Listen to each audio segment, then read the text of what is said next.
6:03 p.m. I am very pleased that you've taken time to join us this evening. As the Judson Board of Trustees, we are here to set goals and policies and oversee the management of the district. We are responsible for approving budgets, contracts, personnel appointments, and to listen to reports from the superintendent. We are not here to make administrative or management decisions pertaining to the daily operations of the district. This is the responsibility of the superintendent. In compliance with State Government Code on Open Meetings, tonight's agenda has been appropriately posted. This is a meeting in the public, not a meeting of the public. As our guest, you are welcome to observe and listen. These proceedings are being video and audio recorded and will become part of Judson's permanent legal record. In order that the tape adequately reflects these proceedings, please silence your mobile devices and refrain from talking while others are speaking.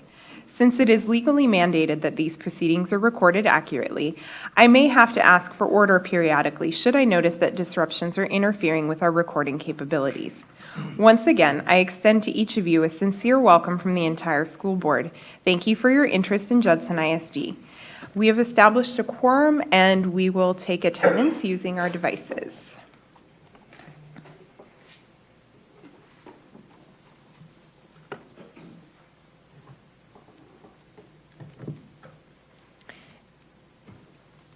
There we go. Okay, I was just about to just do a verbal roll call for you, Mr. Macias. I can see you trying.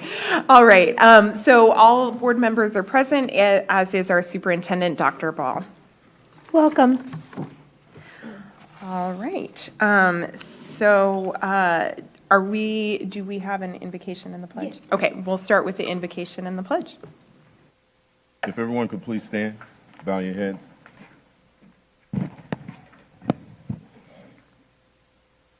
Dear Heavenly Father, thank you again for the blessing of coming together to improve our district. Please be with us as we communicate our thoughts. Finally, God, we would say a continued prayer for Uvalde CISD. We pray that our lawmakers prioritize the mental, emotional, and physical well-being of those that they serve, including and especially our students. It's in Jesus' name that we pray. Amen. You guys could say the pledge with me. I pledge allegiance to the flag of the United States of America and to the republic for which it stands, one nation, under God, injustice for all.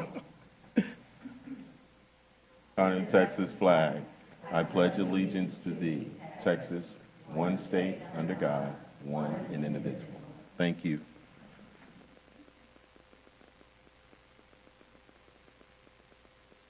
Okay, next we'll do recognitions.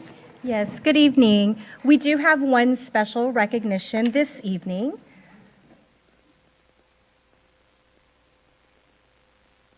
As you all know, recently we had all of our graduation ceremonies and recognized the hard work of all of our students. And it's really important that each and every one of our students receive that special recognition after all the years that they've spent in our schools and putting in all of the hard work. At one of our graduations, we had a slight complication where one of our students' names was not clearly stated, and we wanted to take this time to make sure that her accomplishments were recognized. Miss Tanaya Elise Sance, Class of 2022, Judson High School. Please give her a big round of applause.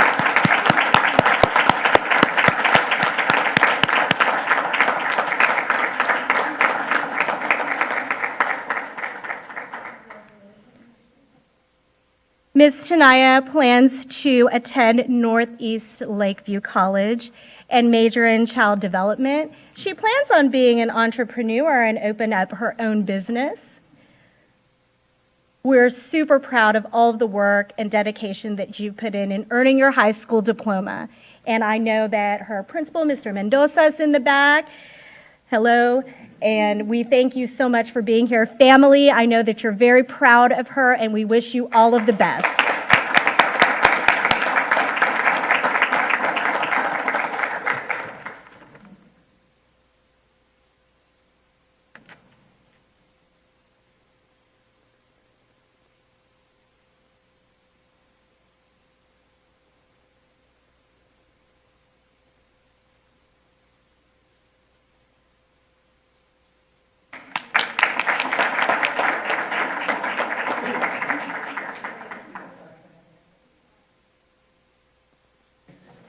That concludes our recognitions.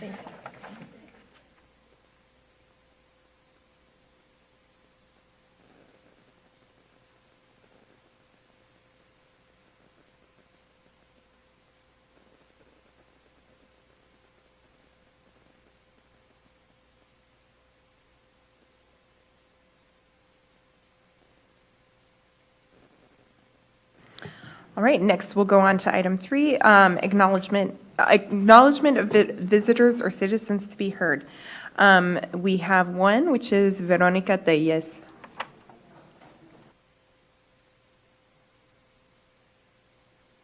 I have to use the mic? Yes, please. Okay. Good evening, Madam President, Board, and members, and Dr. Ball.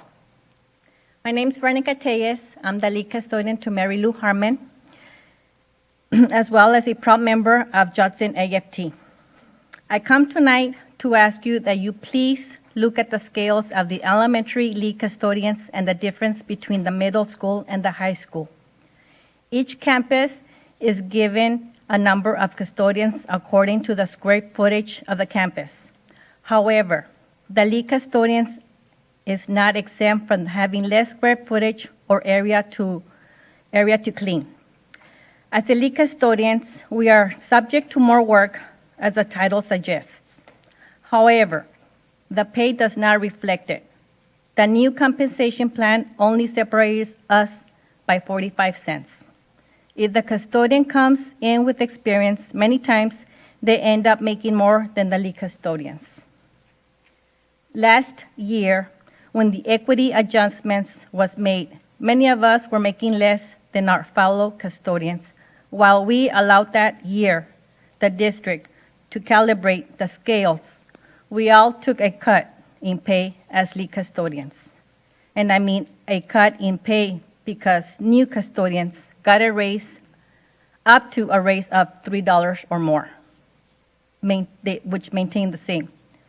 So I come before you tonight to ask you to please take a look at the difference in pay, and also please take a look at the differences as to square footage, because there are custodians in high school that have more square footage and still get paid than the elementary custodians. Thank you for giving me the time to speak. Thank you.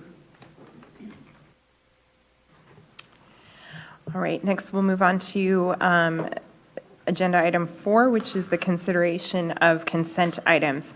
I'm going to read each one, and if there's a board member who'd like to be pulled, let us know.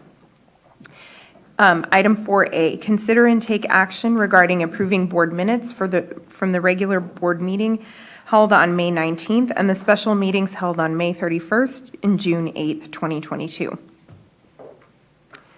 4B, consider and take action regarding approving the attached amendments to the budget for the 2022 fiscal year. 4C, consider and take action regarding approving expenditures equal to or greater than $50,000. Pull. 4D, consider and take action regarding approving the financial statements as of April 30th, 2022. 4E, consider and take action regarding approving the submittal for requests for proposals 21-09 for general and instructional supplies. 4F, consider and take action regarding approving the memorandum of understanding for the Bexar County Juvenile Board and Judson Independent School District. 4G, consider and take action regarding approving the waiver of penalty and interest on property tax payments. 4H, consider and take action regarding approving the 2022-2024 Early College High School ECHS Memorandum of Understanding between Judson Early College Academy, JECA, with Northeast Lakeview College, NLC, and Northeast Lakeview College, Alamo Colleges District. Okay, pull. All right, so do I have a motion about consent items 4A, B, D, E, F, and G? I move that we accept. I second. Okay, that's been moved and seconded. We can move, just a second, and we'll proceed to vote. All right.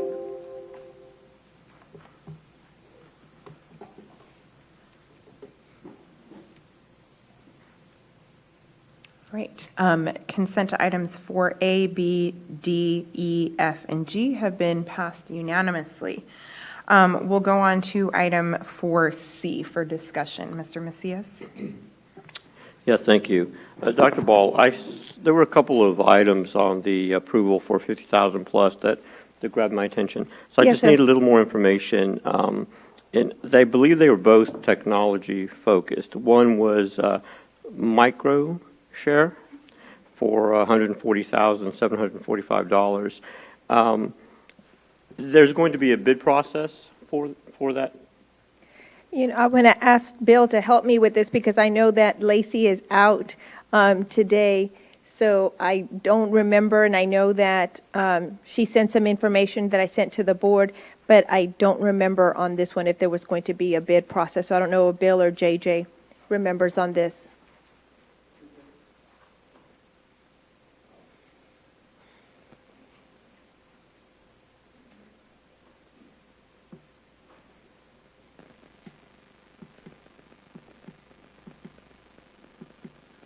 Sorry, good evening.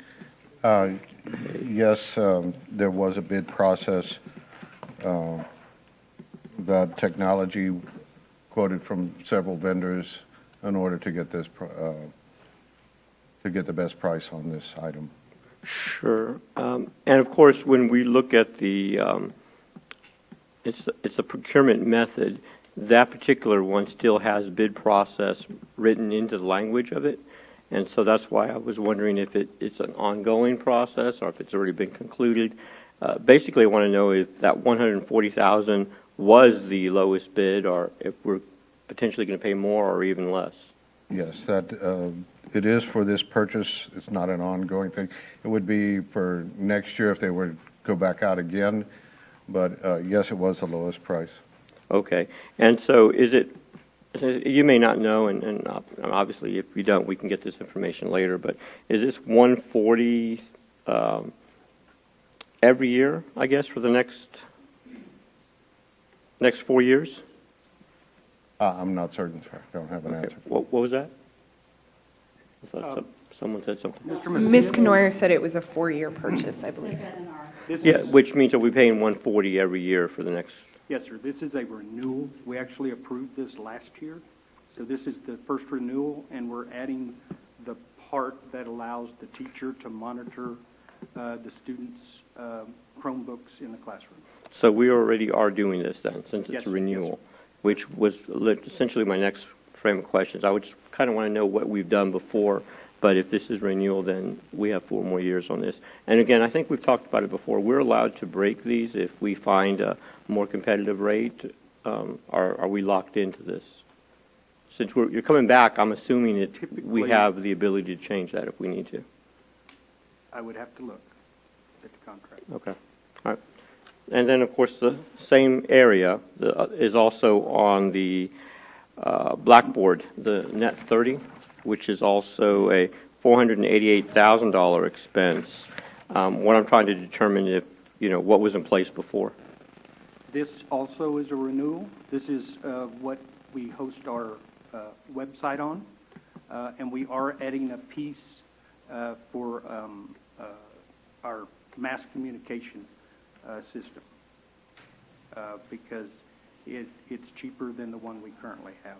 And this one is different. It says we have 5 payments of $97,000. So we shouldn't be seeing this one then? Every year. We will see it still every year? Yes, sir. Yeah. Okay, so we're spending $488 then, or $97,000? If it's 5 payments, it's $97. I just want to make sure I'm understanding how this is being dispersed. Right. It's a 5-year contract, and we pay every year, but we're approving the entire amount. Okay. All right. Well, that's all I have. Thank you. Thank you. Did anybody else have questions or comments? Okay. Do I have a motion? I move that we approve expenditures of $50,000 or greater. Second. It has been moved and seconded, so we can proceed to vote.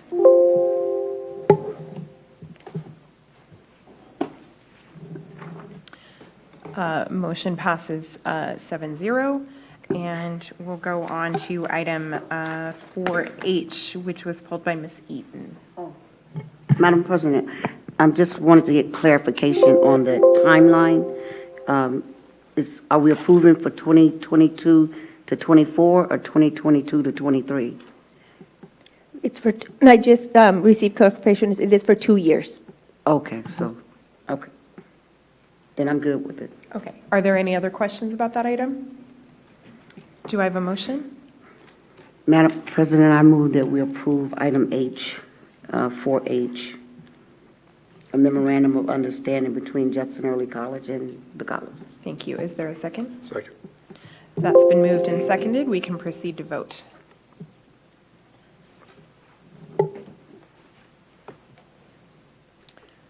Renee, you might need to push confirm one more time. Thank you. All right, that passes unanimously as well.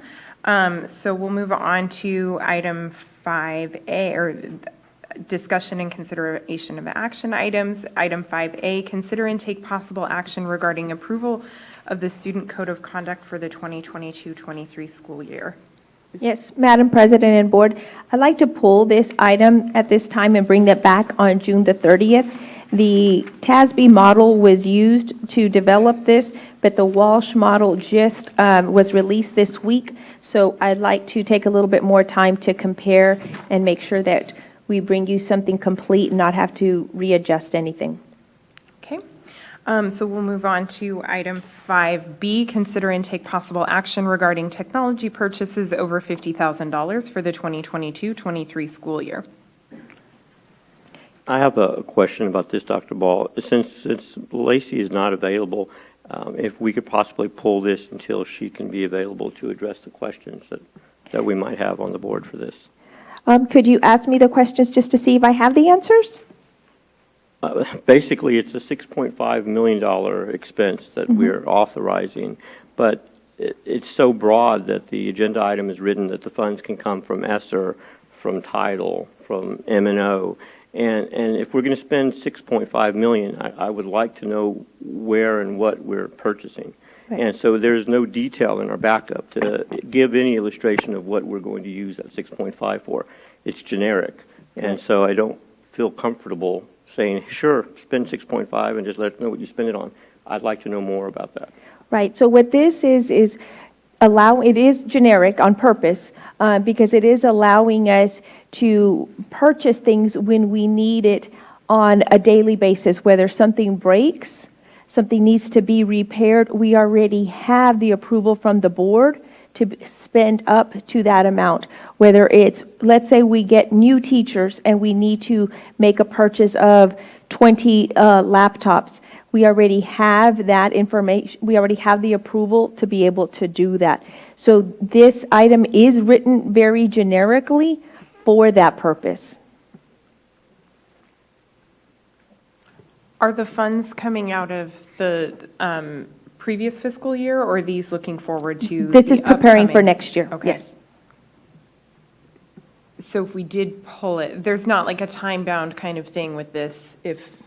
No, there isn't, but I would still want to know the questions just so I could ask her and be prepared, because this is a very generic item that she won't be able to come back and say it's for 20 laptops, it's for this, because it's for the entire year of doing the work that we have to do, and not take time to come back and say, okay, we couldn't get our teachers the laptops, we couldn't fix this iPad, we couldn't fix the projector, whatever the case may be.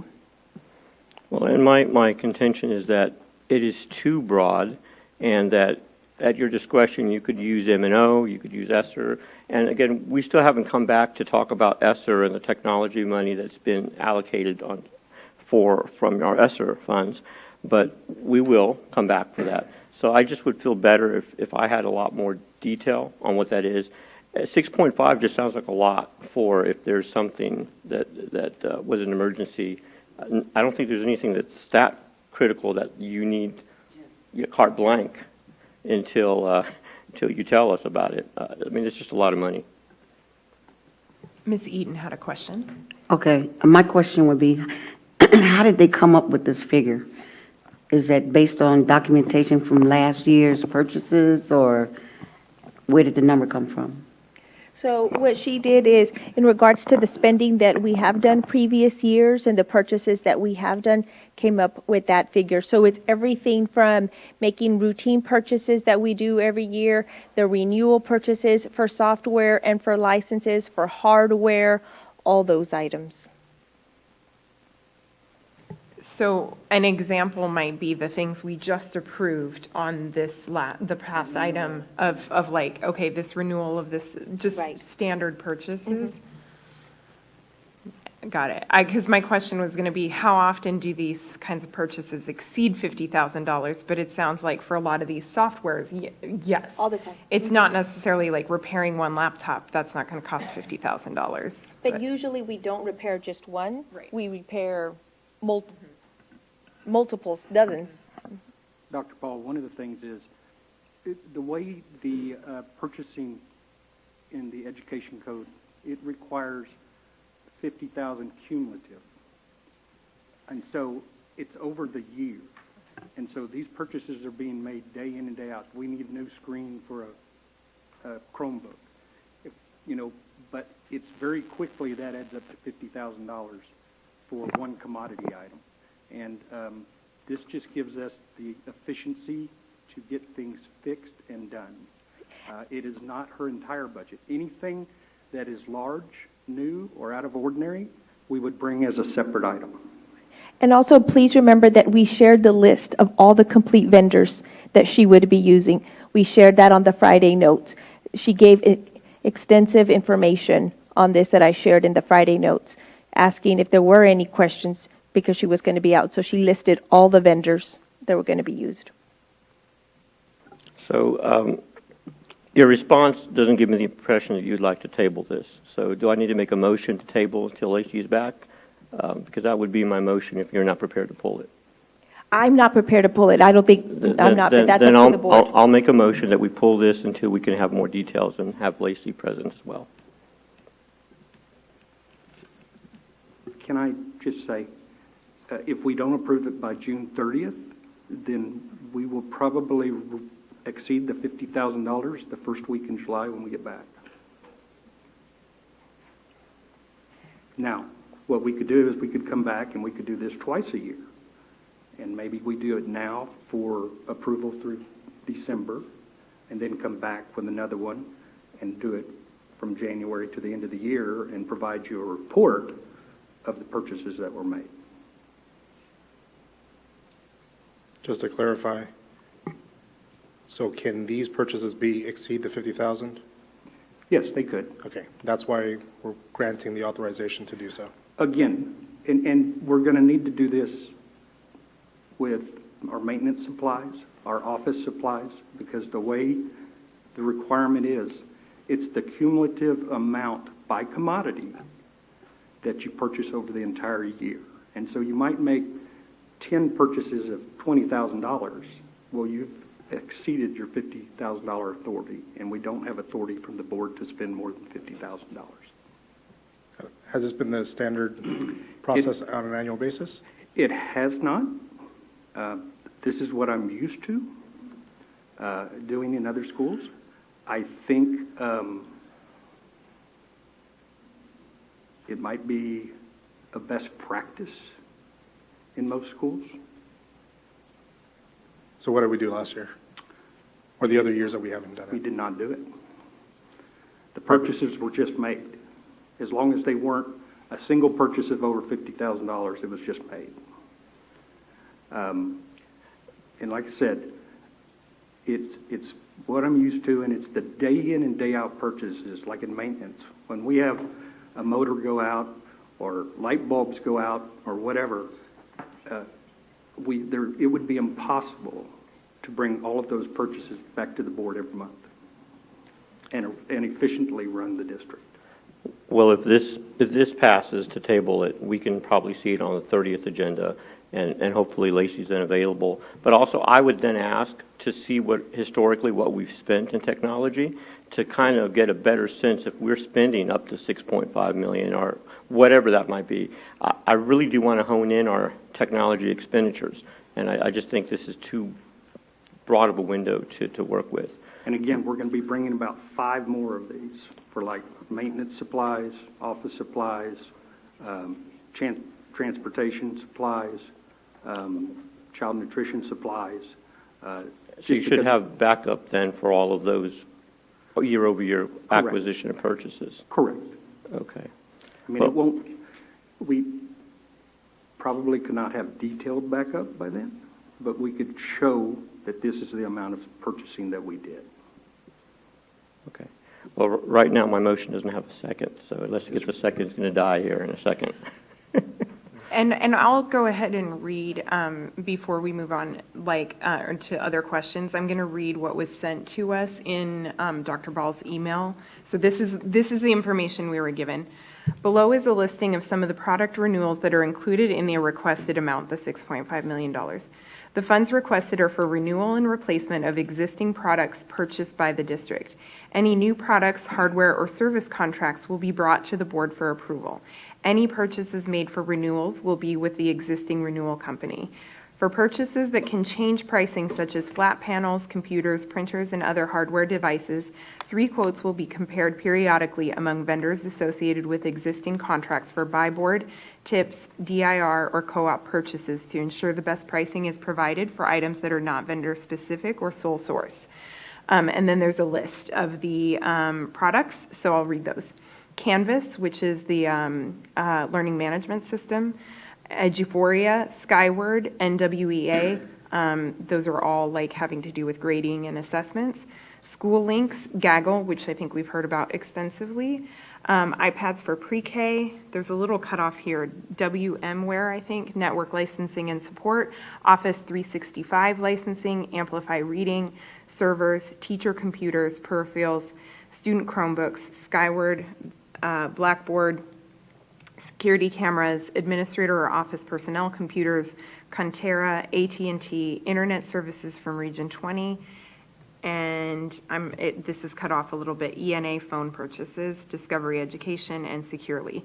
So the things that are listed here sound to me like things that are necessary for the operation of the district, are pretty standard things, and it's saying that anything outside of that would be new or innovative technology they would bring to us for approval. Did you have a question, Ms. Eaton? I'm sorry, I didn't. So okay, did somebody else have a question or a comment? Okay, go ahead, Ms. Knoyer, and then Mr. Macias. I think this is going to make our department more efficient. They won't have to bring every single purchase back to the board for us to approve. These, as I was reading through the extensive documentation that Dr. Ball sent on Ms. Gosha's behalf, all of it looked very standard to me. It's products I'm familiar with that we've approved in the past, and so I'm certainly in favor of going ahead and approving it and making sure that we're not running afoul of any purchasing guidelines and rules and regulations by having that approval up front. I will make one comment. I will make one comment, though. The way you just described it, Bill, is the way, and I know y'all hate me talking about the military, but that's the way it's set up in the military. You turn in your budget requests, at the beginning of the fiscal year for your department. But that's why I asked, where did that number 6.5 million come from? Because we turn in our budget requests based on the prior year's items, and we add 10% to everything and then turn in for your request. Because if not, every time they needed a pen or a piece of paper, they're going to come back and ask for it. So that's why I'm kind of familiar with this setup better. It is more comfortable. Mr. Macias.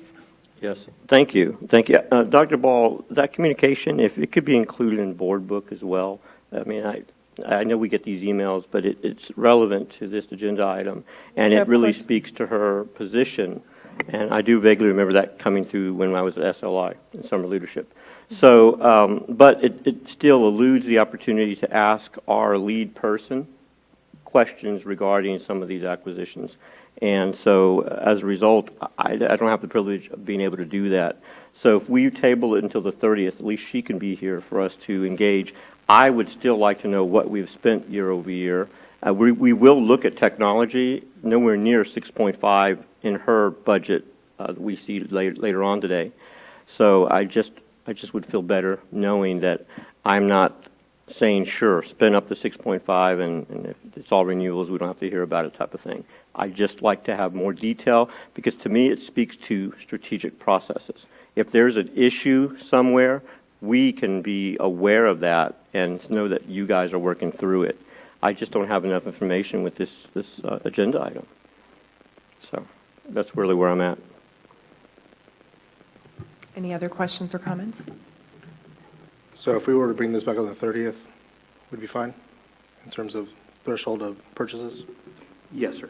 Okay. So I'm going to second Mr. Macias's motion, not specifically because I am uncomfortable with the item, but because it is a new process and we're going to do this 4 other times in different categories, I prefer that we err on the side of caution and comfort for every other member who is unsure about it yet. Mr. Macias, if you have a bona fide lack of understanding and prefer to have this reviewed on the 30th, I'm perfectly fine in supporting that. I am going to ask that we do every effort to ensure that we get every question answered on the 30th, including if you think of anything until then. So I second Mr. Macias' motion to provide additional time and transparency for his comfort. Okay, so the motion to table has been moved and seconded. We'll proceed to vote on tabling item 5B. Give me just a second. There we go.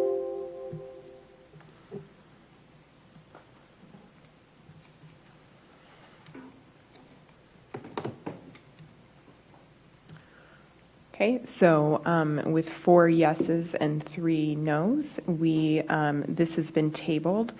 So we'll move on.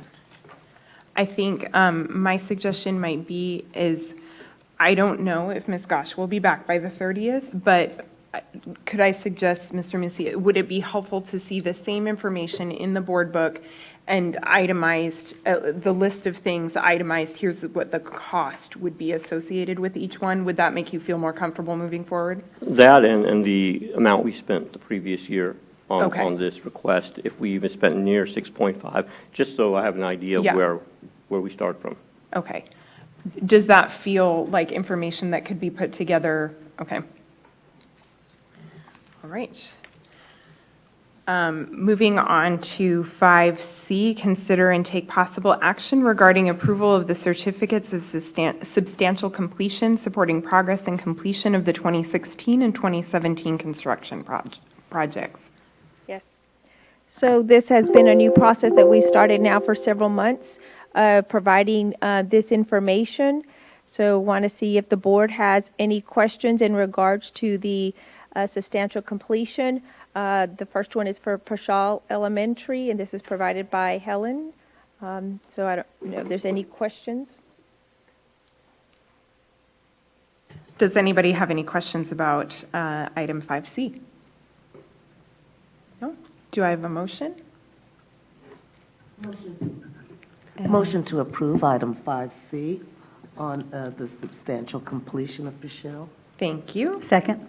All right, that's been moved and seconded. We'll proceed to vote.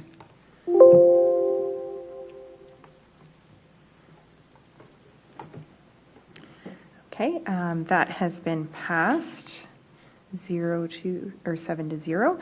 We'll move on to 5D, consider and take possible action regarding approval of the professional service contracts, construction contracts, and related contract amendments supporting the 2016 and 2017 bond design and construction requirements. So this one right here is 2016 and 2017 bond and design and construction requirements. So the expenditures were made from the 2016 bond fund. Are there any questions about this one? All right. Is there a motion?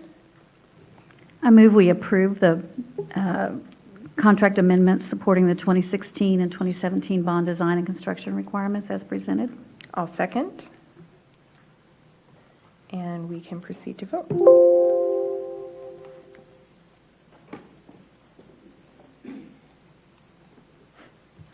All right, that has passed 7-0.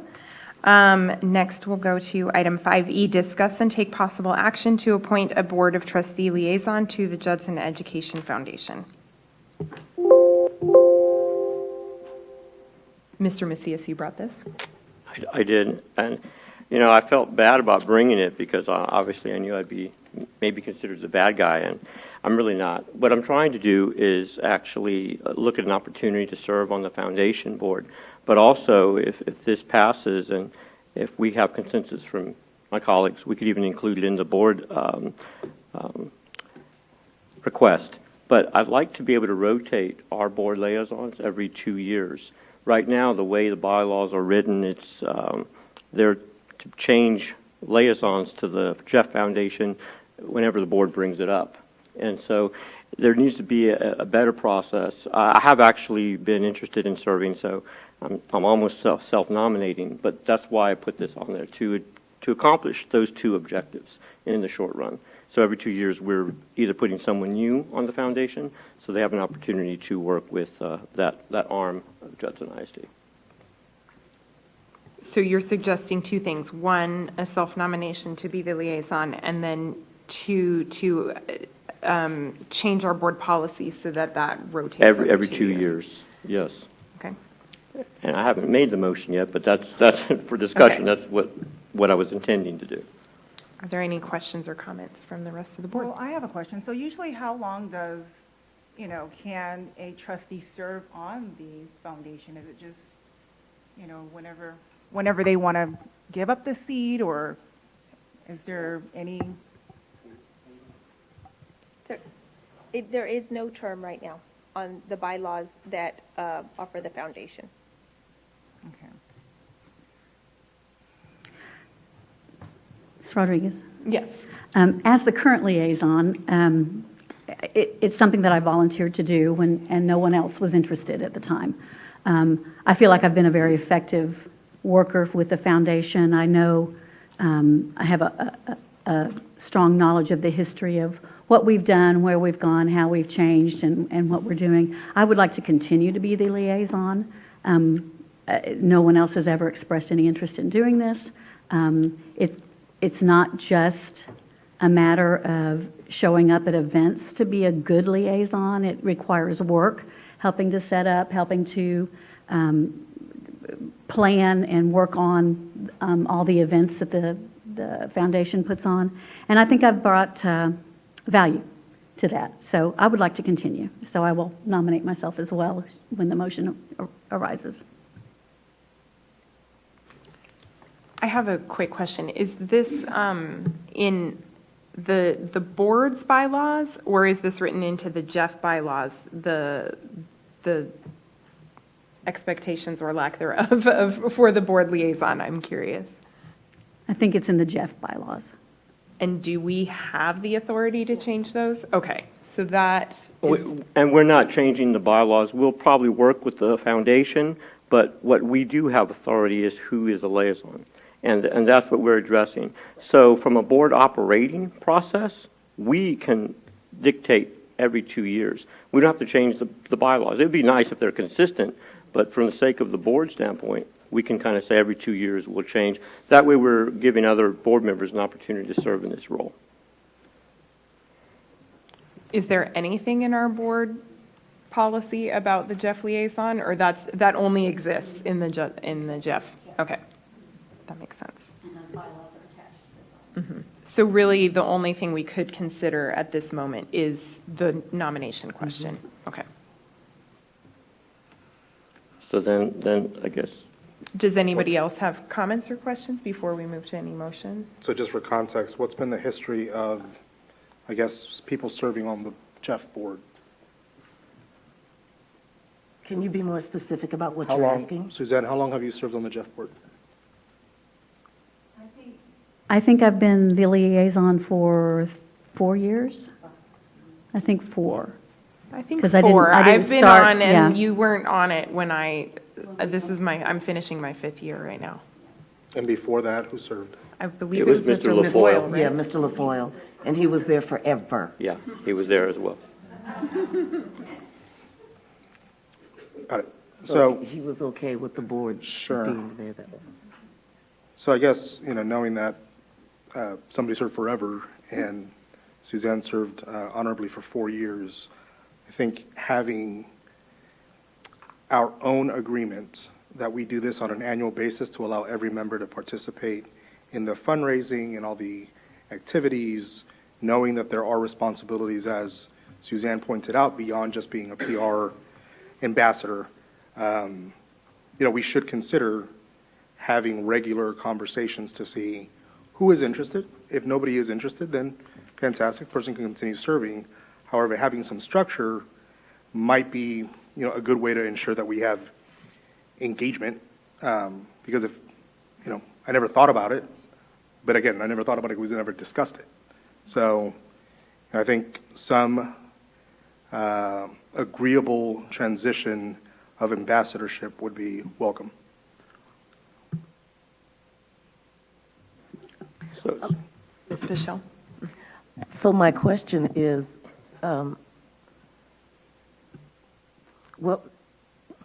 Ms. Canoyer, do you want to continue to serve? Yes.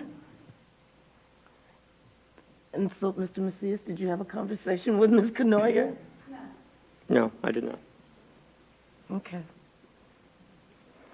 Well, I would like to So, nominate Ms. Canoyer. She says that she would continue to serve, and maybe what we can do is consider yours. We put it on an agenda and make an agenda item to change the terms in the future, and I would be okay with that. But if she wants to still do it and she feels like she still can work, I don't have a problem with that.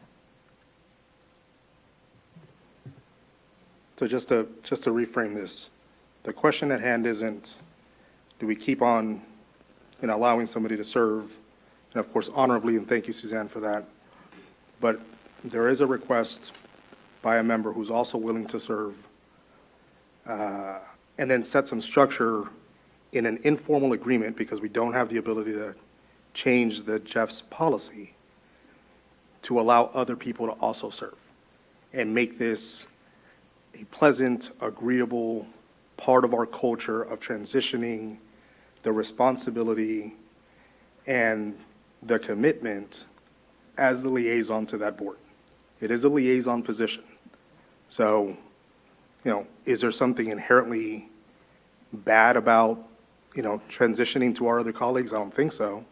It's not a vote of no confidence. It's not an insult to anybody. It's just, let's make sure that we have some transition and some structure to allow everybody to serve in a non-threatening fashion.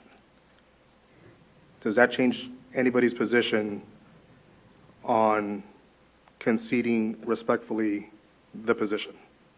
Mr. Diaz, that's not part of the agenda item to look at how we're going to do transition in the future and how often and all that kind of thing. So we can't really even discuss that. Right now, all we can do is nominate and approve a liaison.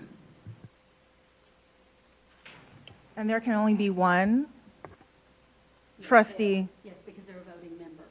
Sorry, because they're a voting member of the Jeff board, and there's a limit on how many votes on the Jeff board. It has to be, it's set up in the bylaws as a certain number of directors. There is latitude to discuss what I mentioned, because if we are going to consider transitioning members and the policy is not ours to set, just discussing the rationale by which we are going to transition somebody is appropriate in this discussion.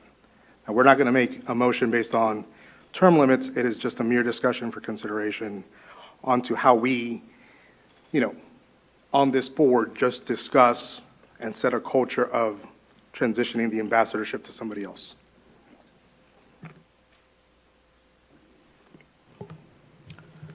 Are there any other questions or comments? So we're going to vote on Mr. Macias and we're going to vote on Mr. Canoy? Well, someone would have to make a motion either way to, I believe, to vote. To, Oh, I thought he'd self-nominated.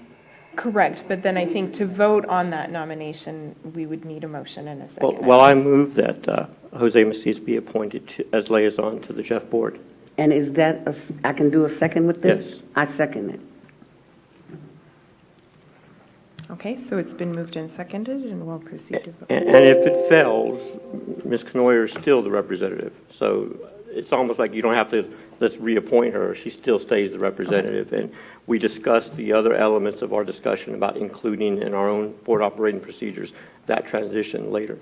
But we certainly know now that we've had some discussion on it, on how we want to deal with that. So thank you. Yes, yeah, it's been moved and seconded. We're voting on Mr. Macias. Oh. Yeah.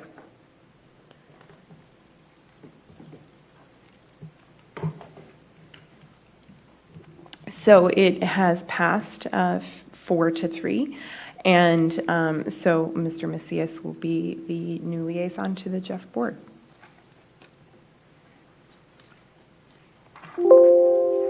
Okay, moving on to item 5E.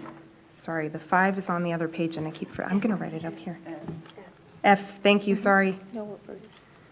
5F, consider and take possible action adopting a written resolution authorizing the purchase of an approximately 18.08 acres out of the J.F. Shepherd Survey Number 114, Abstract Number 678, County Block 5082, New City Block 16554, Bexar County, Texas, authorizing the superintendent or designee to negotiate the final purchase, execute the real estate contract, and close the sale. Yes, ma'am. And Board, this is what we've been talking about, is purchasing some land for one day having an additional elementary school. So this is a purchase of a land for $2.1 million, and we'd certainly take any questions. Are there any questions or comments about this? Where's this land located? Sure. I'll give you the best geographical location I can. I was like, I read it right there. Didn't you understand that? We're not going to go through that again. That's okay. Okay.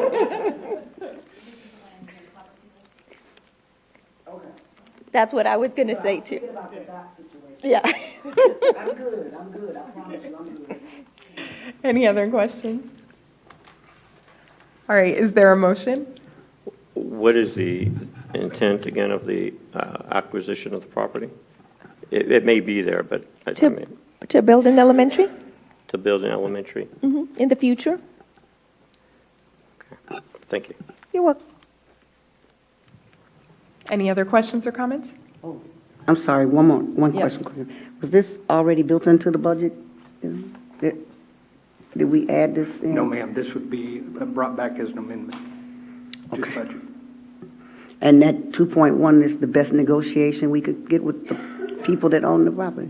Yes, ma'am, it appraised for 2.4, and we offered 2, and they came back at 2.15.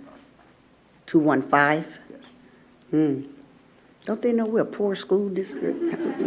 What about the babies? Okay. Any other questions or comments? Is there a motion? I move that the board adopt a written resolution in the form provided to the trustees authorizing the purchase of an approximate 18.08 acres out of the J.F. Shepherd Survey Number 114, Abstract Number 678, County Block 5082, New City Block 16554, Bexar County, Texas, authorizing the superintendent or designee to negotiate the final purchase, execute the real estate contract, and close the sale, and further direct the board secretary to place a copy of the resolution in the official minutes of this meeting. I second all of that. Sorry, I second everything Ms. Knoyer just said. All right, it's been moved and seconded, and we can proceed to vote.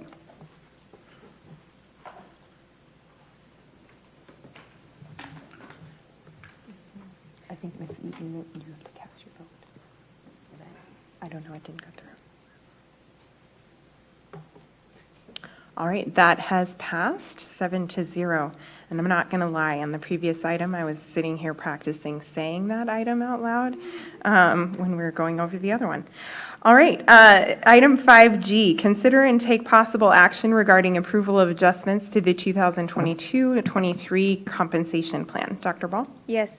If you remember, we've had lots of conversations about the SLPs, the SLP assistants, and the SLP leads.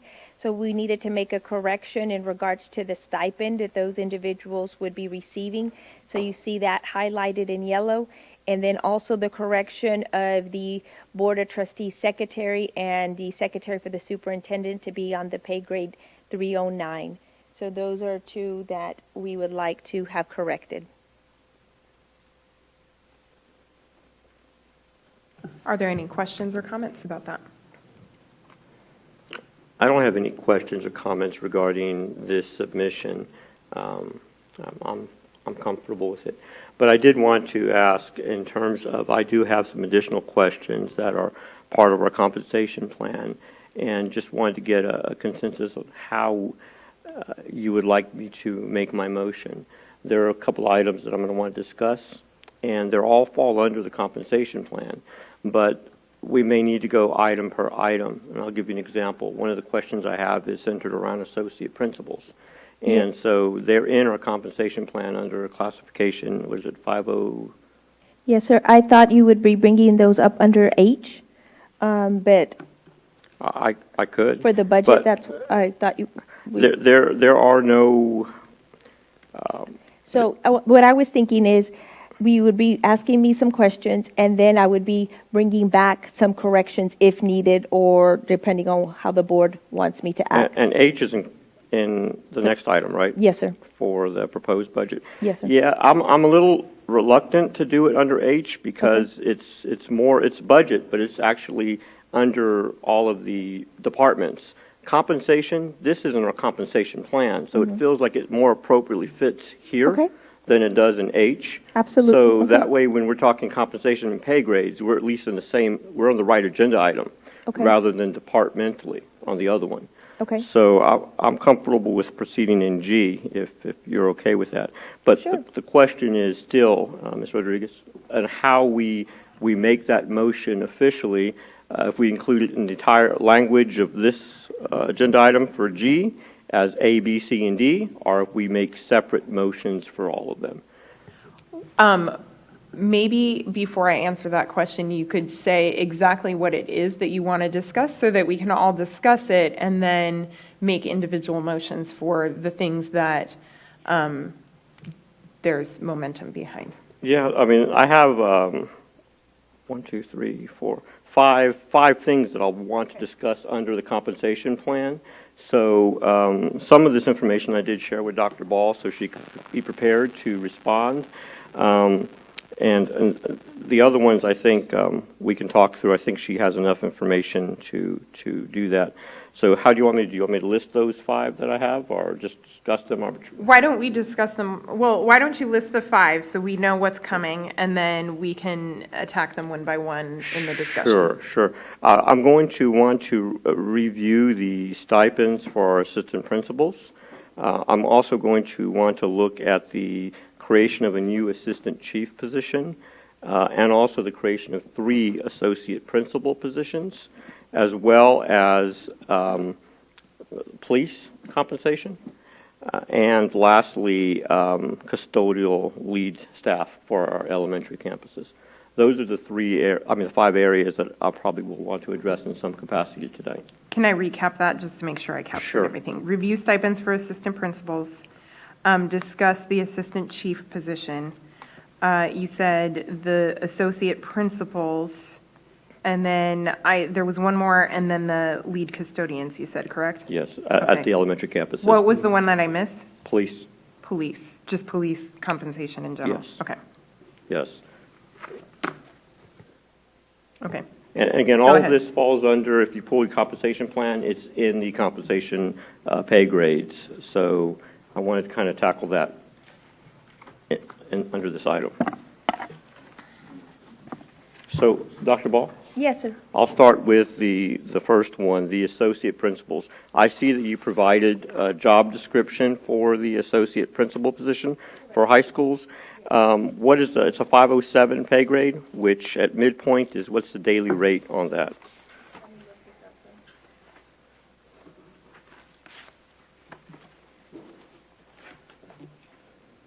$507, the daily rate is $372.13. 372. And what is the AP daily rate at midpoint? The assistant principal, oh, and what I gave you was beginning, sir, sorry. Sure, well then start at the beginning. I'm okay with that too. Okay. The assistant principal, Which is what, 507 as well, right? It's 372, 13? assistant principal for the high school, That would be correct. give me 1 second, so I'm looking it up. It is 506, and that's 350 and Okay. 49 cents. And 49. So roughly, as you mentioned earlier, about $20, a little over $20 difference on an average daily rate for that position. Yes, sir. Go ahead. So what I wanted to clarify is that we use our staffing model, the staffing model that the board approved. These positions are not new positions. It is taking your assistant principal and looking at, out of my assistant principals, which one would I pick as, whether you call it lead, we decided to call it associate principal, and select that person that would be in charge in case the principal's not there to help lead the assistant principals. This was one of the conversations that we had with TASB, then also in regards to Holsworth when we're trying to build the capacity of our staff and looking to see how do we better grow our individuals from within to be our future-ready principals. So did this TASB study then recommend that we simply promote an existing assistant principal, or are we filling this in as a brand-new position? No, they recommended that we have a staffing model. So they didn't say specifically in regards to add or delete. They said use your staffing model. That's the recommendation that they use, that they give us, is to make sure we have equitable staffing models. So depending on the size of a campus. But is your question, when it comes to filling these positions, are we filling those from the Are internal the current candidates? assistant principals that are in play, are any assistant principals that would be viable candidates, are they being promoted into that position currently on campus, or are we acquiring the talent everywhere in the district to fill that position? They had to apply. They had to apply, and then they had to be interviewed. So a person from another campus could apply to be one, let's say, at one of the other high schools. Okay. The only heartburn I'm having with the position is the appearance of another layer of bureaucracy being created. We have assistant principals in place that have been playing that lead role or the support to principals. And so by creating this position, we've created 3 new positions. I can appreciate TASB's recommendation, but I'll remind my colleagues, it's just a recommendation. It's not a mandate, and we didn't take the recommendation on compensation. Had we done so, we would have just given a 2% raise across the board. So they're just recommendations. I see this as being a potential $80,000 to $90,000 position being added. It changes things if you're just promoting one assistant principal to that position and just, instead of having 3 assistant principals at a campus, we only have 2 and an associate principal. That makes better sense, but, and I think the description I shared with you, and one that Ms. Eaton can relate, for me, if you have 3 assistant principals on a campus, or 4, I don't know how many you have at each high school, usually based on experience is the lead. Right. And so if you have seniority, you pretty much will lead. If that's a problem, then the principal needs to identify a number 2, so that way there's no issue with who would be up next. Right. Each of our high schools have a different number of assistant principals because of our staffing model. It's based on the number of students. There are some assistant principals that truly don't want to be a principal, so they would not want to be the one that's left in charge or to apply for this position. But it's truly a best practice for many reasons of A, growing our own leaders, making sure that we're developing those individuals, and then at the same time, it is not really creating an additional layer because it's not a new role that we're adding of a new position. Mr. Macias, I do want to get clear on what your ask here is, because I want to make sure that we're staying true to the compensation plan. So is the question about how these people are compensated, or is this question about whether these positions should exist? It's dual. It's dual, because I'm willing to move forward if we're not truly creating a new position. And I'm just not clear if they are truly brand new, because they are different. We didn't have it last year. So they're brand new to our compensation plan. So it gives me the impression that anybody can apply for them, and it's not necessarily an assistant principal. And we're still going to carry the same amount of assistant principals on the campus. So basically, we've just added a new position in between the principal and assistants that I don't think is entirely necessary. So my understanding, and correct me if I'm wrong, Dr. Ball, number one, this is a practice I've seen in many districts. Essentially, it's a leadership pipeline like an internal leadership pipeline for principals. So essentially, that person becomes the second in command on the campus. And if the principal is ever absent, it's very clear that is the person that's in charge, if the principal is absent. And it's not creating a new position. That associate principal would still be part of the team of assistant principals. It's essentially like giving a small title boost to that person that is deemed to be, the most experienced, or for example, like a lead custodian. It is the person who is in charge of those, but it's not creating an additional assistant principal on the campus. There would still be the same number that they'd had before. It's just deputizing one of them. And that was the clarity that I'm seeking. Okay. And so, is that your am I understanding? wrong? Is that You're correct? right. Okay. So you did a much better job, obviously, than explaining it than I did. So thank you. Well, and that's really part of it. If we're basically giving someone a bump in pay for about $20 extra a day, we've not created a new position. We literally just, as you said, I like the word deputize. I can accept that, and I'm comfortable that we're not adding too much. I do want us to cultivate our leadership. My expectation then would be that current Judson employees would be in those lead roles. I wouldn't want anyone else from any other district to come in and say, we're in this role. Correct. And I know for sure 2 of them right now that the board has already approved, and they are from within, individuals that have been loyal to our district and that have worked hard within our district, within our system. Okay, so I'm clear then that these will not be new positions. They're new positions on our pay scale, but they're not new. Additional is what I guess. So tell me how many assistant principals we have at each campus, at Wagner, Veterans, Judson. I didn't bring the staffing model with me. I did not bring it, and I don't want to talk off the top of my head. It should be 4 at each one of them, right? So we're going to go down to 3 now, right? So the 4th person will be an associate. But I think it's different at every campus, so I don't want to be quoted that there's 3. Well, I think it's different on the size. Yeah. So there's possibly 2 at Veterans Memorial. As long as in the day I don't find out later on that there's been a created position, that'll be very upsetting. It is One of our schools, we don't even have an assistant principal. Which one? No, daycare. Yeah. But I'm going to be But these are only for those 3 main high schools. right. It's only 3 positions that they're going to elevate. I can tell you that we're following the staffing model that the board approved, and I would be happy on the 30th to review the staffing model for the high school. And that, I mean, I might be okay with that. You're right, I might not make a motion now that I understand it and I feel a little bit better. But then when you say staffing model, we didn't get a recommendation from TASB to create an assistant police chief. And so that was not following a staffing model. So I need to now ask, are we just creating these, or are we following a certain model? And that's one that I'm going to ask about next. Okay, so Yeah.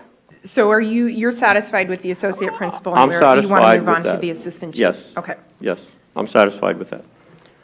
Okay, so what is your question, or Mr. Diaz maybe also had a question? Just want to get some further clarity.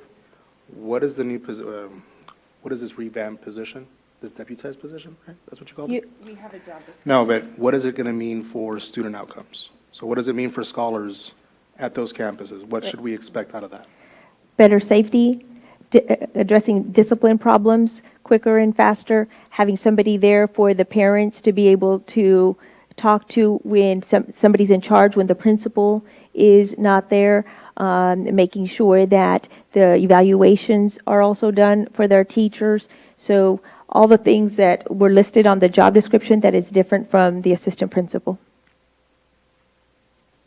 Does that help? It does. Okay. I just want to submit something for our shared reflection. Okay. When we're talking about these positions, I also want to make sure as an individual and as a member of this board that we're also keeping a lens to those board goals that we set up. Yes, sir. So, if we are going to resource, that's perfectly fine, but let's give thorough reflection and real thoughts behind structured impact it will make on scholars. Yes. That way, questions are valid, but I want to make sure, again, personally, that we center what does that mean for scholars, and then the secondary and tertiary aspects of the reality of staffing. So I just want to make sure that I'm very clear on my position on that. So we can, Mr. Macias, you can talk to us about the chief and maybe begin with where you see the impact on. Yeah, and basically, I appreciate that reminder. Everything that we do should have a direct bearing on the classroom.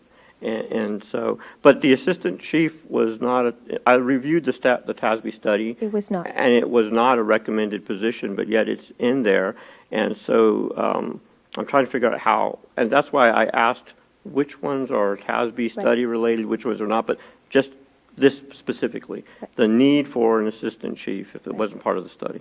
Right, so all of this comes from in regards to the more of needing for safety and security that has recently happened because of an event that has happened, and making sure that we also had clear lineage there in regards to who's in charge in case the chief isn't there, and making sure that we have layers of support. And in this area, I'll be honest, I do want lots of layers of support because the safety and security of our students is very important. So at that time, when we were doing the TASB model, that did not come up, but in learning some of the things in regards to how other districts are operating, looking and seeing what we need to do within our district for safety and security, that's how this came about.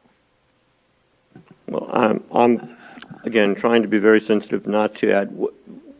Bill, you mentioned that 93% of our budget now is going to personnel. Did you say that in our earlier hearing? 93% of our projected revenue. Okay, so which means that's a lot.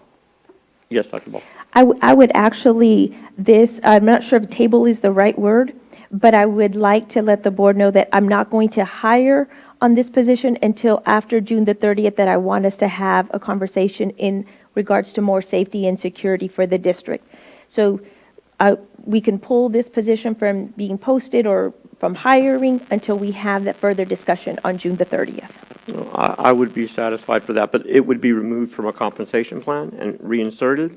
Or are you saying leave it in there? Because it's in our plan right now. If you want me to officially remove it, definitely could.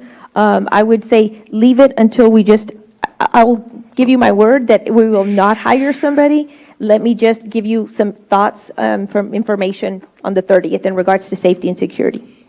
Could you even post it before the 30th? Because this is being paid for out of budget that is being passed to start on July 1st, correct? Or we did post it. I'm pretty sure it is posted, but we have not acted on it. Okay. We have not hired. Okay. Just to clarify, we posted this position Yes. and we're creating it right now? Right now, I'm asking to stop. Okay. Okay. Dr. Ball, I know that we've had a lot of, not turnover necessarily, but there have been some people who have left in the police department, and I know that one of them was Chief's second in command. Yes, ma'am. So this is kind of like the associate principal, where this is Yes. the same kind of like the lieutenant, but he or she would be designated the assistant chief and have that title so that the lines of command are very clear in the case of an emergency. And that person would be the one to step in and take charge. Should anything happen, should chief be gone, that person would be in charge. So it's just formalizing an informal type chain of command. I keep using that phrase, and I can't think of a different one. So that would be the intent, would be to kind of formalize that, much like we did with the associate principal. Right. But at this time, I'm just asking, I can wait until June 30th Sure. to bring more information. I would be satisfied with waiting for additional information on it for right now. And just to also reiterate, the idea that we've had a lieutenant and a sergeant before seems to have worked for the hierarchy. And so creating an assistant chief, I will really need to look at the information you provide for the merit, because I know it's going to come with an increase in what a lieutenant or a sergeant is making. It's going to cost more. So I just need to be very sensitive to that. Back to the 93% of our revenue is going to personnel, which is just way too high for us to sustain 10 years from now. And I'm thinking a lot about where we need to start addressing, and personnel is where we have the lion's share of our money in. So I'm going to be really cautious before we put in new positions going forward. To clarify, though, this position has already been approved. It's not, it was added, but we already approved adding it. We did. And now you're feeling cautious about that. Well, it's because some of the information we received it the day of, and I sort of said, listen, I'm going to go back and review the compensation plan, and in doing so, identified that. We see a lot of information here, so when we get information late, sometimes these things happen. So that's how that transpired. I reviewed my compensation packet again, And these are the questions. and these were the questions that came out of that. Knowing that sensitive to the fact that June 30th or July 1st, we have to have some better direction. So that's best to do it now rather than wait.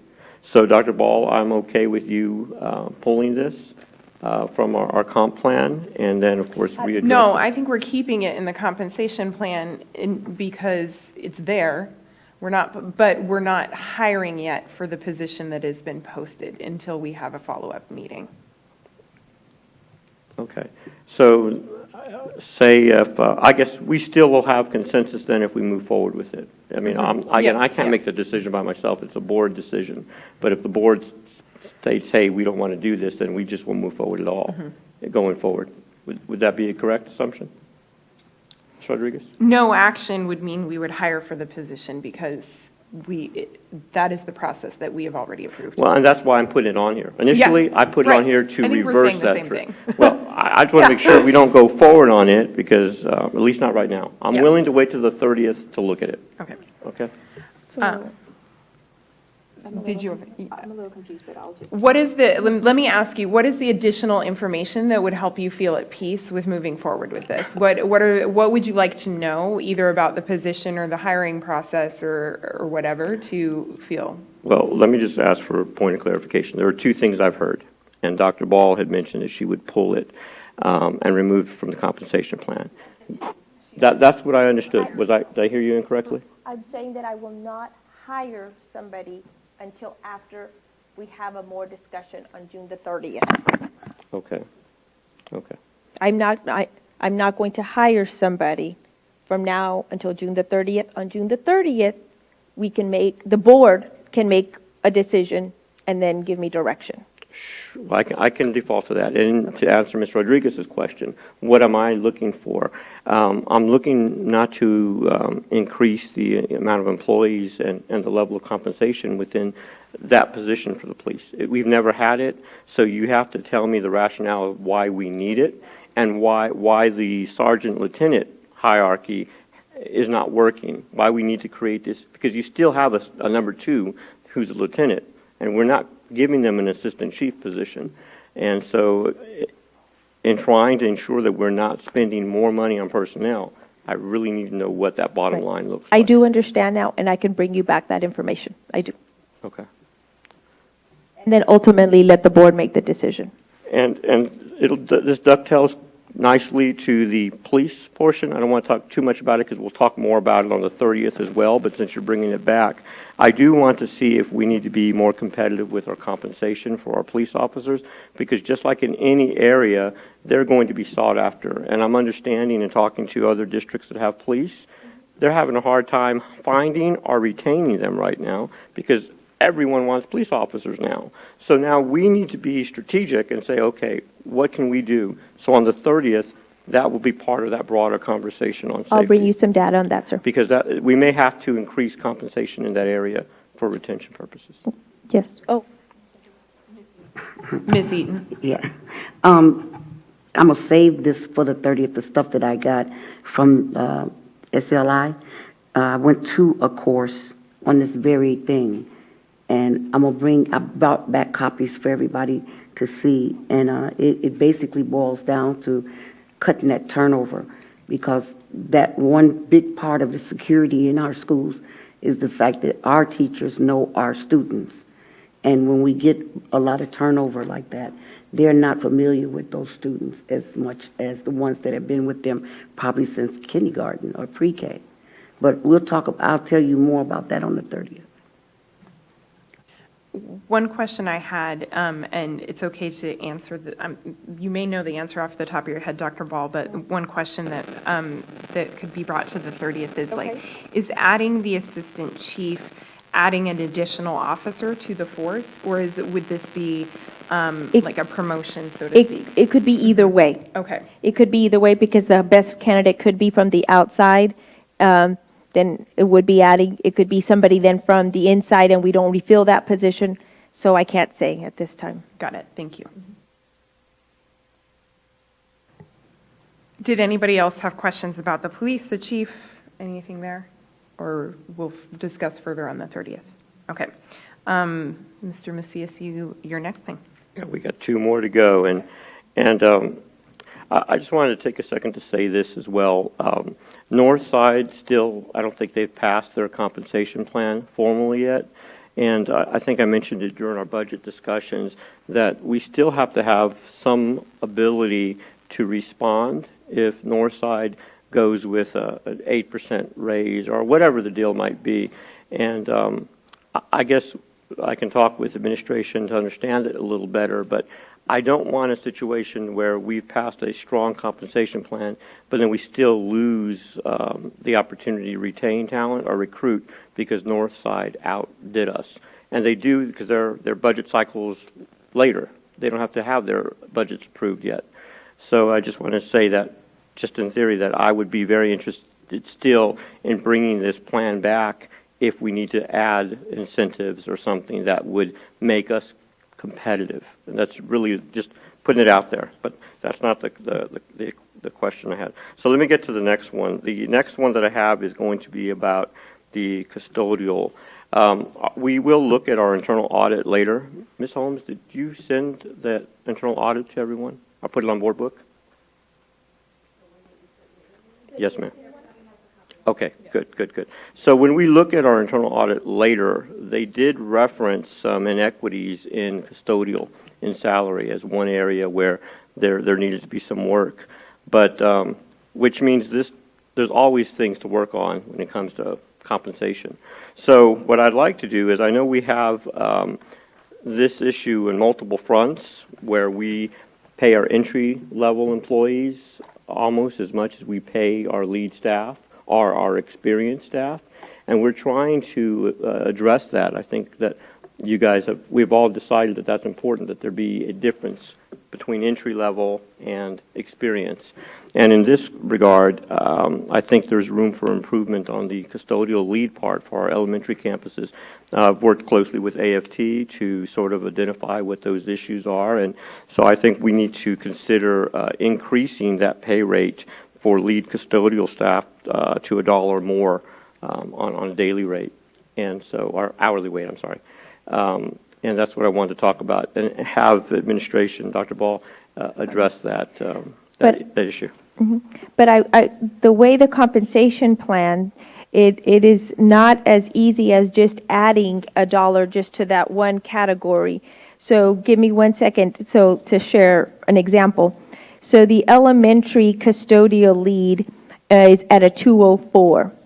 If I add, that right now makes it 1545. If I add $1 here to that 1545, that makes it 1645, which then affects the 205, then affects the 206, and so forth.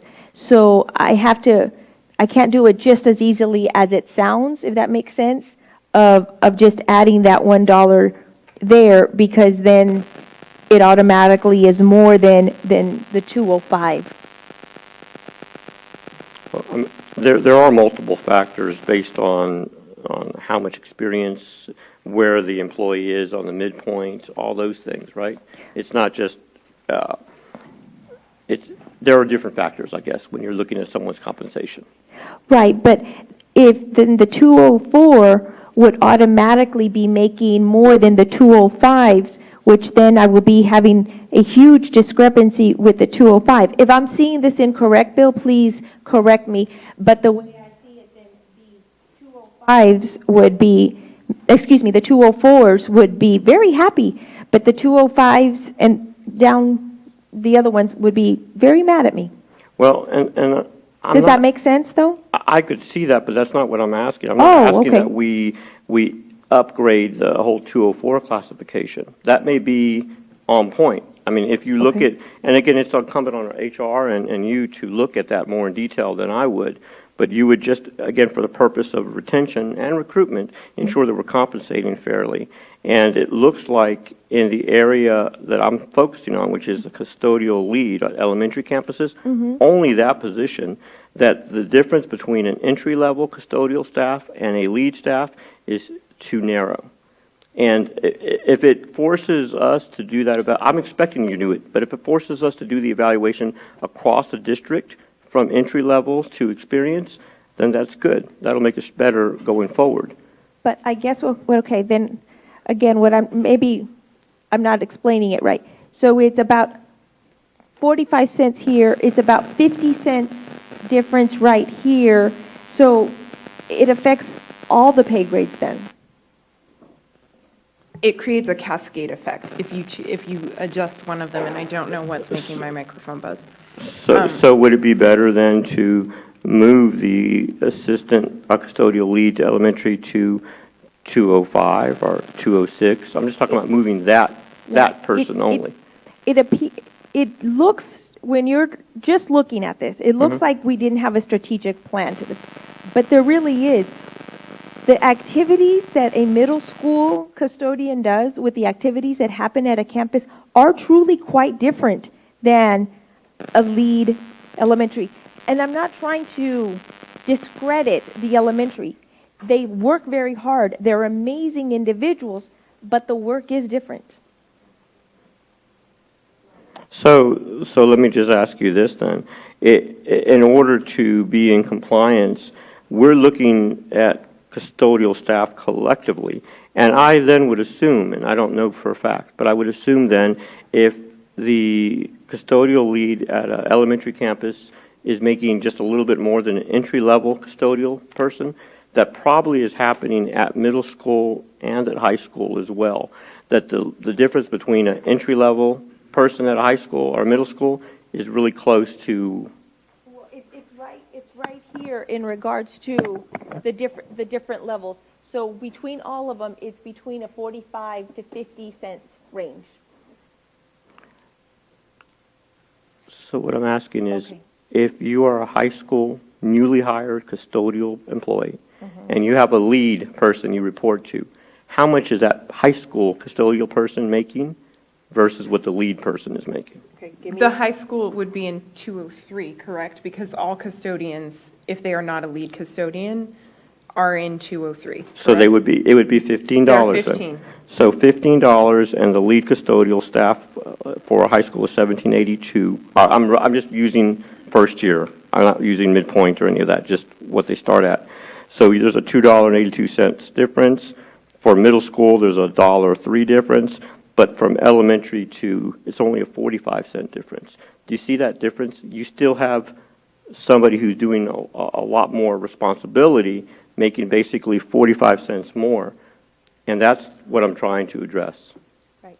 And I have no problem addressing it. I just have to be honest with the board that I do think that putting these two, it is, but it's kind of going in and out. Testing. Maybe he hears, oh yeah, he says he hears me. I just think that then it's going to create an issue here, and I could be wrong. I could be wrong.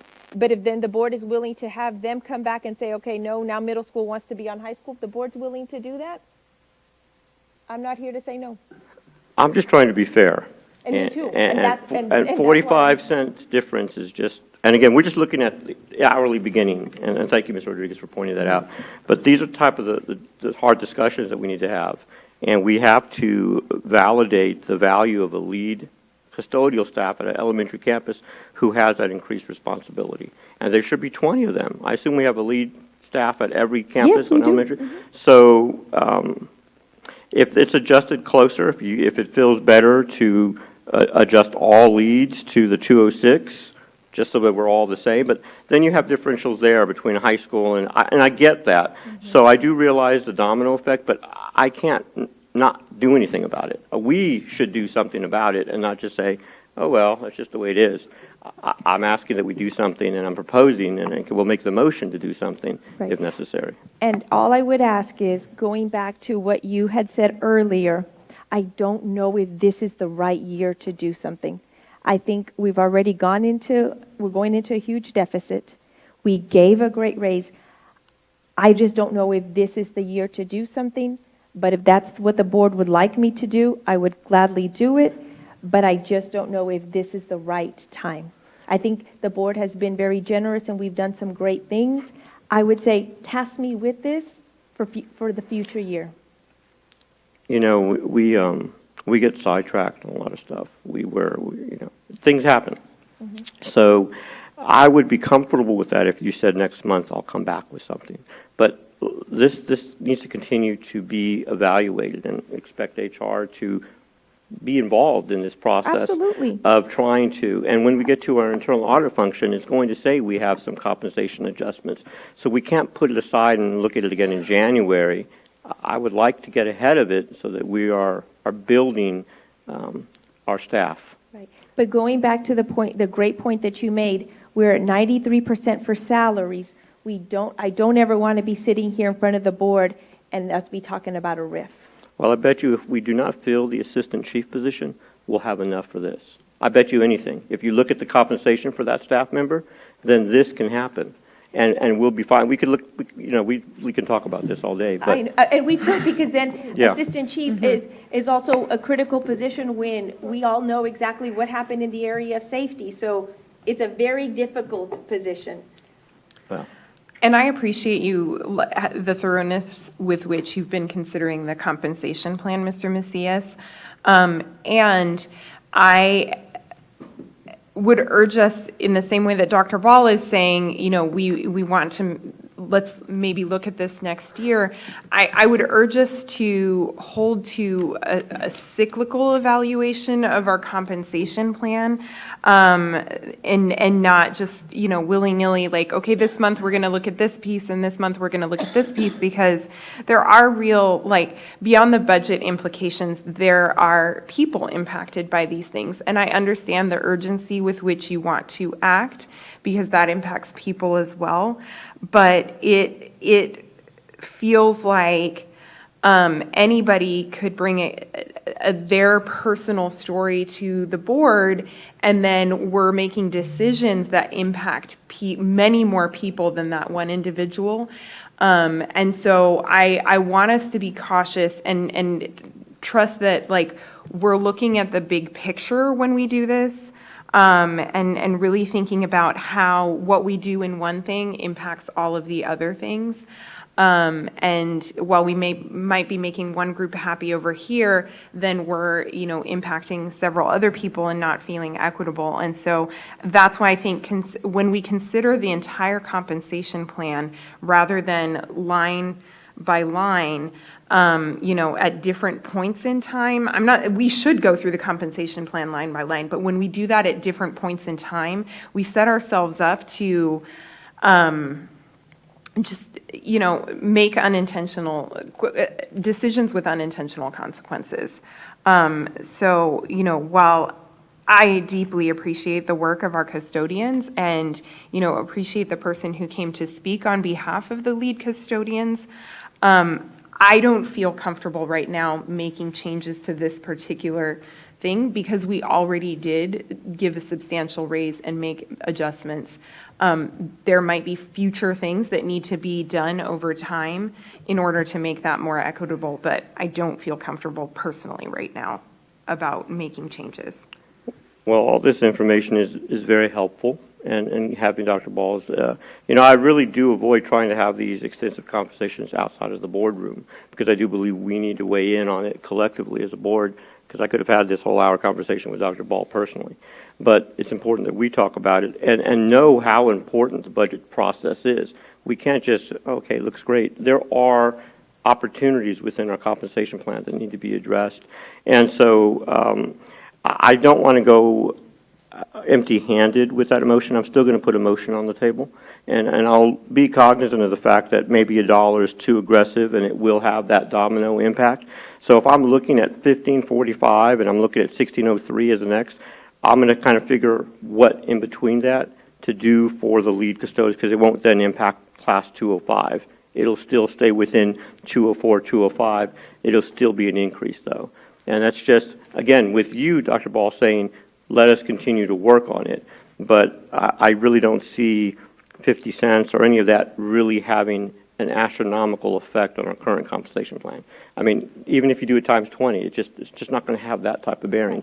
But just know it wouldn't just be times 20. It's all the people in that pay grade, right? No, it's just the lead custodial staff person. So then you're saying... Because I haven't done the assessment for cafeteria manager, it would be unfair to say all of them in class 204. I'm just simply saying that the lead custodial would maybe it's a 204A for the sake of simplicity. And that way we don't have to worry about reclassifying all the 204s. Right. Then I have a bigger problem if we're not going to do everybody there, even though this is a lot more money, what I would recommend. When TASB does their pay study, they look at the similar like jobs and say, these are the most similar to each other. So then I'm going to be saying, you know what, you now, whether it's the distribution driver, custodial, cafeteria manager, assistant, we don't value you as much because I'm going to take this group out and give them more, but not you guys. If it's determined, and I'll say this to any employee that may be listening, if it's determined that every lead position is paying just a little bit more than the entry-level position, we have to fix all of it. And that's sort of been my contention all the way around, even with teachers. The salary differential with 20 years is a $7,000 difference. And when you look at 20 years of service and you're only making $7,000 more than an entry-level teacher, I even said we need to do something. And that something has to take action. And so we haven't done anything yet. There's still holes there. I would like to invite any other board member. You've had a lot of airtime, Mr. Macias. I'm happy to relinquish. And so I'm curious if there are any board members who have questions or comments about this item. If timing wasn't a factor, Dr. Ball, would you alter the compensation plan as, for lead custodians? Is timing? Mm-hmm. No, sir. So you'd be firm on where you're at today? Right, because I think that I'm discrediting all the other individuals that are on this pay scale. Okay. I also want to ask one of my staff members to help me remember. I don't even remember, how long ago was it that we added the lead, or has there always been a lead? As far as I know, there's always been a lead. Okay. So I was trying to look for my old compensation plan to see how much that has changed. So give me just 1 second to look that up for a second. And the recommendation from TASB was 204 for the elementary leads. Right. So again, value the custodians just like everybody does, but looking at the previous compensation plan, we have improved. We have improved, and I know it's never enough, but we went from 1443 to 1545. So we have adjusted, and that was one of the recommendations from the Gibson study. So we have adjusted that. I know it still might not be enough. And also looking over Dr. Ball's shoulder, I'm seeing that the gap between them went from being, 39 cents to now 45 cents. The lead custodians are making more than the regular entry-level custodians.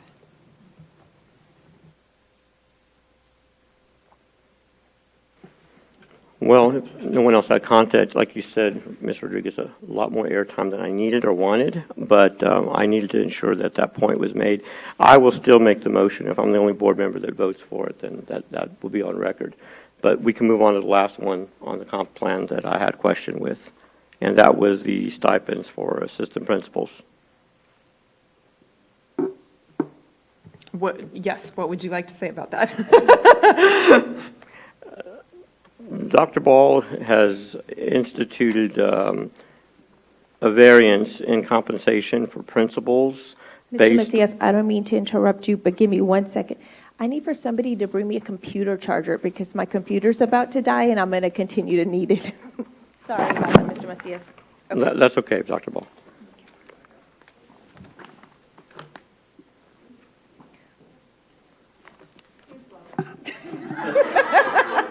Thanks. Let me check. Oh, no, that. Thanks. Absolutely. Thank you.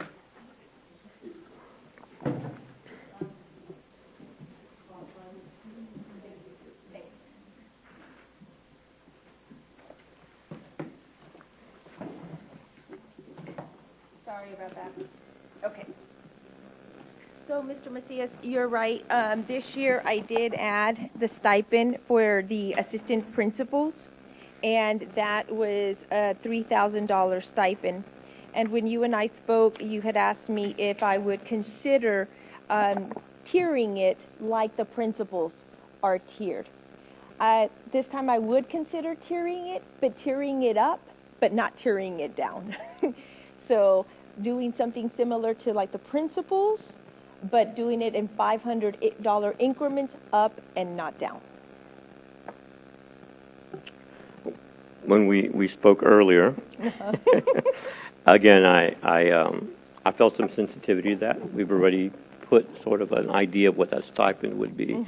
Mm-hmm. We may need to adjust that stipend next year, but for this year, I would be okay with adding rather than subtracting.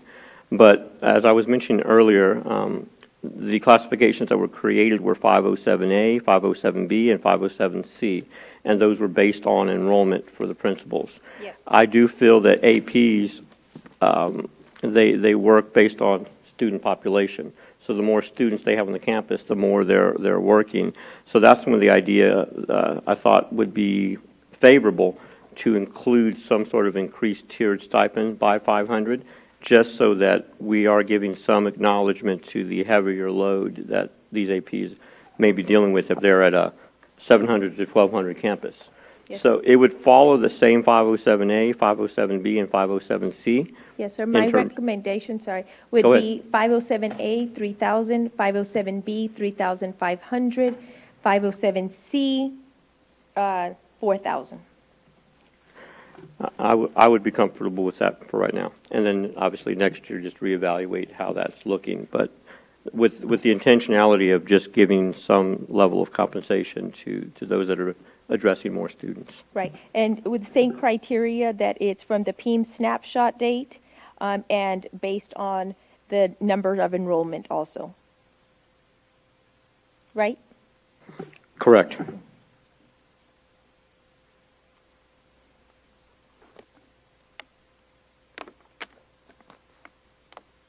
I'm trying to find the page number where the stipends are listed out. Yes, give me 1 second. Thanks.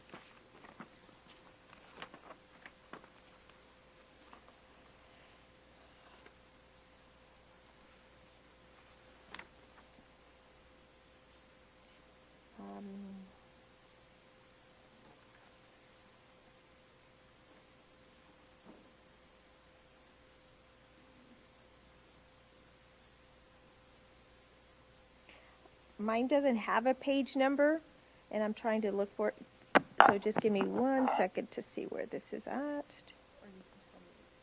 I'm looking for it on here, so it must be under elementary, so.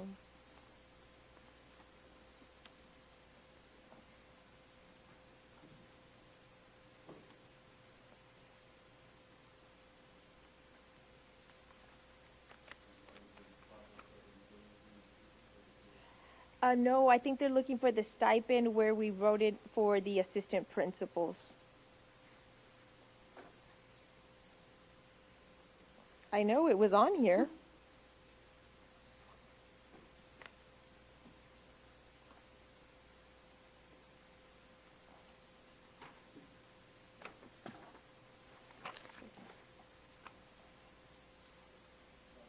Yeah.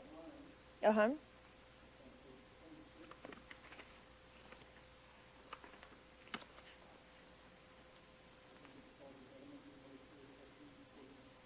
Okay.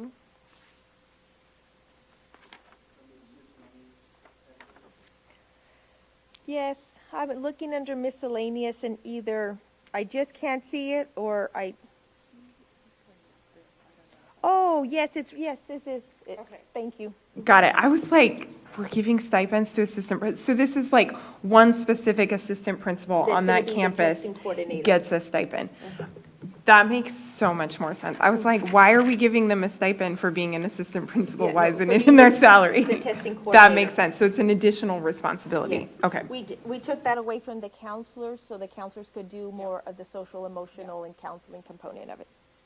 Thank you, Bill.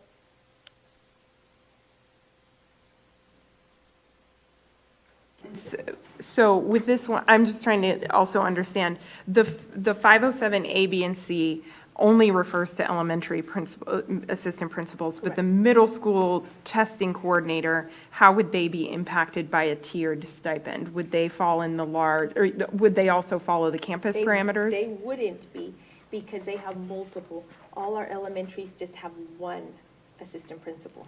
Okay, but are all of the assistant principals considered testing coordinators and therefore getting this stipend? Or this would only get, at a middle school campus with multiple assistant principals, one of them This is just elementary. Okay. Oh, sorry, it's elementary and middle school. Yeah, sorry. that's why I was asking that. Okay, but at a middle school campus, there's potentially multiple assistant principals, only one of them is getting this. Correct. And so then for that person, would we follow the same campus sizing guidelines to find what tier of stipend they would get? We would actually have to have a different tier for them. They would all be under, 4,000. They'll all be under C because of size.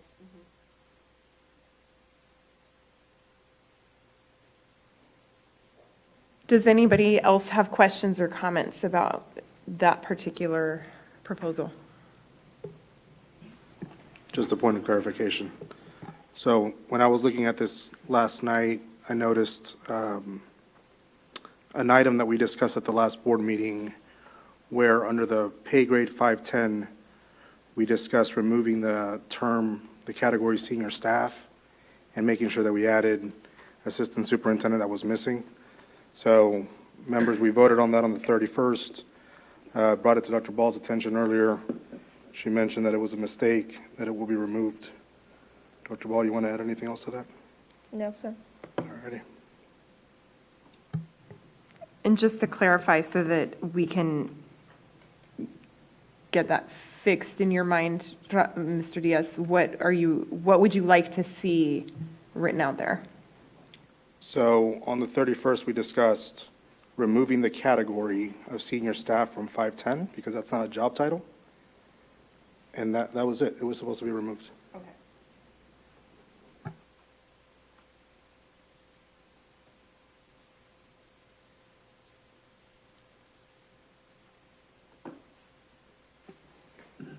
Is it going to be removed? Yes. No.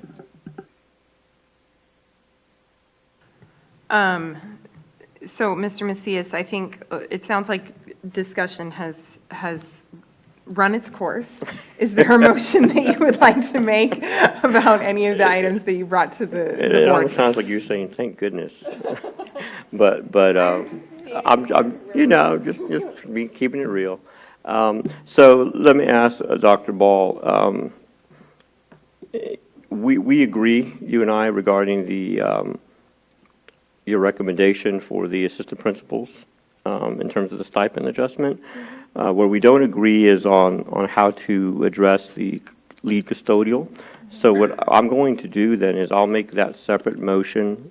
If there's a lack of a second, then it just dies. But then we'll vote on that. And then can we just vote on the item itself, knowing that you'll make that adjustment since you are okay with it with the APs, or do you want me to make a separate motion on the APs as well? I want to just go back to the custodians real quick one more time. Sure. Give me just a second.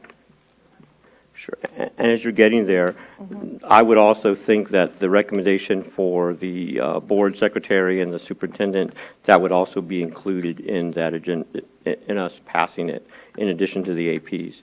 The only one that's a standalone right now would be the custodial staff. Right.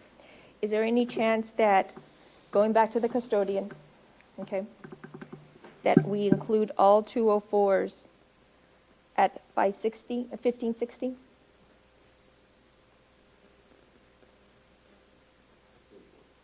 Let me take a look. All of them, not just the custodial lead. Dr. Ball? Mm-hmm. Can I make a suggestion? Mm-hmm. One of the things that we've added at the elementary level that has impacted the amount of work there is Adventure Club. So I think it might be appropriate to move them up to the next pay grade for the middle school. I just think that with the I don't think that's fair to the middle school ones because they have a lot of night activities, a lot of games, Saturday games, but I'm willing to do it. But I'm absolutely willing to do it. I just think that we will have this every month, another group of individuals. And probably me, by just suggesting the change, I'm just opening it up to every month, a different group of individuals. But I really should just leave it up to the board without me making a recommendation.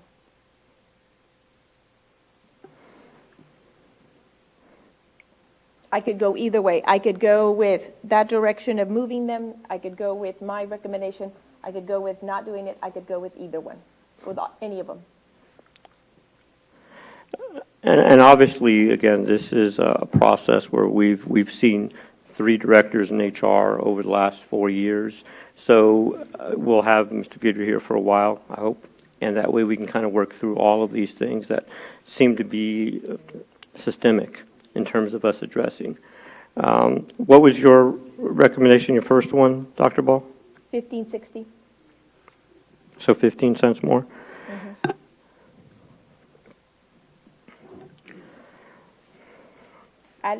We could add 15 cents to the minimum, midpoint, and max. I would be okay with that. I mean, obviously not 100% okay, but at this point there has to be something that's done, and I would take that in good faith as it's a beginning effort as we look at the following year. So I would be okay with that. Ms. Pichelle, I would like to, I just want to ask. So long. I just want to ask, is that 1560, again, is it going to impact the middle school and the high school? Is there going to be an impact if we do this with the elementary? I mean, all of them is going to have a ripple effect. Yes. All of them are going to have a ripple effect, yes. And I know that this is, when it comes to compensation, it's very difficult for me, for the board, because everybody is worth getting paid more. Everybody is. And it just does give the impression you just come up here and we'll do what we'll continue to make changes. Yes. Thank you, Ms. Canora. I'm a little uncomfortable piecemealing our compensation plan like this.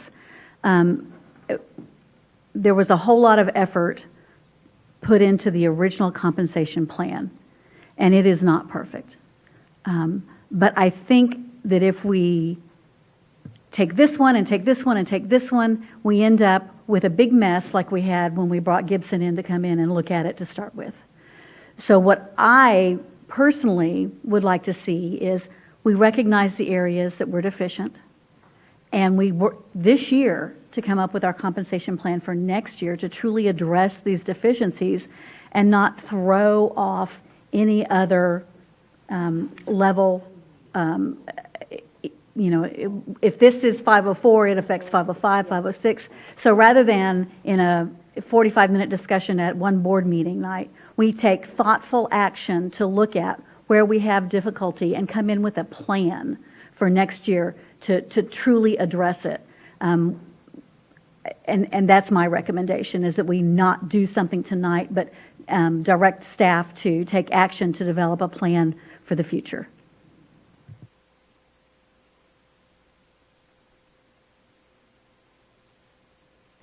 Any other comments, Mr. Diaz? Is that you moving towards making a comment?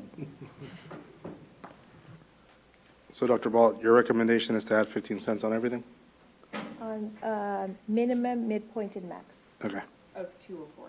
Of Of all of 204. of all of 204. Okay. I'll make my motion then. We'll do it separate since we have, I think Ms. Eaton wants us to wait for her. She made a face, that's why I was thinking that, but I could be wrong. But go ahead, I guess. no, I'll wait. I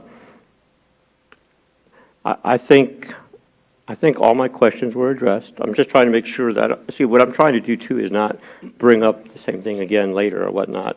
And just so you know, Dr. Ball, I have rationalized with employees too on compensation. So we're not an automatic yes. We just like to hear and have feedback. And I know the budget is large, so I know that there's also a commitment to start this process earlier with the program reviews and stuff like that next year, which will be helpful. But again, you and Bill did a great job in getting us this far, and I will commend you guys for doing a lot of hard work to get there.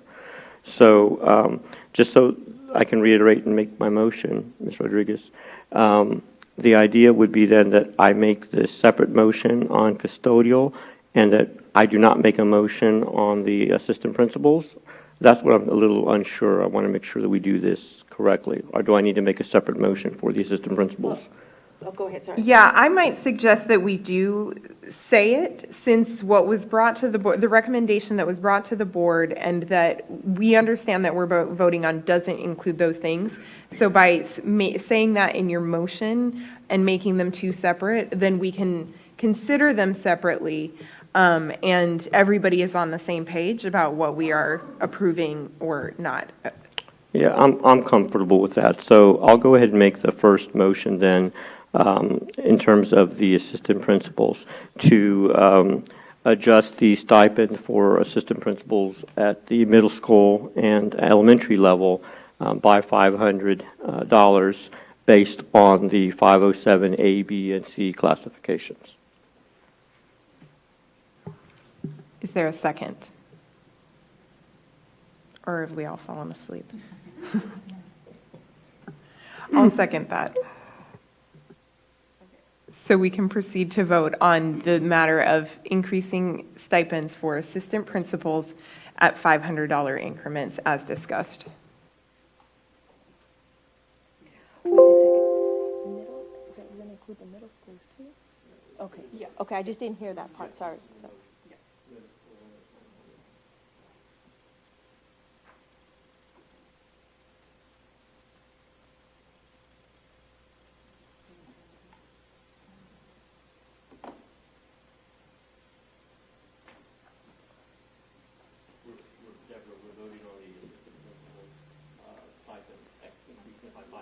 Yes.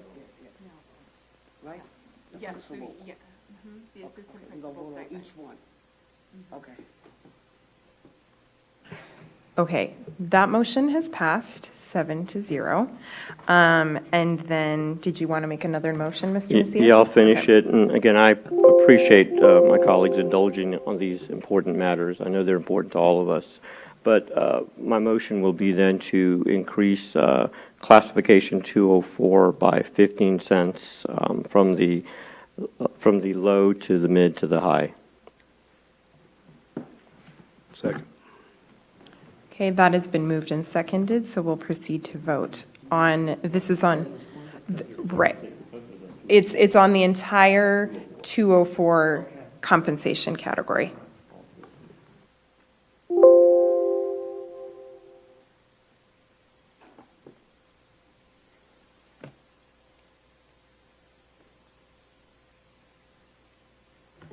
Okay, that motion passes 7-0. So now we need a motion for the actual item 5G, which is consider and take possible action regarding approval of adjustments to the 2022-23 compensation plan. So this is approving the adjustments that were made in our board book.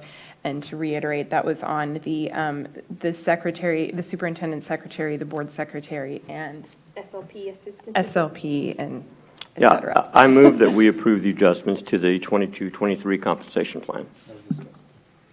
As discussed.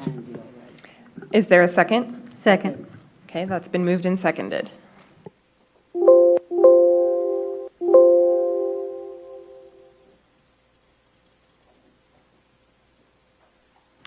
All right, that also passes unanimously. So we are done with 5G and ready to move on to 5H. Consider and take possible action regarding approval of the proposed budget for the 2023 fiscal year. So Dr. Ball. Yes. So earlier in the hearing that we had, you heard the exact same presentation that you've had on the board book. So this is now to formally adopt our budget. There wasn't any questions at that time, but is there any questions at this time?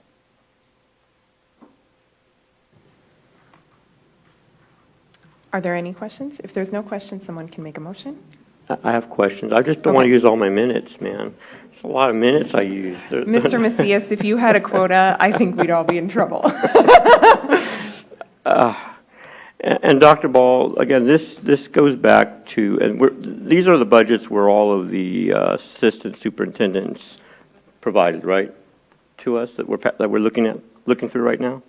These are the ones that I sent on Friday. Yeah, yeah, the campus allocations and Yeah, all of that. yeah, mhm. So some interesting things looking through it, and Okay. again, I'm hoping to look at this stuff much earlier next year.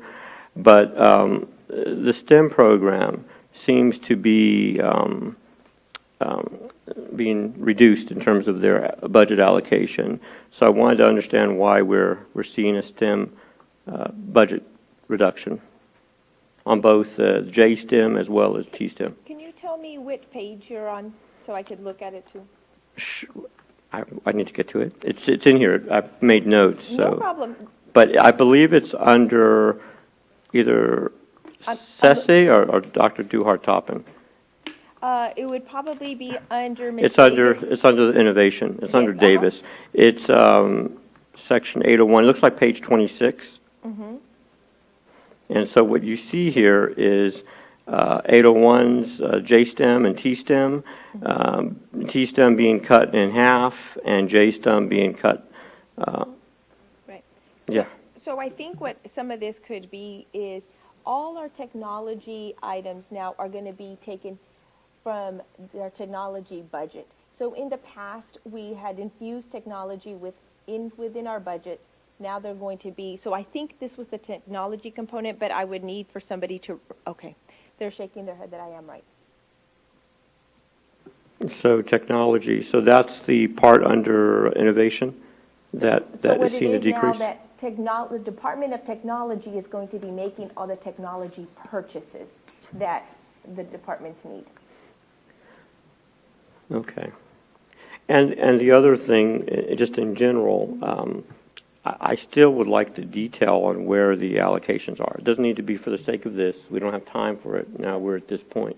But like we talked about, next year we'll do the program reviews early, and then you'll be able to see where. well, I still want to see them now. Oh, you want? I mean, I still have potential questions I'll have of you regarding them, but I need to just know what is being spent there. Okay. And I just, every dollar, we have to work together on that.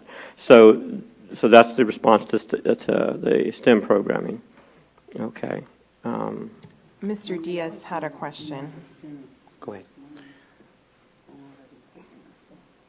she's talking about. I'm sorry, I was just talking about, all the money that all the departments had to spend when we had to pivot and get the kids all on tablets and hotspots and all that stuff. So that money is no longer coming out of the individual department like that. It's going to be with technology. So that was a lot of money. So with the shift of the dollars, that would account for the variance in what Mr. Macias just pointed out. So technology is going to be handling that as a budgetary item, but it is not their decision.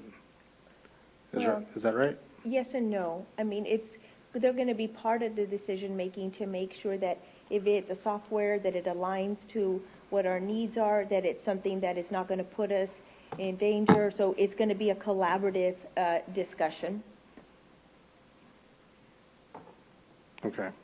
They're going to look at it to see, is it something that we can support that is good for our network, good for our system? So just depending on what the purchase would be. So in that decision-making, who has ranking authority?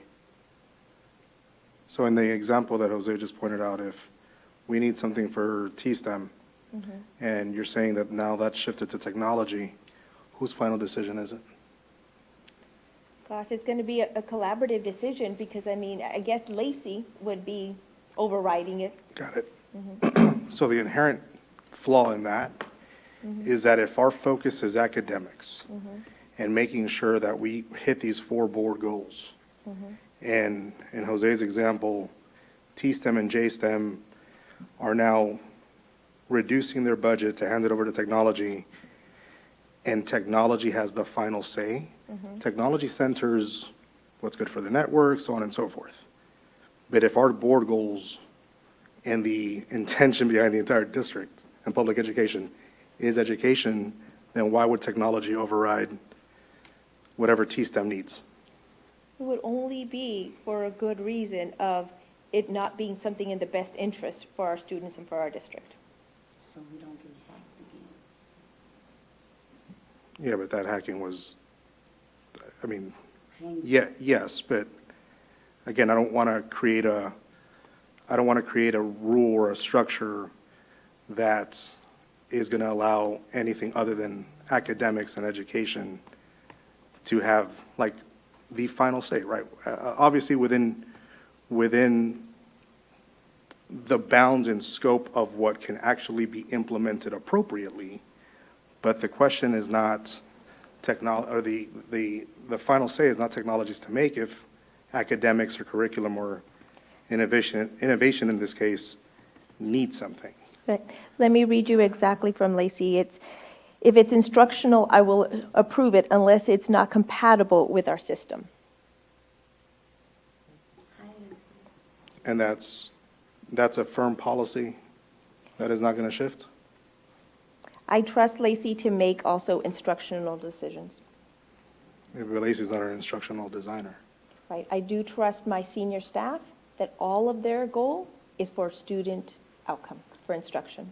I think what Dr. Ball might be saying, Mr. Diaz, is that the decision about what to buy will still be driven by the people who will be using the products. It's just a final approval would come from Lacey as far as, is this compatible? She would do that assessment of, is this compatible with our networks? Is this going to ensure the safety of our data and things? But the decision about what to buy, what is going to drive student outcomes and learning would still come from the individual departments getting the technology, rather than being, say, a hierarchical, it's just a final sign-off, like an approval, rather than driving the decision. Is that a correct? Okay.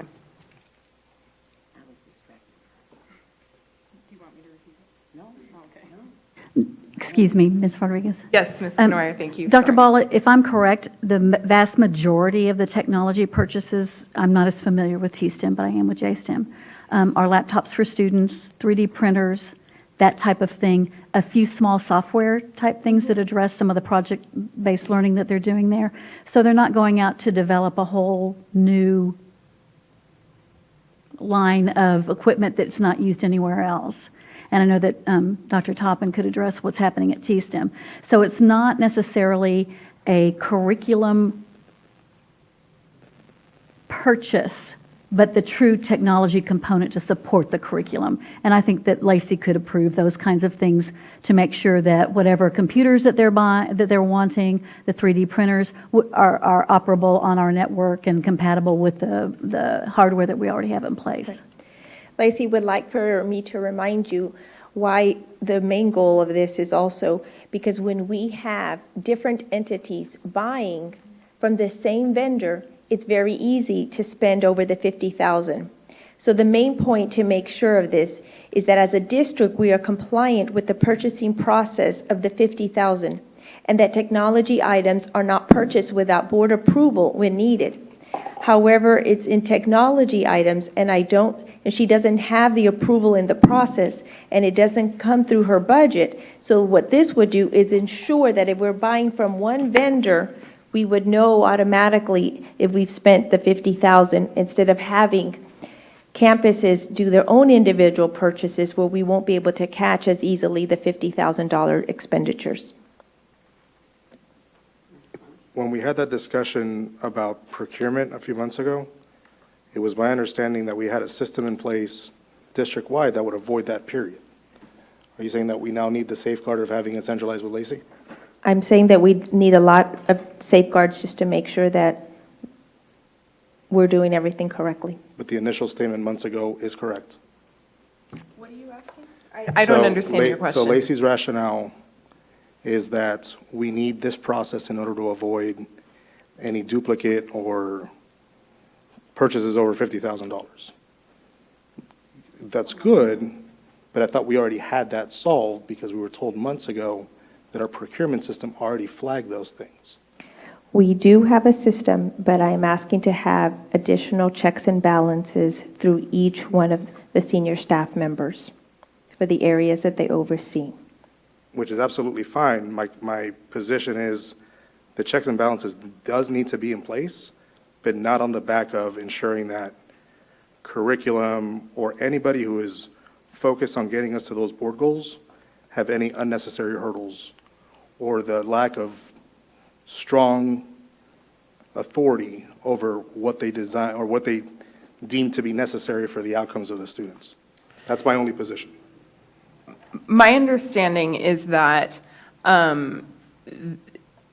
what this would allow us to do, or where it is ensuring both that we're following best practices, but also giving the autonomy, is that for things that might be duplicative across many campuses, like say every campus needs to replace their laptops, that can be done centrally, because if each campus is purchasing laptops, that would then could exceed the $50,000 and need to go to board approval. This is assuring that that would happen, and still allowing those departments to make the decisions for what is best for them. So I understand your reservation, and I think, in my opinion, it's not a reservation that I have about this particular thing, because it sounds like we're actually doing this only to, like Dr. Ball said, create a check and balance, not to hold anybody back from making decisions that are best for students and their learning. And so that does bring me full circle on the STEM. Simply just want to know if this reduction is going to have an impact on outcomes in our STEM program. Are we still going to be on target, Dr. Ball, for that, for whatever needs to happen there? I plan for us to be above target.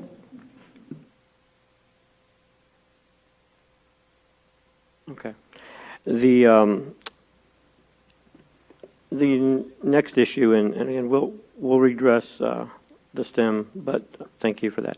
The Board of Trustees, you have under 702, I don't know what page it is. It says 176 in my board book, but you put the $250,000 for the internal audit under Board of Trustees.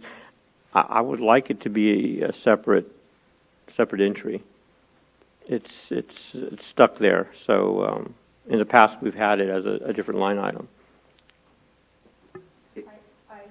I asked Bill to put it there because I thought that that's where the board would want it, since you specifically said it would be a function of the board. So where would you like it, sir? And I It would be, but I'm talking from institutional knowledge. If someone looks at our financials 15, 20 years from now, they'll see that and wonder, so if it's spelled out, this 250 was for internal audits, that would be helpful. It is spelled out in the actual budget, which I will get you. Okay. And I put it there because y'all used to have a line item in there that said 40,000, so I put it right where that 40,000 used to be. Yeah, and I think I remember saying internal audit there. As long as that is obvious, and maybe the detail will show me that rather than it clumped in there, Yes, sir. that would be helpful. Yes. So that would be good. Obviously, we're not getting the detail, but I can understand that.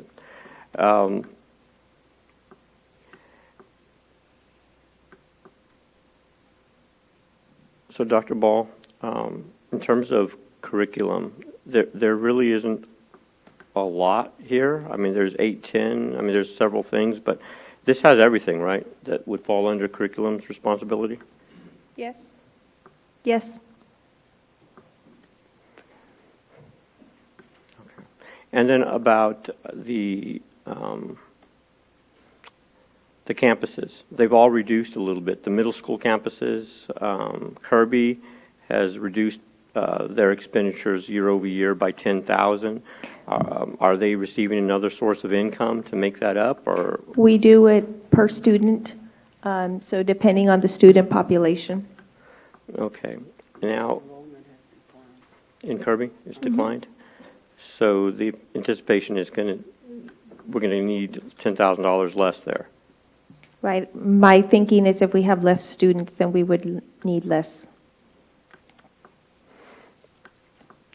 And forgive the inquiry, but this is only M&O that we're talking about in the budgets right now, Dr. Ball? Correct. Okay, so give me an example of what additional support Kirby is getting in terms of title or ESSER. Each campus, all our elementary campuses receive title funds. All of them are elementary. And then the other campuses receive SCE funds. And then, of course, there's the ESSER funds that they also benefit from. The reason I ask is because strategically we have to support our programming, and middle schools have been a concern for me, and making sure that we have allocated the appropriate resources to support them. We can't discuss this a lot outside of the normal frame of things. Budget is when we discuss it. So when I see decreases in our middle school, I have to ask more questions to find out if they're receiving more support or if they're receiving less. And budget cuts tell me they're receiving less. So can you tell me what we're doing supporting our middle schools right now? Could you rephrase it, and you mean like supporting in which area, sir? Or Like I said, we see decrease at Kirby. We know Kirby needs some support out of Kirby.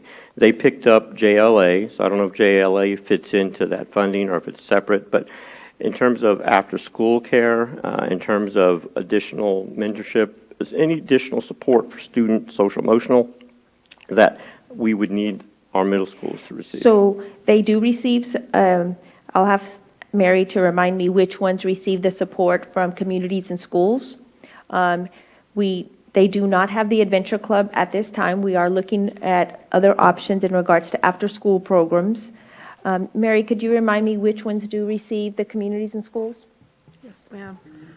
Candlewood, Park Village, Wood Lake Elementary, Converse, Copperfield, Rolling Meadows, Kirby Middle School, Metzger Middle School, Wood Lake Middle School, Judson Middle School, and Wagner High School. Thank you.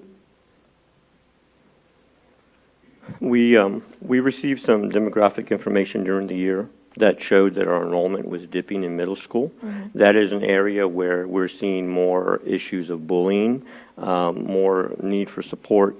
So we're going to need to focus more on middle school. So the decline based on enrollment should also signal some other issues. So this is the forum in which to bring it up. So Dr. Ball will talk more about middle schools, but clearly we need to do more to support the programming there, in my opinion. One of the reasons, too, and I mean, I might be wrong, but most of the charter schools, they start, and they either start at middle school and go up, or they just go from pre-K to middle school? The ones that have applied in our area. Yeah, and obviously that's why I think the enrollment is dipping. So we've seen that trend. So again, middle school needs some help, Dr. Ball, and the decline in dollars. I just want to make sure there's rationale to why we're seeing that we're not leaving them, but it's just enrollment based right now. But that doesn't mean we don't do things to start boosting enrollment in our middle school campuses. Right. And Mr. Atkins did want to add something. 3 of our middle schools do get title: Kirby, Metzger, and Woodlake Hills.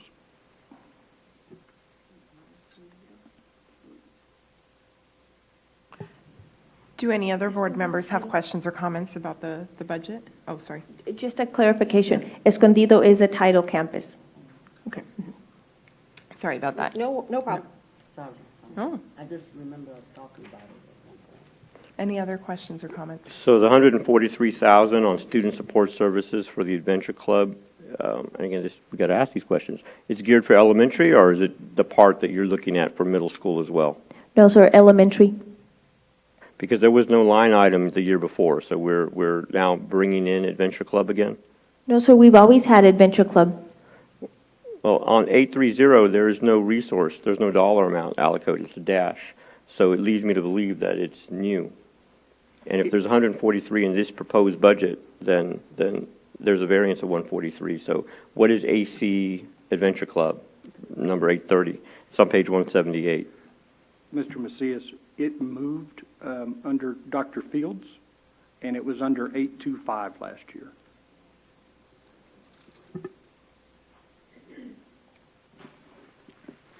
If that doesn't open a can of worms, I want to see comparisons, comparative what year over year is. If I'm looking at this, I won't know it moved from Dr. Fields' area to this area in student services. So, again, this is important stuff. We need to understand where it's coming from and what those variances are. And this is not accurate then. I mean, it moved, but it's just very frustrating. Are there any other questions or comments? Is there a motion? I move we approve the budget as presented. Second. Okay, it's been moved and seconded, so we'll proceed to vote. All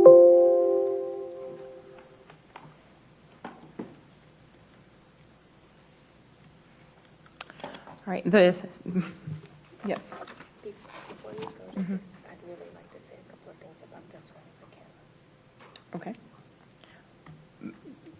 I'm going to, close out this item. Item H has passed 7-0. And Dr. Ball asked to make a comment about item 5B. I wanted to bring back 5B if possible because Lacey has been watching this meeting and has been sharing with me the issues that pulling this item is going to cause. It will cause us to not have teacher laptops in on time. It'll actually cause us for JSTEM to not have the things that they need that were just talked about. And she says she's available to talk by phone and answer any questions that you have because this is going to put us in a pickle in regards to some of the licenses that we have that are coming up on June the 30th, and those renewals will not be made, and we could, like she says, July 1st, we'll have some of the things cut off. So I didn't know if maybe the board would consider having her participate by phone and asking her any questions that you might have on item B. What do people think? So we won't be able to get our answers by the 30th, is what you're saying? She could answer any questions that you have right now. Well, I need a detail, and I think that was the expectation, that there would be additional detail.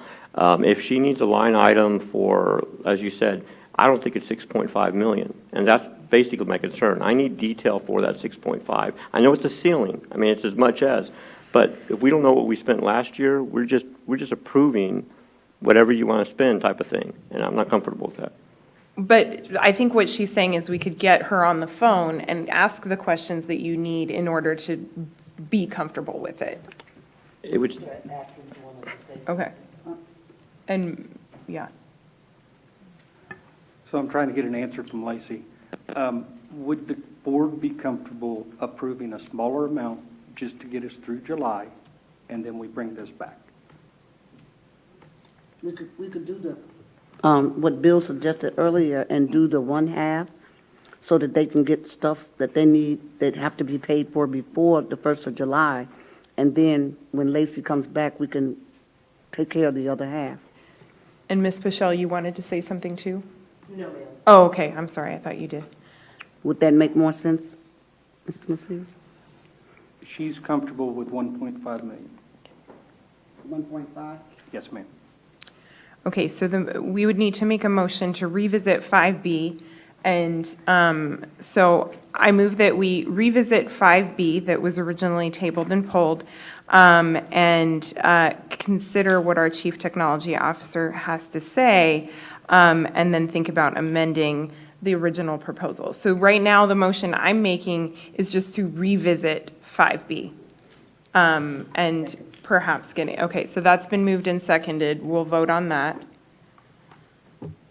Give me a second. Okay.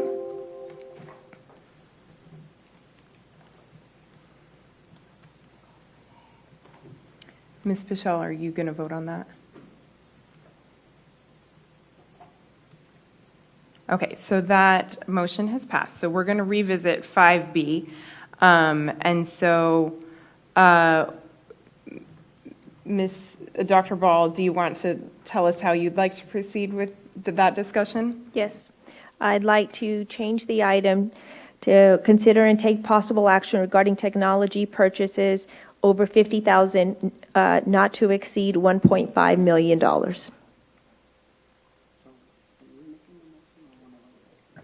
One of us has to make the motion. I move we Okay, amend. Oh, I move we amend the original request from 6 point. from the 6.5 million to 1.5 million and approve purchases up to that amount. I second. Okay, that's been moved and seconded. So we will proceed to vote.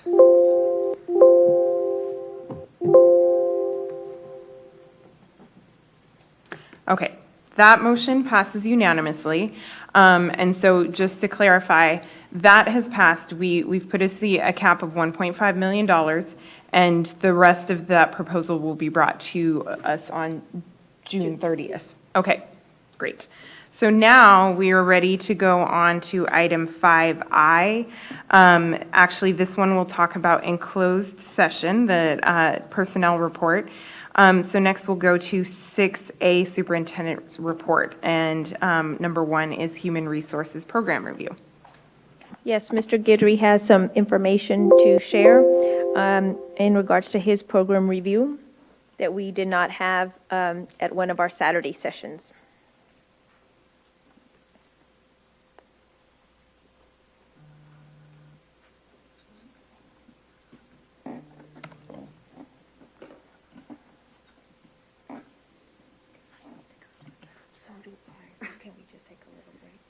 Okay, while Mr. Guidry is getting set up, I'm going to have us recess for everybody to take care of personal needs for maybe 5 minutes. And so we're going to recess at 8:27, and then we'll come back in about 5 minutes. Thank you. But this, I If I step away, I don't know what happens. don't actually think it's, Which one?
going to skip ahead to a portion of the closed agenda.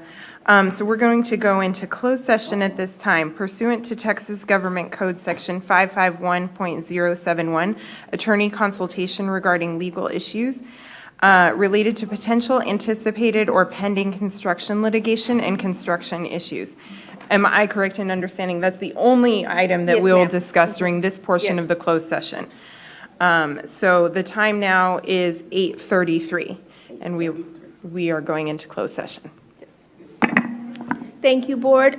We do have Gravely here with us. Mark is, or somebody's going to give us some information. I know, just.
We haven't had one in years now because of the pandemic, so. Ms. Robin, oh.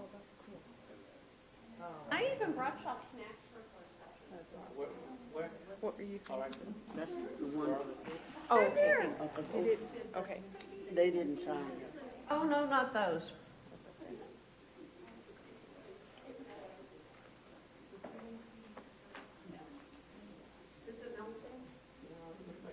Oh, yeah. It's like a Jolly Rancher melted or something.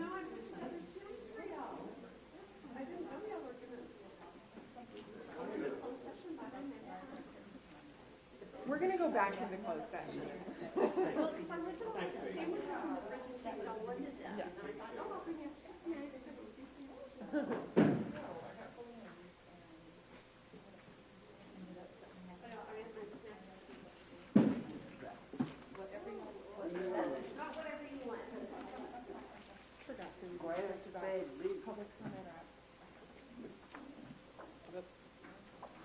nobody said anything. Nobody broke the rule.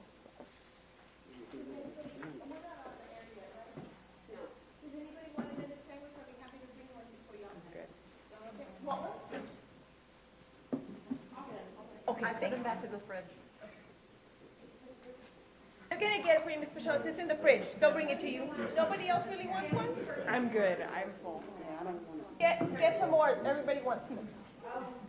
Gonna be here for a long time. That was nice.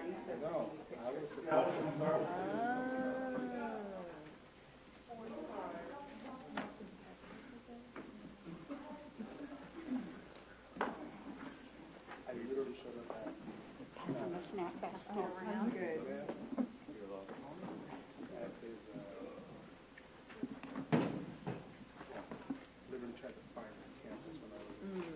Oh, yeah. I'll take the cookies. I'll take the cookies. Yeah, I'm so Breastfeeding, huh? Yeah. There's lipstick in here. No, it's not. No, it's not. Not at all.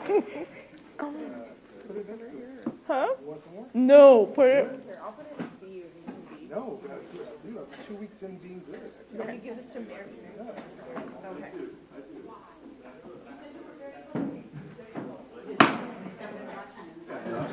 All right, the board will now reconvene in open session. The time is 8:47. No final action, decision, or vote was taken while the board was in closed session.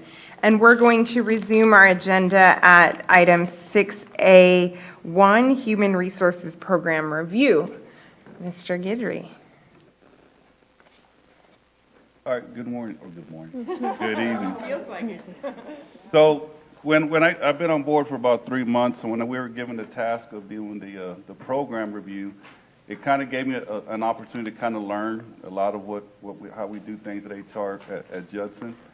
So, when we first created this, which was, I guess about a month or so ago, there's going to be some changes, but I didn't want to change anything just yet, just because of because I knew you guys had received a copy of this. But if there's any additional information that you would want, I could go ahead and make sure I add that to the Friday notes. So, a quick overview. So, under HR at Judson, so we've got there's 11 positions that fall underneath the position. You've got the Executive Director of Human Resources, Executive Assistant, we got the Human Resource Specialist, we got the Special Systems Administrator, Sub-Specialist, we have 2 Recruit and Hire Specialists, one for professionals, and we have one for auxiliary. We have a Systems Operator for auxiliary, HR Records Clerk, the Systems Operator for professional staff, and again, we have the Recruit and Hire Specialist, and we have the District Receptionist. So some of the responsibilities that we do at HR, and this is pretty much everywhere. Of course, we got the number one goal is to recruit and hire of all staff and positions. We handle employee complaints and grievances, substitute, recruit, and hire. We process background checks for volunteers, contractors, student teachers as well. We handle service records, public service loan forgiveness, and the VOEs, which is the verification of employment. We also process employee badge requests, fingerprinting, resignations, retirement, resignations, retirement, employee contracts. We maintain and update all personnel files electronically, conduct employee surveys, and we attend and coordinate all job fairs. So I know we have a job fair that's coming up tomorrow at Judson. We attended one last week at Region 20. So throughout the year, we've attended about 5 or 6 job fairs that are in town and out of town as well. Some of the numbers that we wanted to bring up as well this is based on the snapshot, which comes out that we submit in October. So in 21-22, which is the current year that we're in, we're administrative support. We had about 501. So you can see it's broken down by administrative support, teacher, educational aides, and auxiliary. Again, this is based on this PEAM snapshot.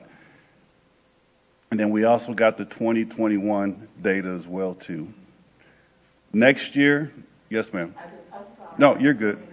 The PEAM snapshot, that's in October, isn't it? Yes, ma'am. Okay, That's in thank you. October. Yes. That's in October. So then at the next year, we'll submit another submission as well during that time. And of course, those numbers will change.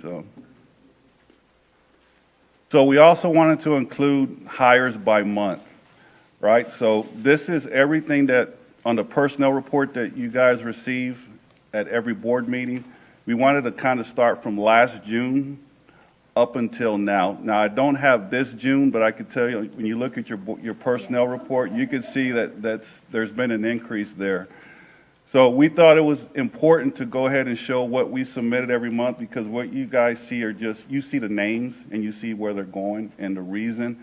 This is just pure raw data, just to kind of get an idea of a summary.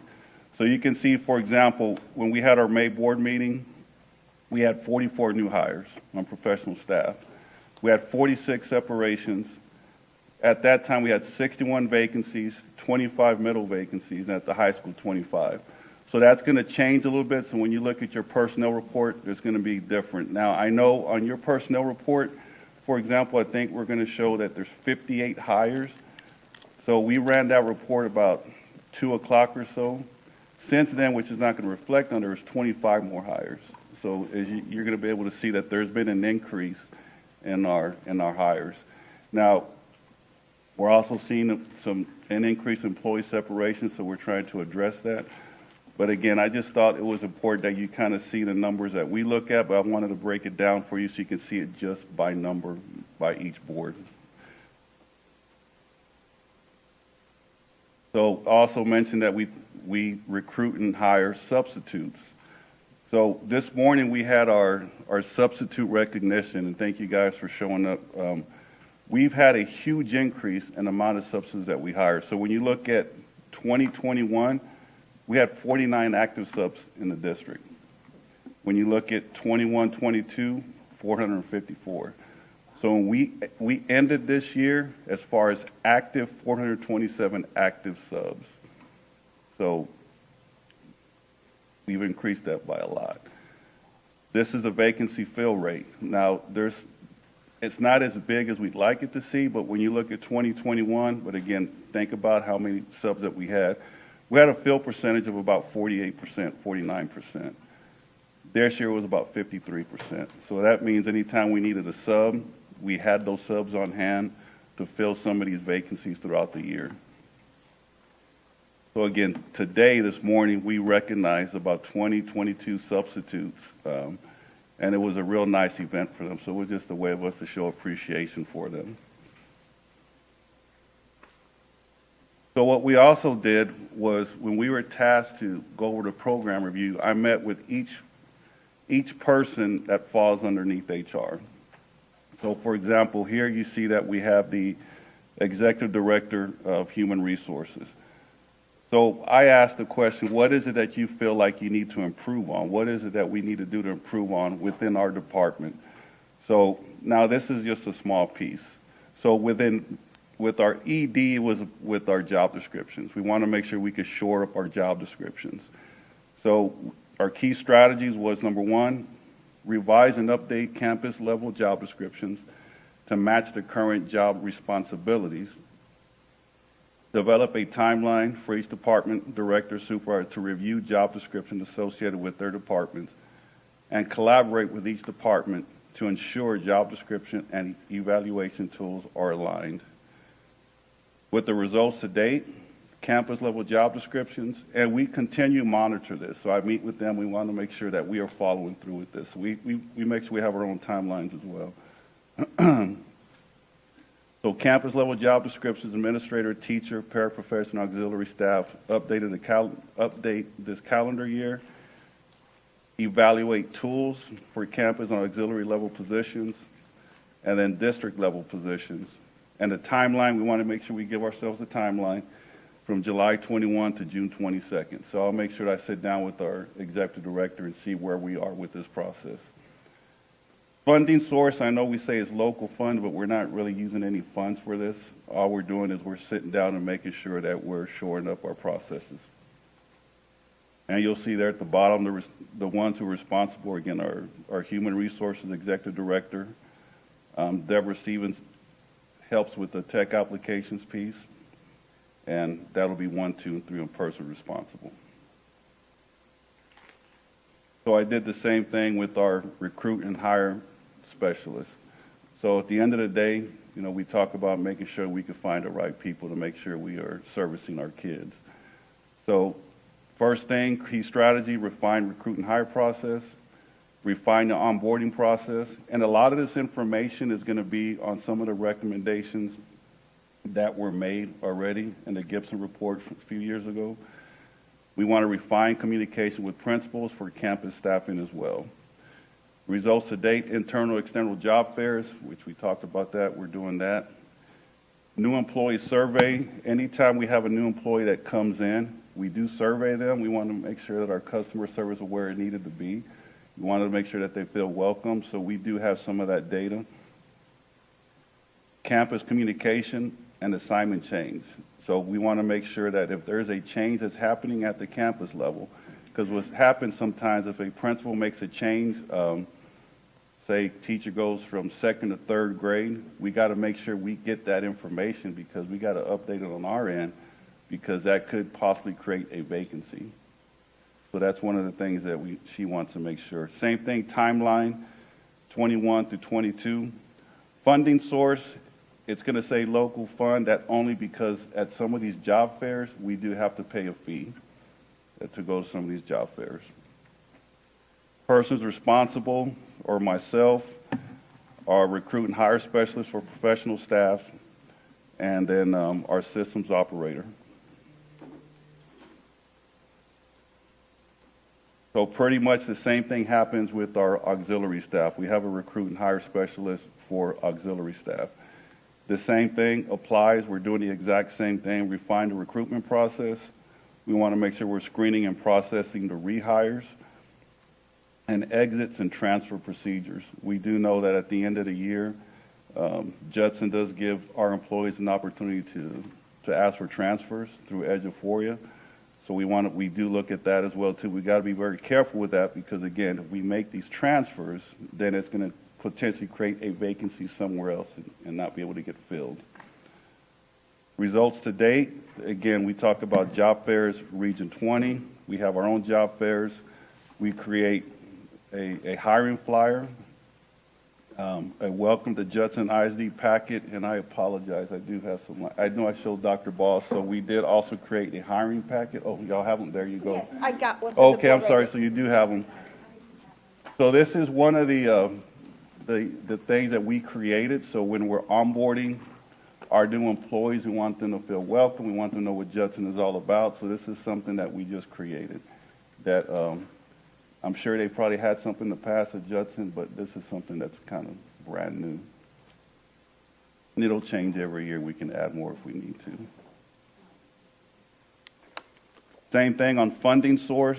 Again, because of the job fairs that we attend, is just to pay the fee, registration fee to attend these job fairs.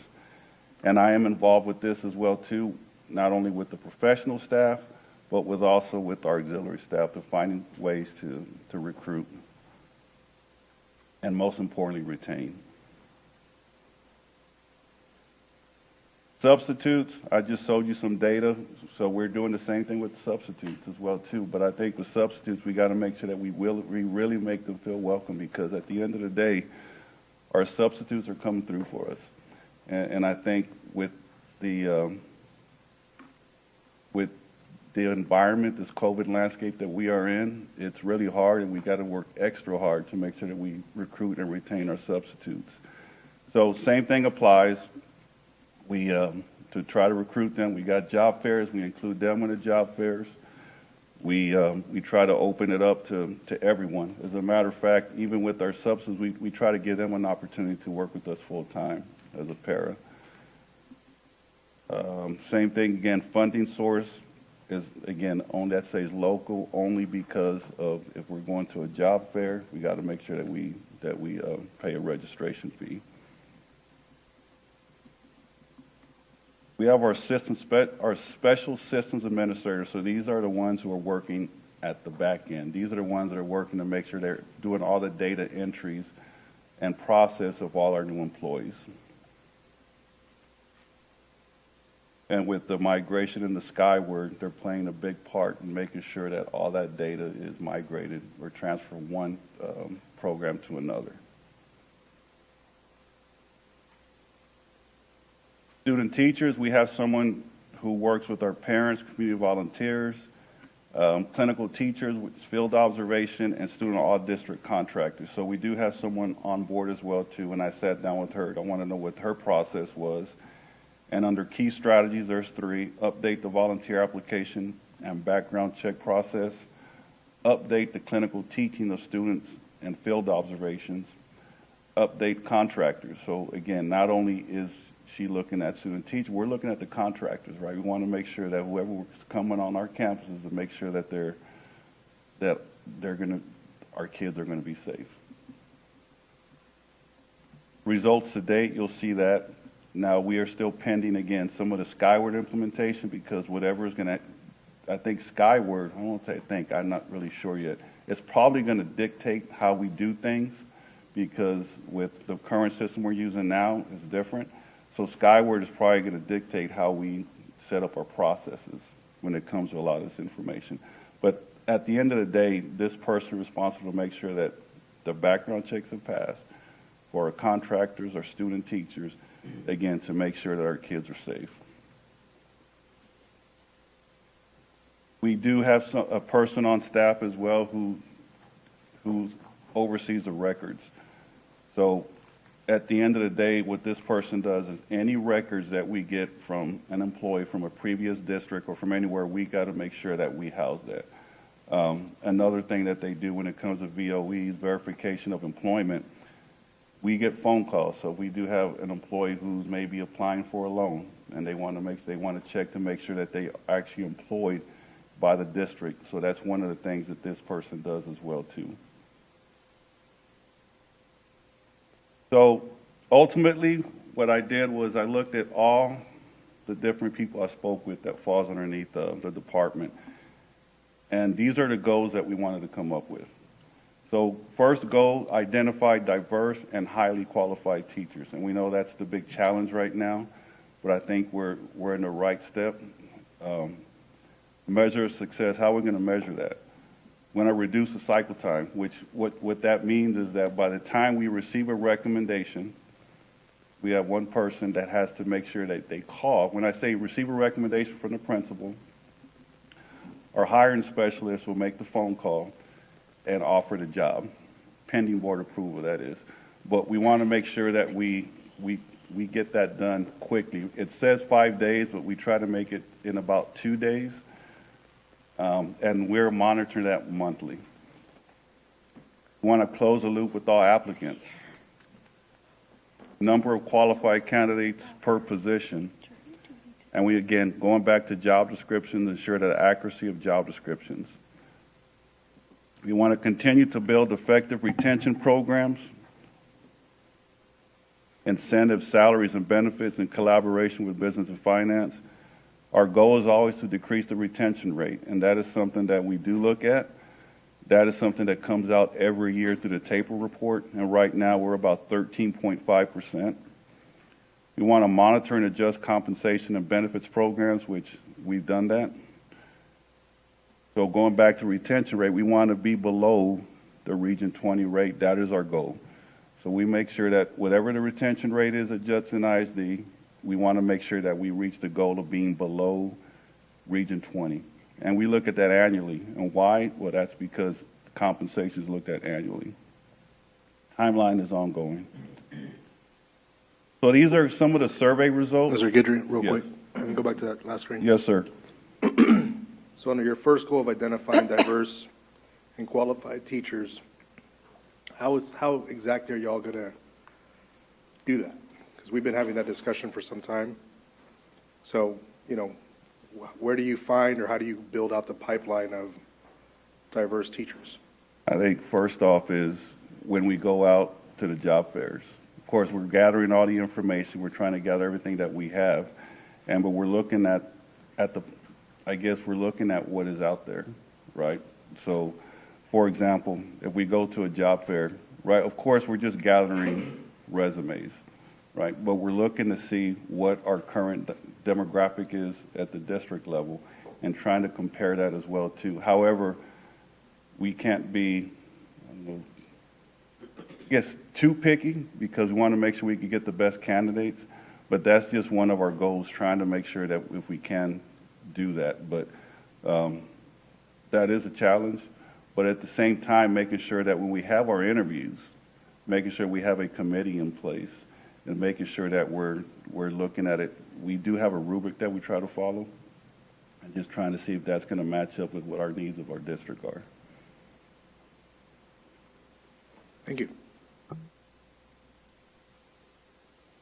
So I talked about the results of a survey, right? So when we do some of our onboarding with our new employees, we do want to see what do they think of how we're doing.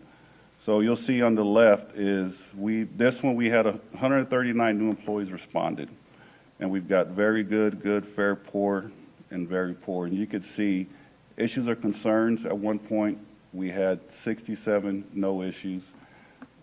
24 technology issues, 37 needed more training, no procedure. So this is something that we do look at this data and we try to make sure that we can refine what we are doing. But I think the biggest one is you'll see is, well, not the no issues, but it's need more training. So we got to make sure we refine the onboarding process as well. At the bottom, technology, internet issues or no laptop. So I know we talked about that. Wanted to make sure that we could get the devices in the hands of our teachers during new teacher orientation. And they are saying that because we do offer a lot, making sure that we provide more training in special ed, new teacher training, ASOP, Frontline, ClassLink, Eduphoria, Canvas, and Amplify. And I think when in the summertime, we hire those new teachers. We do all of that, but I think the issue is during the course of the year, right? Because we do onboard teachers once a month, and I think that's our issue, but that's what we're trying to refine. So in addition, what we do also is we want to recognize our employees, and we're talking about the retention of our employees, right? So, and a lot of you guys have attended this event. We've got the Spirit of Judson Award, where we honor employees that show commitment, dedication, hard work, and consistently go to the extra mile to produce excellence. The nominees are nominated by their colleagues. We have our years of service for 15, 20, 25, 30, and 35 years of service. We also, with our 5, 10-year service, are recognized at the respective campus or department. We have the Distinguished Educator and Novice Teacher of the Year Award. Each campus nominates one classroom teacher or librarian as their Educator of the Year. All nominees are honored then at the board meeting, and at the end of the ceremony, teachers who are in their 1 to 3 years of teaching for the first time were nominated by their campus for Novice Teacher of the Year. We also have the Volunteer of the Year. We have the Retirement Dinner. And again, what we had this morning was a substitute recognition event. So we do put on these events as well to make sure that we could find other ways to retain our teachers and our employees as well too. As you can see, we're including our substitutes, our volunteers. And that is something that Judson has done throughout the years, and we just have continued that. Because of COVID, I think a lot of that stuff paused, but now that we're somewhat out of it, we had a chance to go ahead and make sure we recognize a lot of those employees. That is it. Any questions that you may have? Are there any questions? Of course. Okay, Mr. Macias, go ahead. I was going to see if there was anybody else first. You know, it's always good, right? Obviously, HR is near and dear to me, and again, welcome aboard. We didn't get that PowerPoint. I like the way you had it set it up. So if you could send it to Dr. Ball so the board could get that, that would be great. We received the backup, and so some of the information was the same, but the PowerPoint, I liked the way it was laid out, just from my perspective. In terms of recruitment, I believe that, you know, the passage of our compensation plan hopefully gave your department the ability to recruit and retain personnel. When will we receive sort of an idea of what that retention looked like this year in terms of teachers coming back?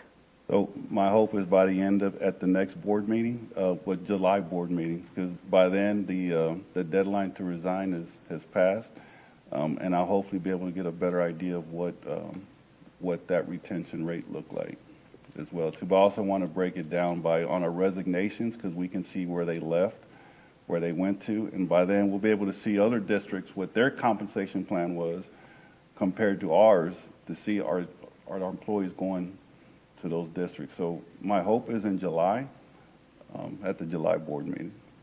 You had, and it's an issue that I'll be bringing up more in July and August, but you had some individuals that were reclassified. And so I'm trying to understand the reclassifications across the board, not just HR, but everywhere, in terms of when someone goes from a specialist to a coordinator. And so I don't know if you were behind those decisions, but clearly there was a need for more work to be done. So was there added staff to HR throughout the year, or were they just reclassified? I believe that, and I wasn't here, I believe there was two that were reclassified, and one, I think the records clerk, I believe, was added, was a position that was added. Sometime, I don't know if it was in the fall or early spring. Okay, and naturally, as we're reclassifying, there's obviously new responsibilities, I assume, and added workload. So we want you to be successful, right, in your department. And so looking at that, too, and what's going to help, I do like that our attrition numbers or turnover is less. I think we need to look down further. And this is for me telling Dr. Ball, I'm not telling you directly, but Dr. Ball. Look down further on what campuses are we seeing that turnover the most, so that we're addressing those issues. So in terms of the reclassifications, the added responsibilities, how is the recruitment looking right now? Back to the original retention recruitment, I have a question about how recruitment is looking in terms of your efforts right now. I mean, I can tell you this. When you look at the board report, you can see that there's an increase, right? Last week when I attended the job fair Region 20, and it wasn't just us. There just wasn't a high turnout. There wasn't much of a turnout. There was, I think, a bigger turnout when we had our job fair at Kitty Hawk back in April, I believe. We had a larger turnout there, which I think went pretty well. So to answer your question, I mean, the best way to answer that is I think we are getting more employees, not just on the professional side, but on the auxiliary side, based on the number of applicants. So I was able to log into, when I just learned how to do that, one of our programs, and I can see that there was an uptick in the applications on the professional side and the auxiliary side. It doesn't give you an exact number, but it's like this. It's a scale, and you could see it by date. So I do know that when we passed that compensation plan, there was a slight uptick in as far as applications being submitted. But it doesn't break it down by teacher or by position. It just shows the total applicants that were submitted. But I could get that for you as well, too. I'm still trying to figure out that program. But I think I could be able to figure something out for the July board meeting. Or if you want it sooner, I could submit it on the Friday's board report. Well, I know that we'll be having another discussion on internal audit for HR, so there's probably some things in there that we'll talk about that will be more clear. But clearly, setting protocols and processes and metrics, all that in HR is going to be very critical. I think I mentioned earlier that we've had 3 directors in 4 years. I mean, it's not the only time. We've had that as well in 2009 through 2012. So there are many instances where we're seeing turnover, and I don't know if that's impacting processes, but I'm just editorializing. But in terms of any additional questions, I don't have any right now. Thank you. Other questions or comments? I had a quick follow-up comment too. Oh, who did? Ms. Canoyer. Okay, sorry. Go ahead, Ms. Canoyer. I'm sorry. You were too subtle. That's fine. I think I raised my hand as you were turning your head. I just want to say I attended the substitute recognition this morning, and I really feel like the people who attended were very receptive. They felt honored, they felt welcomed, and they felt like they were valued, and that's incredibly important in terms of how hard it is getting subs. So I commend you for having a wonderful reception like that. They got a lovely breakfast, and there were door prizes, so that was really great. I appreciate this information. I'm looking forward to make sure we get all our positions filled that we possibly can. I know it's a scramble out there, but thank you for bringing all this We information. have a great team, so they're You do. doing everything they can to make sure they make it happen. Great, thank you. Ms. Fischel. Thank you. I'm going to make it short. Mr. Guidry, thank you for your presentation. You did a good job for your first one. Thank you, ma'am. And Appreciate it. what I wanted to make a point of is that these recognitions and awards that you give, that the district does for the specialty folks, that's important because even if we can't compensate, which we have been able to do, but this is also something in addition to compensation to let people know how much we appreciate them. So I'm grateful for that. And thank you. Please also thank your team because sure they do a will. wonderful job. Thank you. I sure will. Yes, Mr. Macias. I guess as I'm thinking through, and I know again you're new, you're learning your job as we go, but you did indicate a few metric-driven goals, and so I think in HR the personal struggle I've seen in the last 12 years is really embedding metrics in the decision-making and hiring process. And so I will ask Dr. Ball, but I also obviously look to you too, to fundamentally developing the type of metrics that make a decision to hire less about my feeling, but more about the qualification. And that is just something that I can honestly say I don't know if we've solidified that type of approach, because again, I've been here long enough, I've seen it. And so in terms of additional metrics, not here, because again, you couldn't put everything in this program review, but what are some of the things that you're looking for to evaluate your department's effectiveness? I think one thing is making sure, and I know I had that, and I know you said not on there, but I think it's important that we make sure that we have a quick turnaround when it comes to processing our employees. I mean, I think that's the biggest thing right now. Yes, because they'll go somewhere else. And I know you asked for something that's not on there. Right now, that's the thing that's on the top of my head right now, and that's why it was number one. Because if we don't fix that, and again, our people are working as hard as they can to make sure that happens. But we also don't want to lose people. You know, when we're competing right now for teachers, and I just want to make sure that we could minimize that turnaround time as much as we can. I know it said 5 days, but right now I want it like in 1 day because we got to make sure we can bring in our people. I know it probably doesn't answer your question. No, I mean, it gives me an indication of what is there. But also, I would also recommend to customer service for our current employees, having a one-day turnaround for any emails or phone calls or any of those things. I think we've had a focus on that in the past, and again, being that we have change up, if that's still a focus, but that's one I know our employees would appreciate. So I'm also working on an internal HR manual, and that is going to be included in there, is making sure that it talks about our procedures and processes that we want in place as a department. And one of those is going to be ensuring that we respond to emails within 24, 48 hours. I mean, that's a big thing as well, too. So, yes, so there's an internal HR manual that talks about how we're going to do things in our HR department, but there's a separate manual that we're also creating for our principals. We want to make sure that they've got the resources to make sure that they know what the processes are in place to make sure when it comes to making hiring, when it comes to interviews, the do's and don'ts of interviews, and having everything on one document instead of having to go into, because I'll be honest, there's about 5 different areas that our principals have to log into to get information. So the idea is to ensure that we have everything. It's a one-stop shop to hopefully make our principals' jobs a little easier.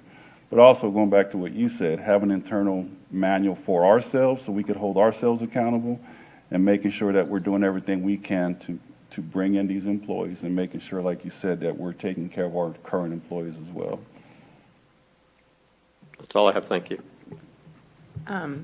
I had one comment, or it may be something that's on your radar already, but like following up on Mr. Diaz's comment about, what strategies are you using to recruit a diverse workforce? I think we've probably all seen research that when students see their own identity reflected in the teacher that's in front of them, it leads to better academic outcomes. And so making sure that we're posting teacher jobs and other jobs in with professional organizations that reach out to teachers of color, so like the Black Teachers Association, My Brother's Keeper is doing things, UTSA is a Hispanic serving institution. I'm sure we're doing some or all of these things already, but I think those are creative things beyond the norm of going to job fairs that can help make sure that our pipeline is diverse. And then we choose the best candidates from whoever applies, but we're ensuring that we're getting the word out equitably to all folks. So, Right. Yes, yeah, ma'am. thank you. Like in addition to that, and that we've talked about it before, just be cautious of like the reactionary recruitment, which is setting up a tent somewhere and then whoever shows up, right? Go into the source, ensuring that we reach out to those HBCUs that have those strong pipelines of teacher preparation, Hispanic serving institutions. Men of color are, by and large, absent in the classroom. So making sure that you have that tactical, strategic approach to diverse recruitment. But to my previous point, and that's why I asked you, make sure it's not reactionary. Because we have a wonderful system here that somebody can certainly have an enriching experience as a first-time educator with a collective lens for upskilling those employees and making sure that we take care of them as much as possible. So use that as a value proposition. Just don't fall into the trap of the expedient, which everybody does.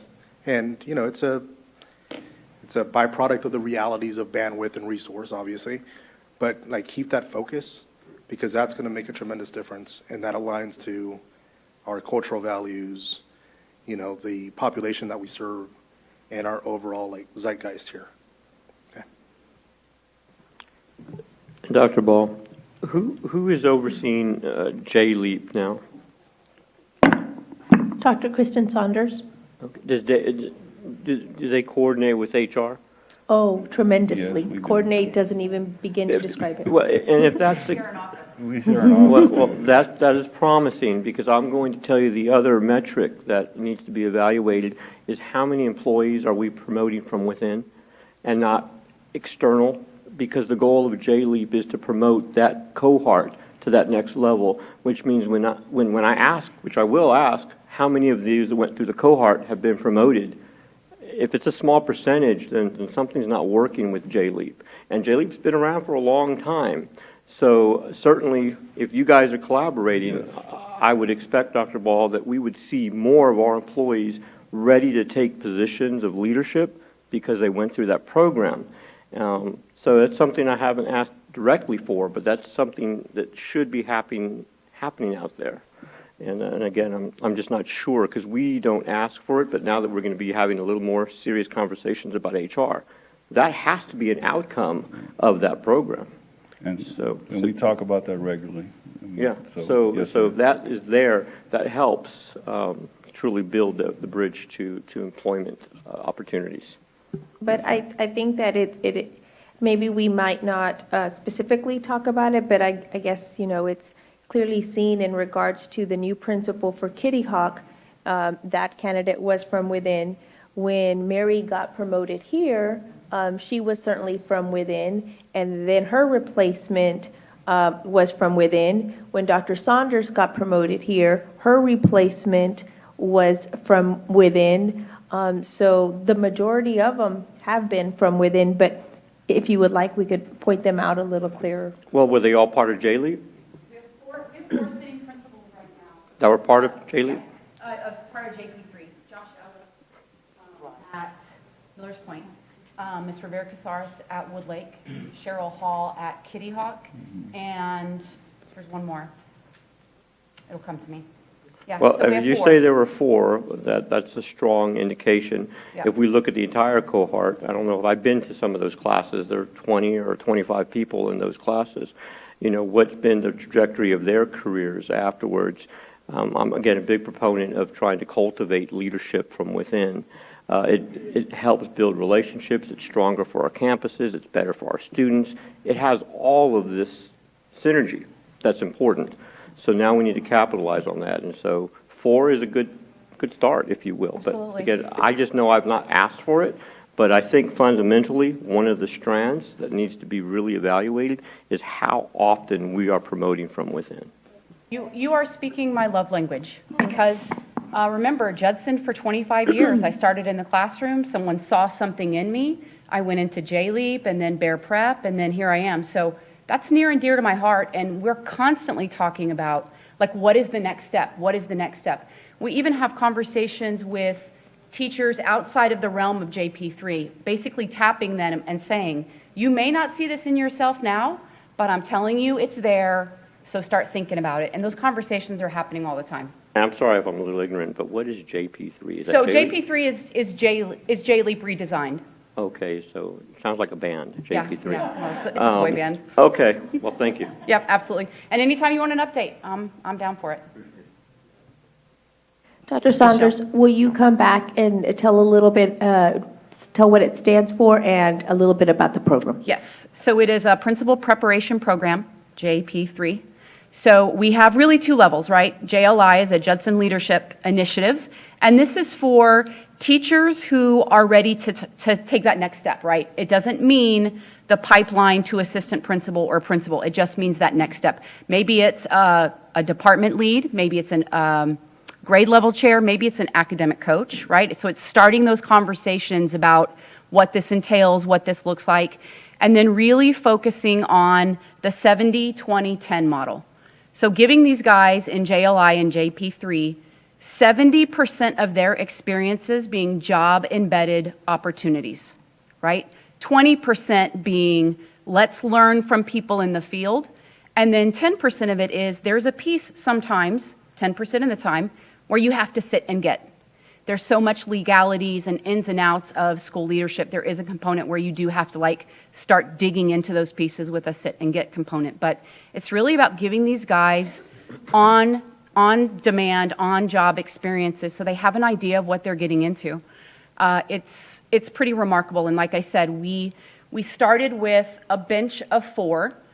We just opened up the JP3 applications. Right now we have 17 people that have applied. So those are sitting assistant principals or academic leaders who want to look at the principalship. I mean, that's threefold. That's remarkable.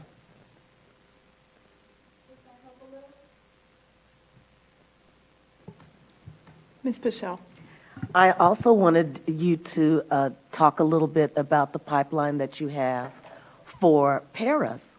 Absolutely. Oh, well, if they want to, if they're interested in becoming a teacher. Do you have that? Go ahead. Okay, so a couple of different pieces there. It's like we talked about earlier, and this is sort of where I think all three of our departments start to really come together. Teaching is a calling, right? There is, and it's crazy. You can almost sniff that out on people, right? Like when I go to the grocery store, all the kids flock to me. They can sniff out elementary on me. They know, like right away. It's this thing. You can see it in people, but they don't always have the capacity to get the documentation they need to be able to do the job they've been doing for 15 or 20 years, right? So there's pieces in place where a person's job experience at some point is a capacity for them to move forward, right? We've talked a lot, and Dr. Ball and I have talked about this as well, about us partnering with local community colleges to at least start that process for these guys, right? There has to be that first step for them to be able to engage in, because the skills are there, they're just missing the documentation, and that is tragic. So yes, the answer to your question is we're just starting that process, but it's important. It leans into what you guys are asking about, the equity, diversity, and inclusion. It leans directly into that question. Thank you so much, Dr. Sanders. Yep, anytime. Any other questions? And Mr. Goodry, Ms. Rodriguez and Mr. Diaz had prompted me to think of one last thought. The area of recruitment that they're talking about, going into venues where there are men of color and women of color and diversity, are we actually actively out there recruiting? Or do we have personnel going to colleges and universities and so forth? So we don't have that yet. Right? Okay. I do want to ensure that we try to make sure we could partner with some of our local universities. I know with A&M San Antonio, because they do. There's a strong partnership that we can have there. So right now we don't, but that is something that we are working on to make sure we can make that happen. Yeah, even UIW comes to mind with their Correct, teaching yes. certification program. Correct. And so we have people that are dedicated to that Yes. task, right? Yes. So, okay, Yes. just kind of curious. Thank you. Yes, and that's the recruit and hire specialist on the professional side. Yes, sir. Who, for the record, is not me.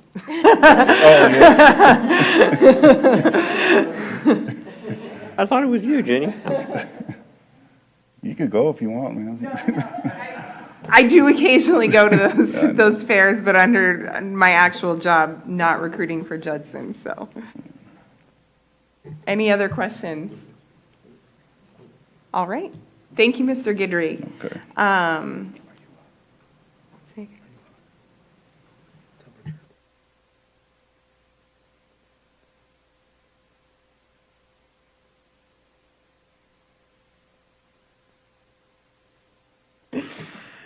Okay, we're moving on to the next item, which is item 6A2, information on 1882 and call for quality schools.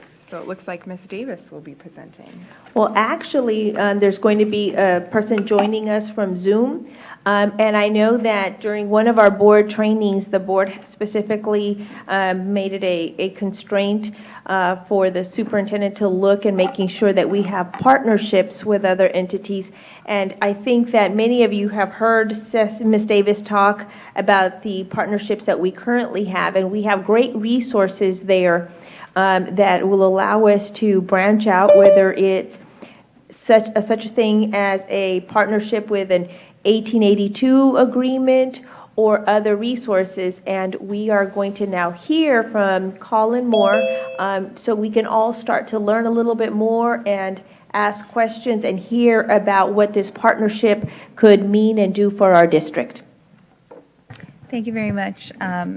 Good evening, Madam Board President, members of the board, and Dr. Ball. This evening, the Office of Innovation and School Improvement is very excited to share with you about 1882 partnerships and call for quality schools. Mr. Colin Moore is the senior advisor for Kitamba, and they partner with us as the executive advisors to the Office of Innovation. He is the senior leader on Kitamba's multiple engagements in Texas with all of the school districts that are part of the, sorry. He's the senior leader on Cutamba's multiple engagements with Texas, specifically with the school districts that participate with SGS. And he has over 8 years of experience with SGS strategy, with system design, and implementation support. And so tonight he will be sharing with you information on 1882 partnerships and see if that is something that we would like to explore in this school district as something that is innovative within the Office of Innovation. So, Mr. Colin Moore, can you hear us? I can, yes. Can you all hear me? Yes, we can. Yes.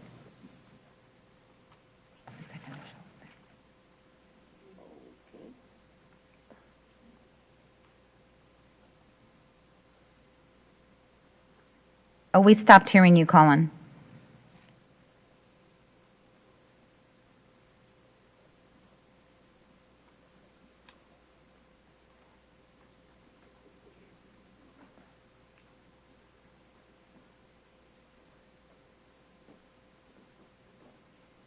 That may be on our end, Colin. Just give us a minute.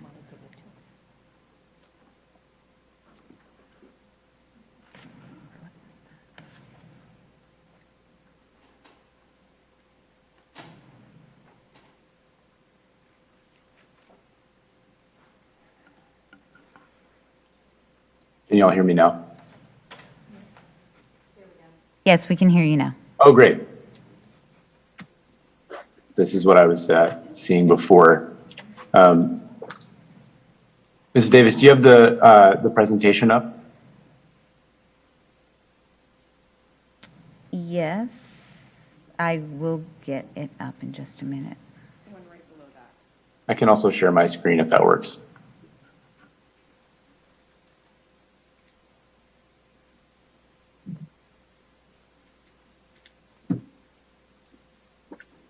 Well, good evening, everyone. While Ms. Davis is setting up the screen, she did give a quick introduction. I'm really pleased to be here and really excited to speak with you all about SB 1882 partnerships. As Ms. Davis mentioned, I am Colin Moore. I work with Cutamba. We're an education consulting group. We've been working in Texas since 2016. With the state and with multiple districts. We are executive advisors for the System of Great Schools, which Judson ISD is entering into its second year. The System of Great Schools is focused on supporting districts in implementing strategies that help create and improve schools to create more options for students. And we've been working closely with the district on some key strategies, some of the T-class redesigned schools, which I'm sure you've heard of, and some other strategies with Mrs. Davis. As I mentioned, we have supported a number of districts in this work since 2016. Beaumont is our next most recent one. We've worked in, Judson. We've worked in Midland, Aldine, Judson, recently Tyler ISD, Houston ISD, and also Grand Prairie. So again, very excited to be here. I see Ms. Davis is bringing up the slides now. Could you go to slide 3, and then we could just advance from there? Perfect. So as I mentioned, and as I heard sort of the preamble from the superintendent as I was coming on, we are here to talk a little bit today about SB 1882 partnerships. I'm not here to advocate for an 1882 partnership or against it. Some of the districts that we've worked in have set up 1882 partnerships, such as Midland and Beaumont, with a variety of partners. Others haven't. This is really just purely informational. I want to share some facts with y'all and some considerations that boards generally take into account when investigating whether a potential partnership is a fit for the district. My position is if it works for the district and it's been vetted by the board and by leadership and the community feels like there's a partnership that can meet the community's needs, then I'm for an 1882 partnership. But if it doesn't feel like it's the right fit, then I wouldn't advocate for it. I have some slides to run through. If y'all have a question, I can only see my slide, so I can't see y'all, but if you want to just interject with the question, happy to answer kind of as we run through, and of course we'll take some time after to answer any additional questions. You can jump to the next slide. So just really quickly, why SB 1882? First of all, I'm sure you all know this, but an 1882 school is one that is managed by a partner under a performance agreement. So think of CAST in San Antonio. That district has an agreement with CAST to run the school. In any situation, the partner is held accountable by a performance agreement to meet certain performance outcomes. And the partner generally has flexibilities related to staffing, the choice of curriculum, the school calendar, sort of the general things you think about that go into the operation of the school. Though the partner manages the school, the district keeps the kids, and the partner and district will share in additional per pupil funding that comes from the state. The districts that generally have taken 1882 do it for the reasons that you see on the slide. The 1882 is an option to create more specialized offerings for families. So think of CAST, which is a more unique model and one that districts traditionally may not have the specific expertise to run. The second option there, increasing the number of high quality seats. Some 1882 partners specifically specialize in turnarounds, and so that's lower performing schools with partners coming in to support that work. And generally, again, where districts find that this is helpful, the combination of a turnaround partner or a unique model like CAST can improve a student's experience and outcomes. And so when it's done well, and when the partner meets the needs of the community, we find that these things generally obtain. So you can jump to the next slide. I mentioned that in the previous slide, when it's done well, we find these things happening. 1882 is not a silver bullet. A partner still needs to be managed. But when it does happen, we've seen in these districts pretty phenomenal impact. As I mentioned, creating more specialized options allows for the district to expand the diversity of school options. So I mentioned CAST. In many of the districts that we've worked in that have done 1882, we've seen the proliferation of single gender schools, young women's leadership academy, young men's, those types of things. The kind of second benefit, I think, again, when it's right for a district for a partnership is that it can enable the district to focus its efforts on running fewer schools better because they've managed to transition the management of a school to a different partner, and allows the district to focus on other specialized programs that the community may need. So for example, if you're looking for an early college partner or a dual credit partner, and CAST is a great partner for that, it may allow the district staff to then focus on a specialized models such as IB and gain facility with that. And then I think the last two are fairly straightforward. 1882 does allow for additional funding from the state. Generally, most of that goes to the operating partner to run the school, and then the district will hold some back for administration. And I can talk a little bit more about what goes into those performance agreements in a moment.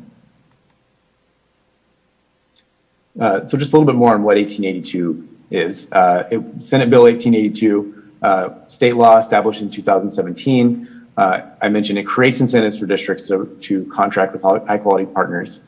Those partners are, by definition, charter schools. They are chartered by the district under subchapter C of that division. So we've seen a number of kind of paths to that, which I can talk about in a minute. The law allows additional resources. So I mentioned there's an additional per pupil.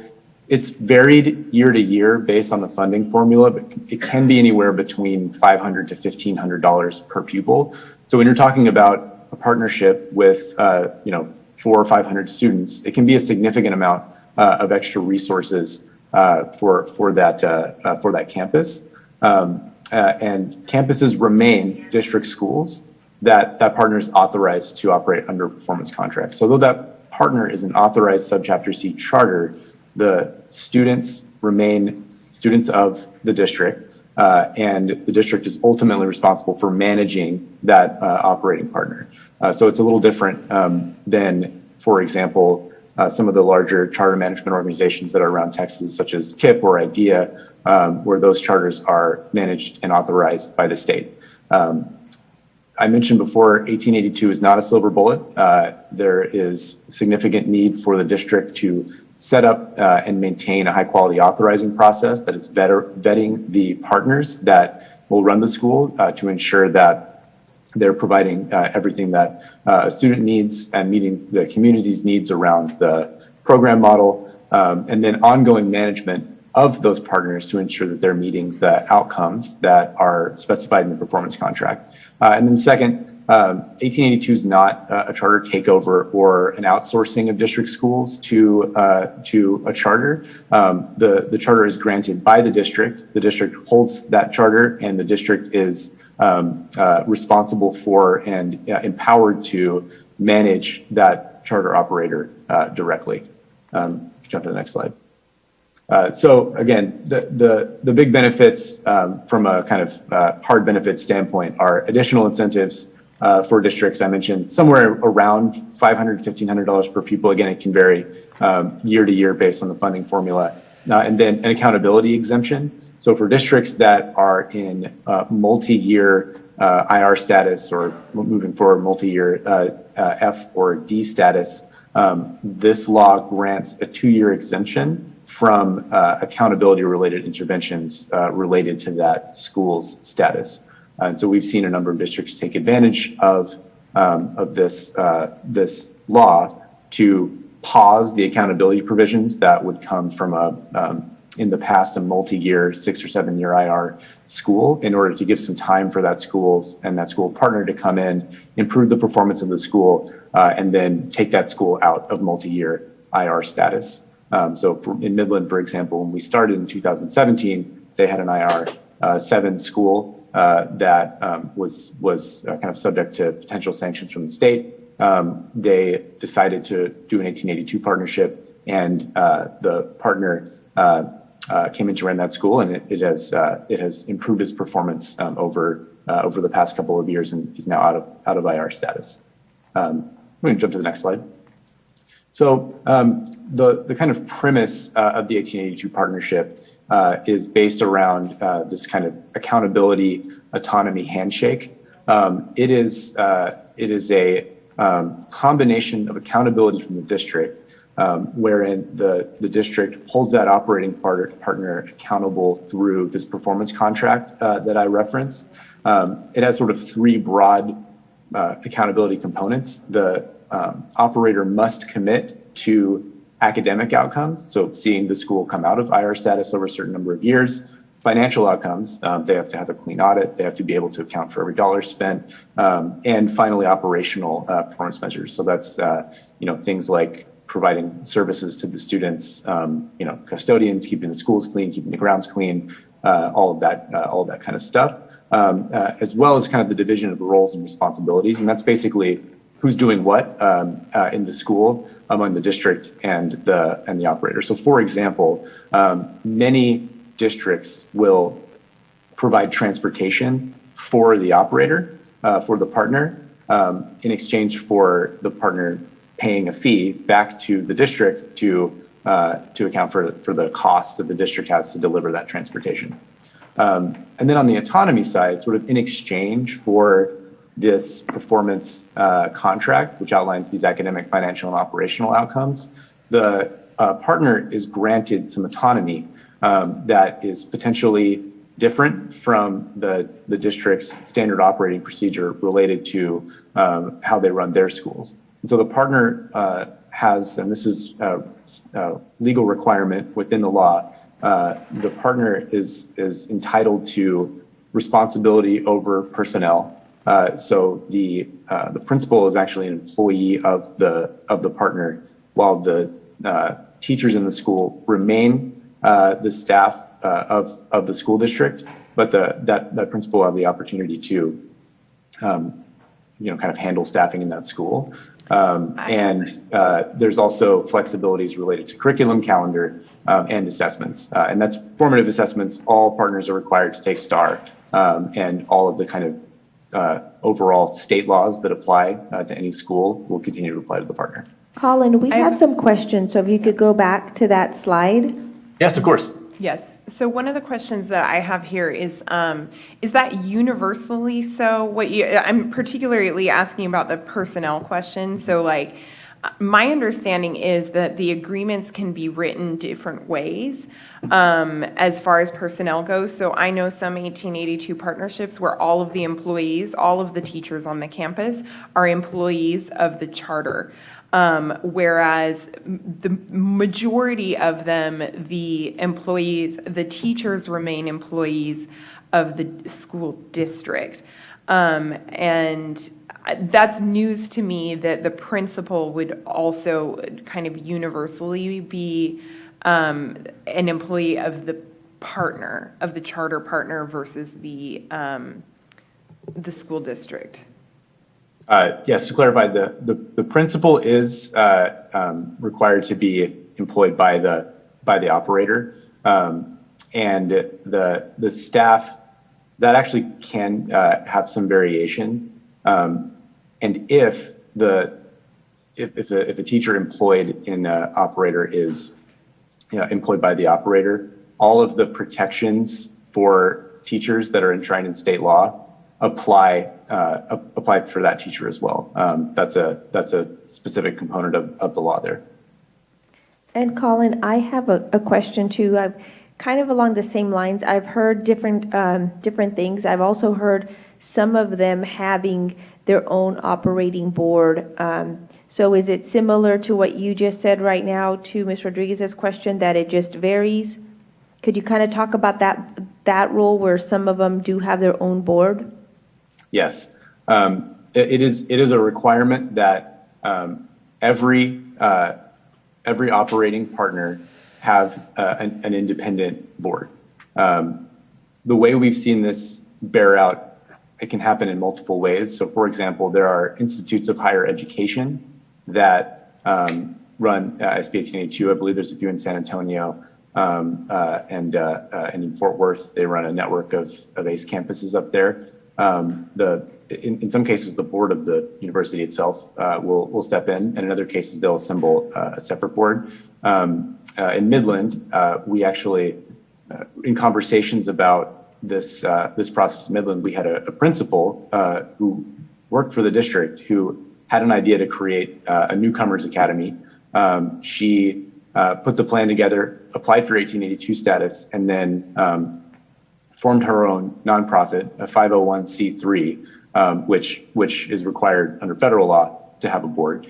And then she left the district and turned around and started running a newcomers academy as an 1882 school that serves district students in Midland. And that board that was running her 501c3 became the board of the partner.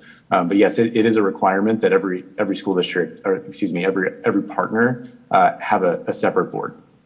So then how is the delineation of, let's say we'll call it School A? What would the Judson ISD board approve for School A or the partner board approve for School A? That's a great question. So the boards, the Judson ISD's responsibility in this hypothetical example related to School A would be to approve and then continue to authorize, assuming that the school is meeting its performance standards, the performance contract itself. And so typically, again, this varies and there's opportunities for flexibility here. A SB 1882 partner would apply to the board with an application. The board would approve that, and then the district and the 1882 partner would work on negotiating a contract, this performance contract that I noted. Once that's complete, the Judson ISD board would approve that, and that contains the performance outcomes and a time frame by which the kind of outcomes are due, and that's sort of an authorizing cycle. And in that act of approving the contract, kind of in the technical language of 1882, we'd say that the Judson ISD board has authorized School A And then this is where it varies. Some schools are given 3-year kind of initial periods for reauthorization. And so at the end of 3 years, there would be sort of a formal review of the partner, a opportunity for the board to review the outcomes and then determine to either reapprove the contract for another period of time or cancel the contract, and that operation of that school would then return back to Judson ISD. I guess, like, for example, like tonight, we've been going over the budget a lot. Would that School A budget still be approved by the Judson ISD board? School A's budget in this example, where they have partner, would be approved by their board. Okay. Thank you. But it would be written into the original contract. How much of that is given to, like, how much control, what portion of the budget is controlled by the charter partner and what portion of it is still under Judson ISD control? Because you mentioned, like, transportation. So, for example, that would be something, those are all things that would be negotiated in the contract from the very beginning. That Exactly. division. Okay. You can imagine there's some sum of money that is the sum of the per pupil allocation that the district and the operating partner have decided to split, essentially.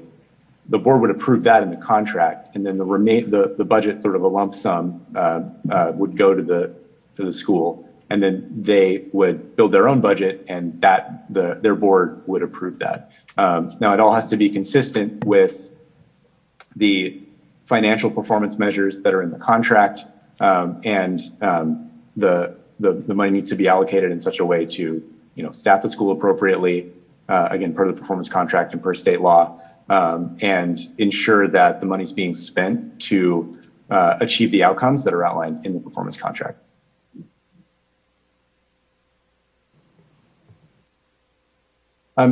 Following this, I just have a number of examples. So we mentioned CAST.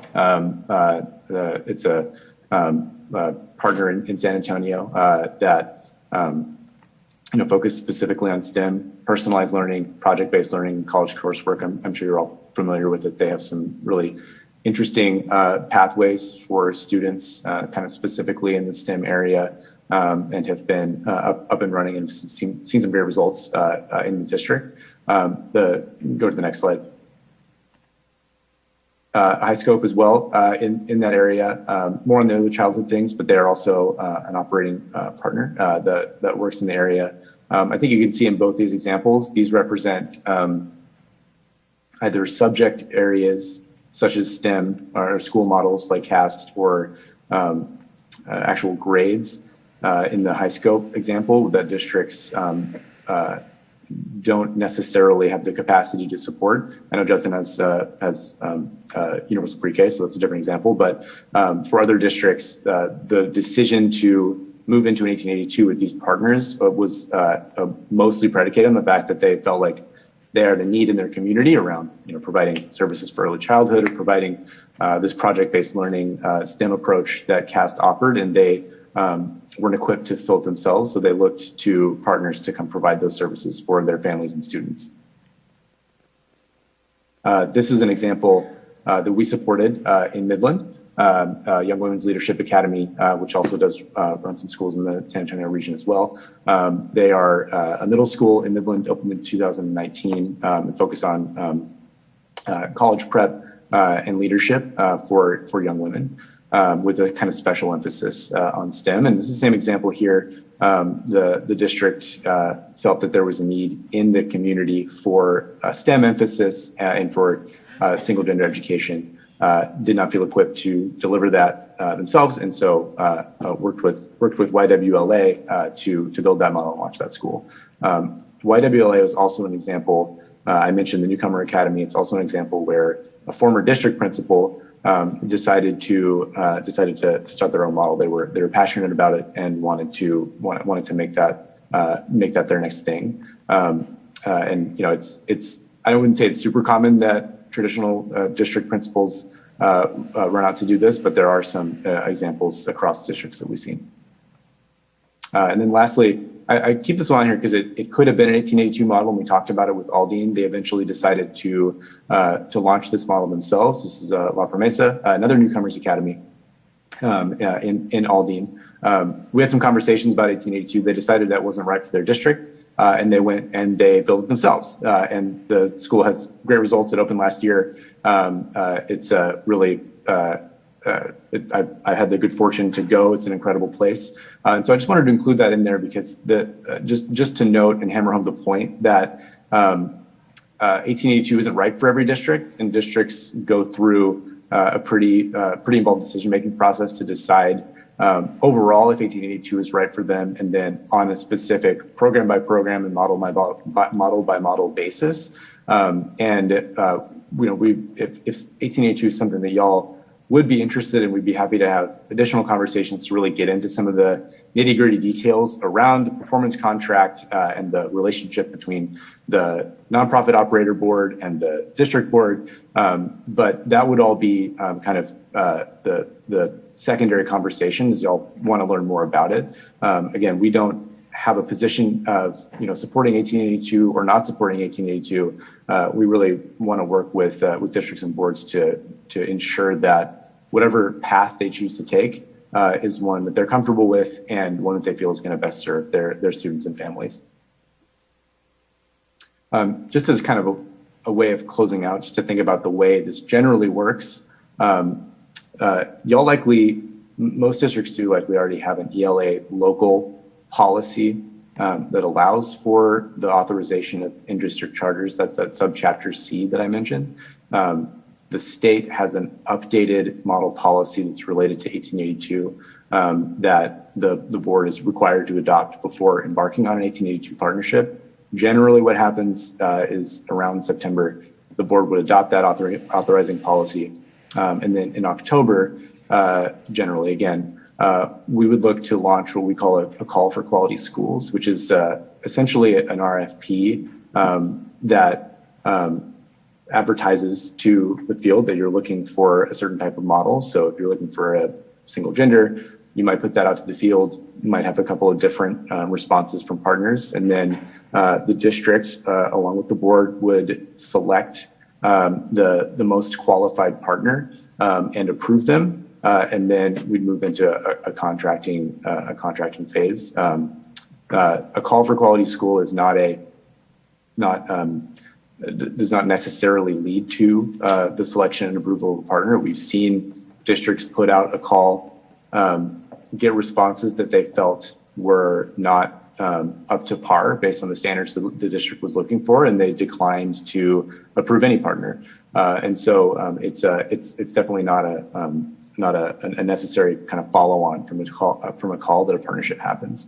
The actual deadline for 1882 is submission to the state for the state to review the contract is in February, and then that following August, generally the partnership school will launch in its first year of implementation. We've also seen districts put a year kind of between the selection and approval and the launch, so that 1882 partner in the district can engage in a full year of planning. That's generally also an option, and that's up to the district to decide on how much time they want to give. That's the end of my my kind of planned presentation there. I'd be happy to answer any more questions that y'all have. I just wanted to let the board, the one that we are certainly continuing to pursue with is for us to have a cast. And so, understanding that timeline, we would need to do something in September to authorize like a policy to bring that in. Right, so we're working on, gosh, I just lost her name. Jean Russell. Thank you. Yes, with Jean Russell. So we've been working with her on that. So next year is still continuing to be our planning year. So next year we would have to continue to talk about that. Yeah, CAST has indicated that they would like for us to open 2 years out. 2 years out. Mr. Diaz? So Ms. Davis, do we already have a plan to call for, go back to that. To go for, to conduct a call for quality Call for schools? quality schools? If the board approves, the Office of Innovation would be ready. So I guess, where's that slide? What was the timeline? If we wanted to go out and see what's, Colin, can you hear them? I can't hear super well. I was just texting you to say, if you wouldn't mind repeating any questions that are for Colin, me, I'd can you put up that happy to answer timeline them. again? Oh, yeah. I think Ceci was sharing her Oh, okay. screen. I think it was that slide right there, number 13. so theoretically, if we wanted to explore this, we'd have to adopt a policy. Theoretically, if we wanted to explore this and launch in August, this is the timeline that we would have, right? Correct. And then has staff already developed the authorizing policy? No, we have not. This was our first step, so kind of just get everybody better acquainted, acclimated with this. And then I was thinking the board would kind of give us an informal green light, and then we start that. Got it. And then Colin, the call for quality schools, how does that normally work? And actually, Ceci, you answer first if you know it. How does the call for quality schools actually occur?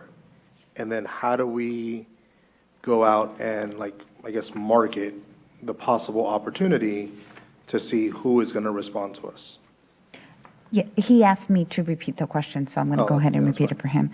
Colin, Mr. Diaz is asking, how does the CFQ actually work, and how would we market that? How would we basically conduct the CFQ? Sure. What we do is we look at the requirements that the district is looking for and write a request for interested operators to submit their proposals. We would sort of outline at a high level what we're looking for from the operator. So just for example, we're looking for, I'll use the Young Women's example, we're looking for a single gender school that has a STEM focus that serves K to 8. And then they would, and you know, we would look for ask them for evidence of outcomes, their experience serving students that mirror the demographics of the district. Basically write that into, when we've done this other district, we try to keep it short, you know, a 3 to 5 page kind of request that outlines what we're looking for. And then the districts would submit the potential partners would submit a response. It can be anywhere from between, 20 to 40 pages that sort of outlines who they are, their mission, their vision, and the evidence of outcomes and how well they basically meet the criteria that have been outlined in the call. And then there's various kind of we would sort of post that. The state has a website, sort of a clearinghouse for interested partners. As I mentioned, we as a consulting group have done work in various places in Texas and also nationally, so we might distribute that call to our networks. There are a number of other executive advisors that work for system of grade schools. We'd ask them to do so as well. So we try to spread that far and wide, cast a wide net, and see what came back. And then the district would do a sort of a preliminary review of those responses coming back. Just giving examples specifically for Midland now, identify 2 to 3 that looked promising, and then take those to the board for review. And then once the district has sort of said we are interested in going forward with this partner, following the call for quality schools, then the partner completes and submits a full 1882 application, which is then approved by the board. And then they complete the contract, which is also then approved by the board. So there's sort of multiple steps of inquiry about a potential partner, and then opportunities for the district to vet that partner and to ensure that that partner is properly positioned to serve the families in that district. And if I may add to that, that operator that we would be searching for in the CFQ would be responsive to a need that we would identify, or simply something that we would value. So for example, what came out of our Listen and Learn is we heard from several people that we have a STEM school on this side, a STEM middle school, but we're missing a STEM school on that side of the district. So that could be something that's a need. So then our operators, we would write the call for quality schools looking for that to meet the need. But I want to share we did have the opportunity, Ms. Denise Orozco and myself, we had the opportunity to visit with some operators last week at the SGS Summit.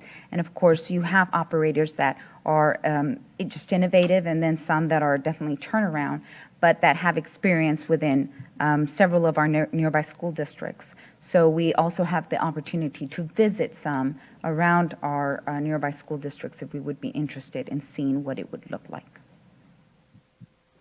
So just to summarize, you would write, or staff would write, the call for quality schools based on our values, our needs, our specific demographics. Yes, sir. Everything that is important to Judson specifically. It's not a boilerplate product, right? Correct. That would be specific to our needs, specific to our values, Okay. and what we're looking for.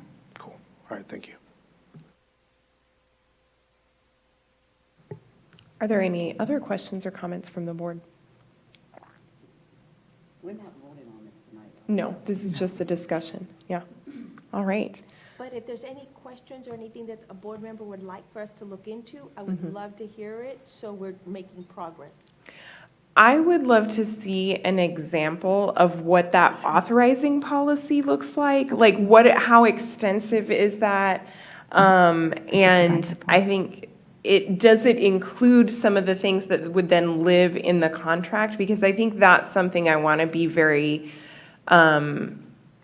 thoughtful and even cautious about, is how much power and how are we being really strategic about if we weren't to enter into one of these partnerships, what that would look like. So if there are examples that we could get from other districts have used, just to see what that looks like.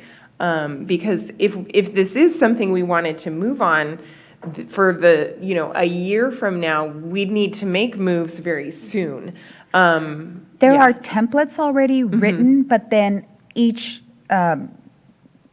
MOU is very specific. Right, yeah. So even But just we seeing can where secure are the examples choice for you. points that we have, where we can say, here's the scale. We don't have to get into that level of depth, but I think even seeing the templates would then lead us to have, my mic just went out.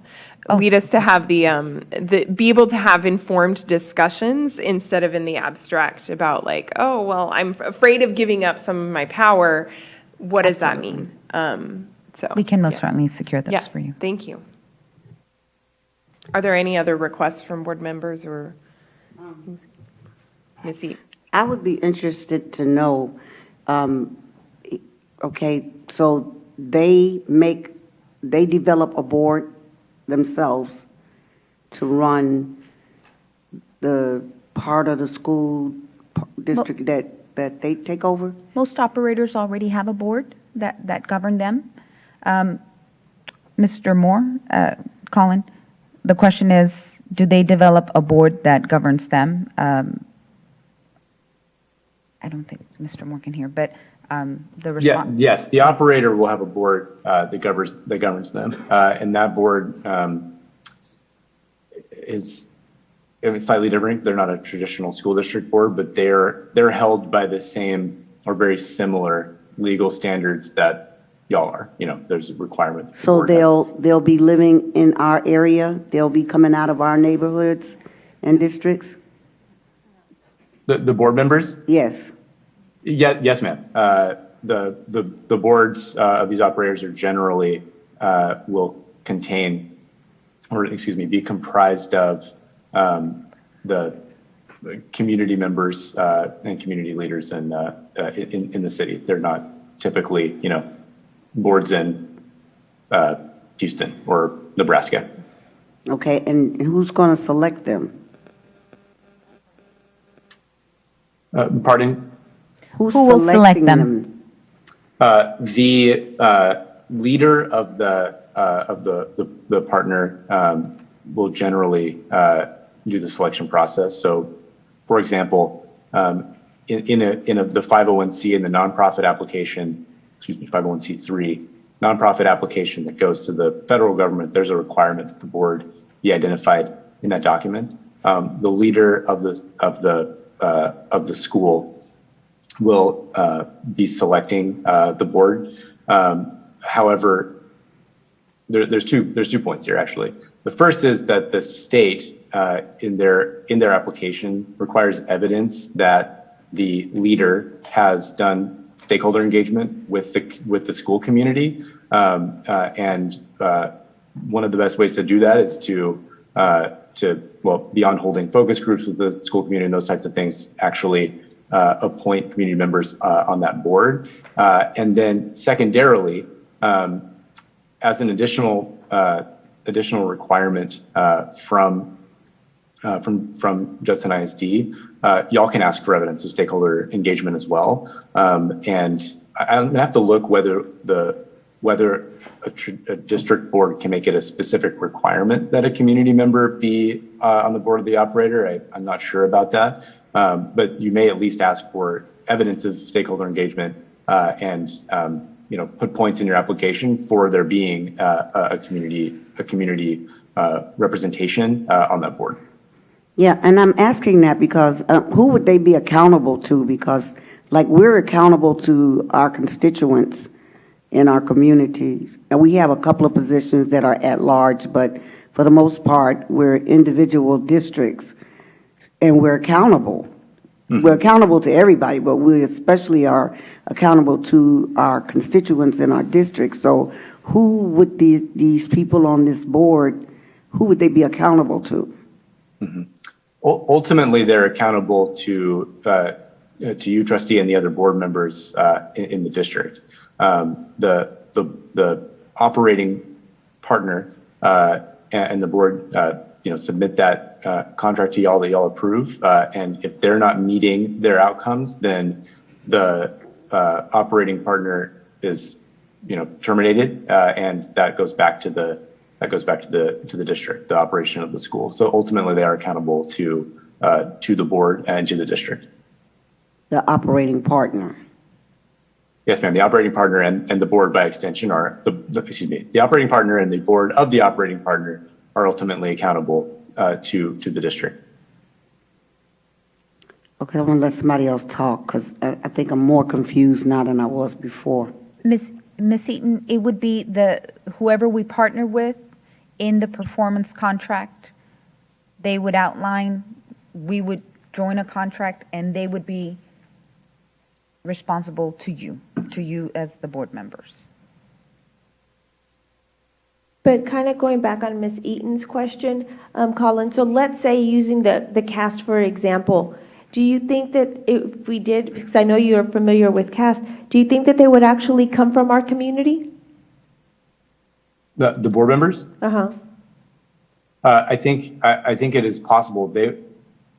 They would need to create a operating board for the school that they run in Judson, and that board could potentially have members from the community. I think ultimately, to use the CAT example, that'd be a conversation you need to have from CAST. I also have not seen SBA teenage partners that don't want to have community members as their board. They're ultimately, we mentioned the accountability question.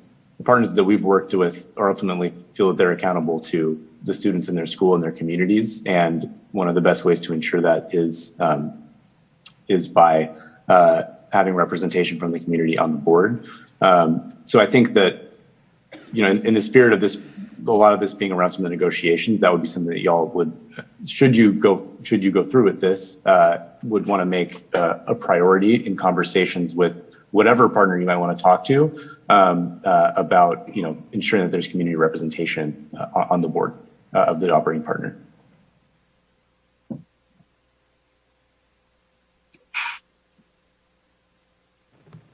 Are there any other questions or comments?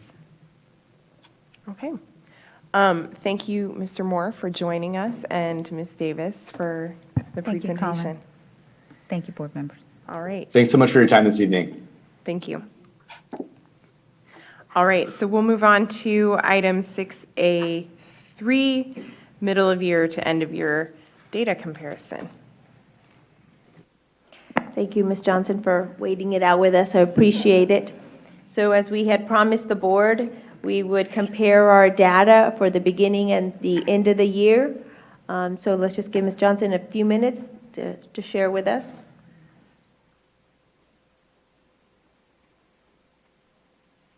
Well, good evening, all.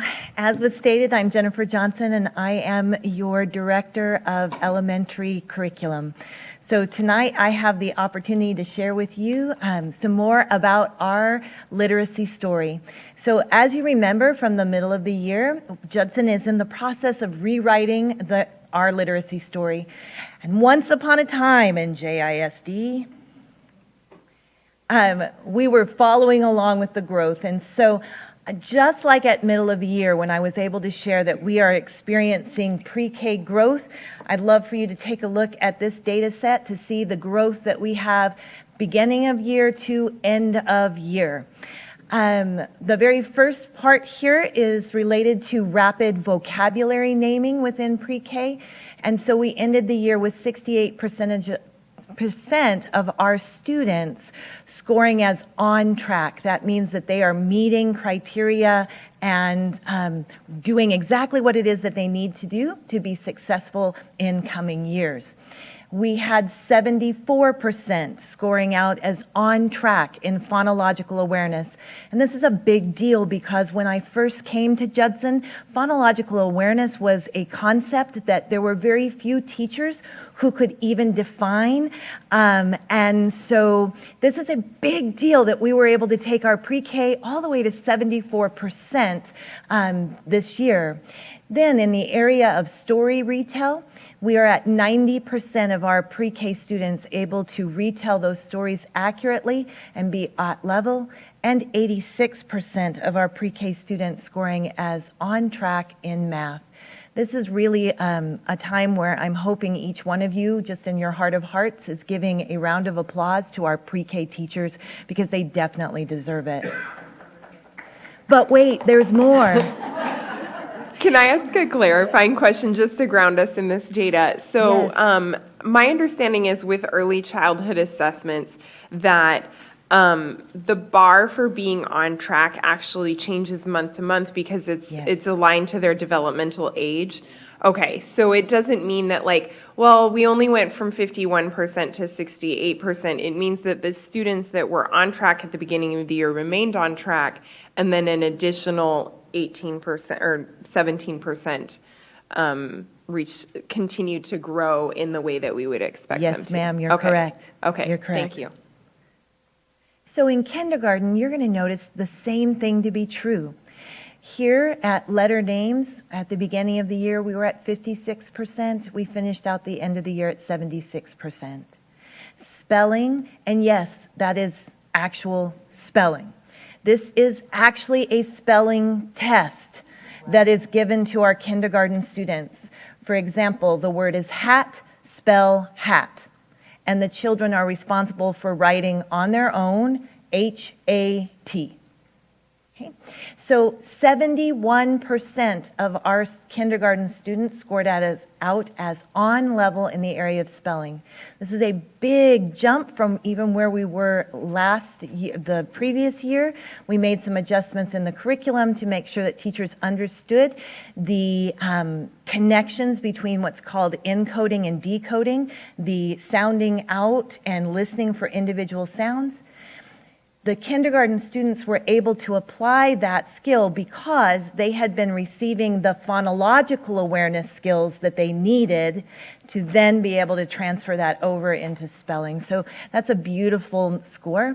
Blending is at 61% and math is 64%. In all areas we see growth.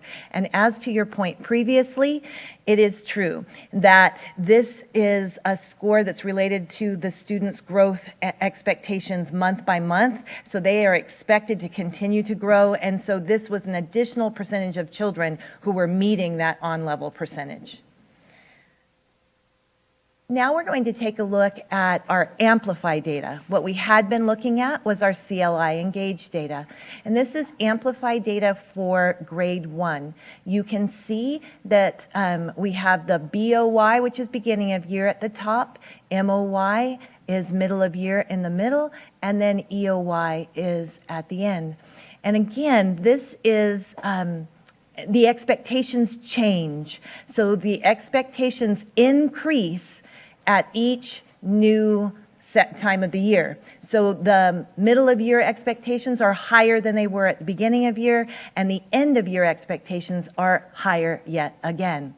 Even with those higher set of expectations, I want you to pause and just look at both ends of that scale. Red is indicating the students who are having significant areas of need, and that was reduced from 49% to 25%. But if you look at the blue and the green, the blue is above grade level expectation and the green is on grade level expectation. So if you look at that, you see that there was a lot of growth from the beginning of the year to the middle of the year. Our first grade had an on or above level increase of 26 percentage points. I'm thinking... and a decrease of well below level of 24 percentage points. This literacy is my passion, and when I can stand before anyone and say, our teachers are working hard and the data shows it. When I can say our students are beginning to learn to be literate individuals, the data proves it, we should be celebrating. Okay, sorry, I get off my high horse and just keep going to talk to you about the data. Okay, I will. So here at grade 2, you can see the same kind of format. At the beginning of the year, that red section was at 45. It was reduced to 32. And then you can see the increase of on or above level. So these percentage points are not as high as first grade, but I still think that there is remarkable growth that's happening. That's our teachers. Our teachers are working very hard to be able to address the needs of the students. As I continue on, third grade, I want to just remind you about middle of the year, and likely I don't have to. But middle of the year, we were having a conversation of, oh no, we are headed in the wrong direction, and we've got to do something about that. You asked me, what is it that we're going to do? And I'll remind you that at that point I said, we're going to take a look at the curriculum and provide an additional resource to all of our teachers, and that is a pacing guide, so that we could say from here on out, here's how your instruction should be paced daily to help you to cover all of the content that needs to be covered. So we provided every teacher with that pacing guide and gave the explanations to the campus coaches and such on how that could be used to help guide the planning that was happening at campuses. And I'm pleased to say that we were able to turn that boat around. Did we make the kinds of gains that I would want for us to make? No. But were we able to turn that around so we started heading in the right direction? The answer to that is clearly yes. So I'm pleased to see that that was happening. Also here, although I'm talking about amplify and growth, I can say that within our STAR scores at third grade, our STAR scores showed that we have rebounded to pre-COVID. So I just need to pause there for a moment. This is clapping opportunity. So now the real work begins for us because we are at pre-COVID. Now we need to make the adjustments necessary to prepare for moving forward. We recognize that the STAR is changing. There are new question types that we have to address within our curriculum. So not only are we now where we need to be from pre-COVID, but we know that there are changes on the horizon, and we are beginning the work to address that to be ready for this coming school year. In fourth grade, when I looked at this data set, I was very concerned because it was not what I was seeing happening at middle of the year. And so we just need to own our data. Fourth grade did not achieve the growth we would expect. The curricular documents have been updated to include a pacing guide and brief videos to further clarify instructional strategies. As soon as I saw this data set, I knew we needed to make some adjustments. So what was working for turning third grade around? That pacing guide. So I said, we're not going to wait any longer. We're going to have a pacing guide for every grade level. We showed that it was beneficial. We're going to put that in place. But the other thing I did was ask teachers, we're not where we wanted to be. What is one of the reasons you think that might have been? And aside from a variety of different reasons that were provided, one of the things that I heard was that there were some areas that they just weren't sure how to truly teach that particular concept. And so in those places where teachers had questions and there's not enough of me to get out to address every single one, I began to record very short videos of what it means to do that or teach that skill. So very short models, and then those models, video models, are embedded as direct links now into the curriculum so that teachers would be able to access those as they had any questions. So the curricular department needs to do a better job communicating that content instruction should remain the focus rather than spending more time on teaching test-taking strategies. I see that as an issue. We have a number of teachers who feel very strongly that their students should do well on STAR, and one of the things that they feel they should do then is to prepare the kids for an assessment by teaching test-taking strategies. That is not going to answer the need. And so that's something that I know that I need to take on as part of the curriculum department to ensure teachers that when we teach our curriculum and content, we're going to get the kids where they need to go. And then in fifth grade, you can see, again, we had 12 percentage points growth in the area of on or above, but we're not decreasing. I do like that, that's good, but we're not decreasing that other end the way that we should. And so that's another component where those mini videos on the teachers who were saying, I don't know what to do with some of my kids who are struggling the most. And so that's a piece that I need to be building into the curriculum as well, those mini videos. And so that process is starting. I have not put it in all areas yet. I'm attending things like the board meeting and such. But I am putting time aside in my schedule to be able to address that. So we are rewriting the Judson literacy story one word at a time. I can tell you that in third grade, fourth grade, and in fifth grade, we are at pre-COVID point in relationship to our scores. I can tell you that as a board goal, you had indicated that we would want 37% by end of year on Amplify in first grade to be at meets. We're at 59. At second grade, our goal was to be at 48% by end of the year. We are at 52. And third grade, we were close. Our goal was to be at 51. We hit 50. So I know that that's still good. I know that there's still work to be done, but we have teachers who are working hard, and I'm going to continue to celebrate their success and their growth. I did, just like at middle of year, at end of year, I went out and identified which teams at each grade level, district-wide, were showing the greatest amount of growth in Amplify, because I think that really is where our focus needs to be, is on growth. And so I was able to go out to Coronado and celebrate with their first grade team. I was able to go out to Crestview, celebrate with their second grade team. I was able to visit Millers Point for their third grade team. I was able to visit Elof for their fourth grade team, and then fifth grade team back to Coronado. So any questions that you have for me?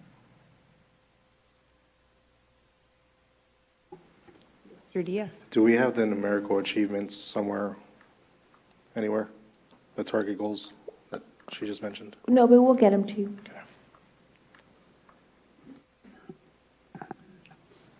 Questions? Oh, You want to go first? okay.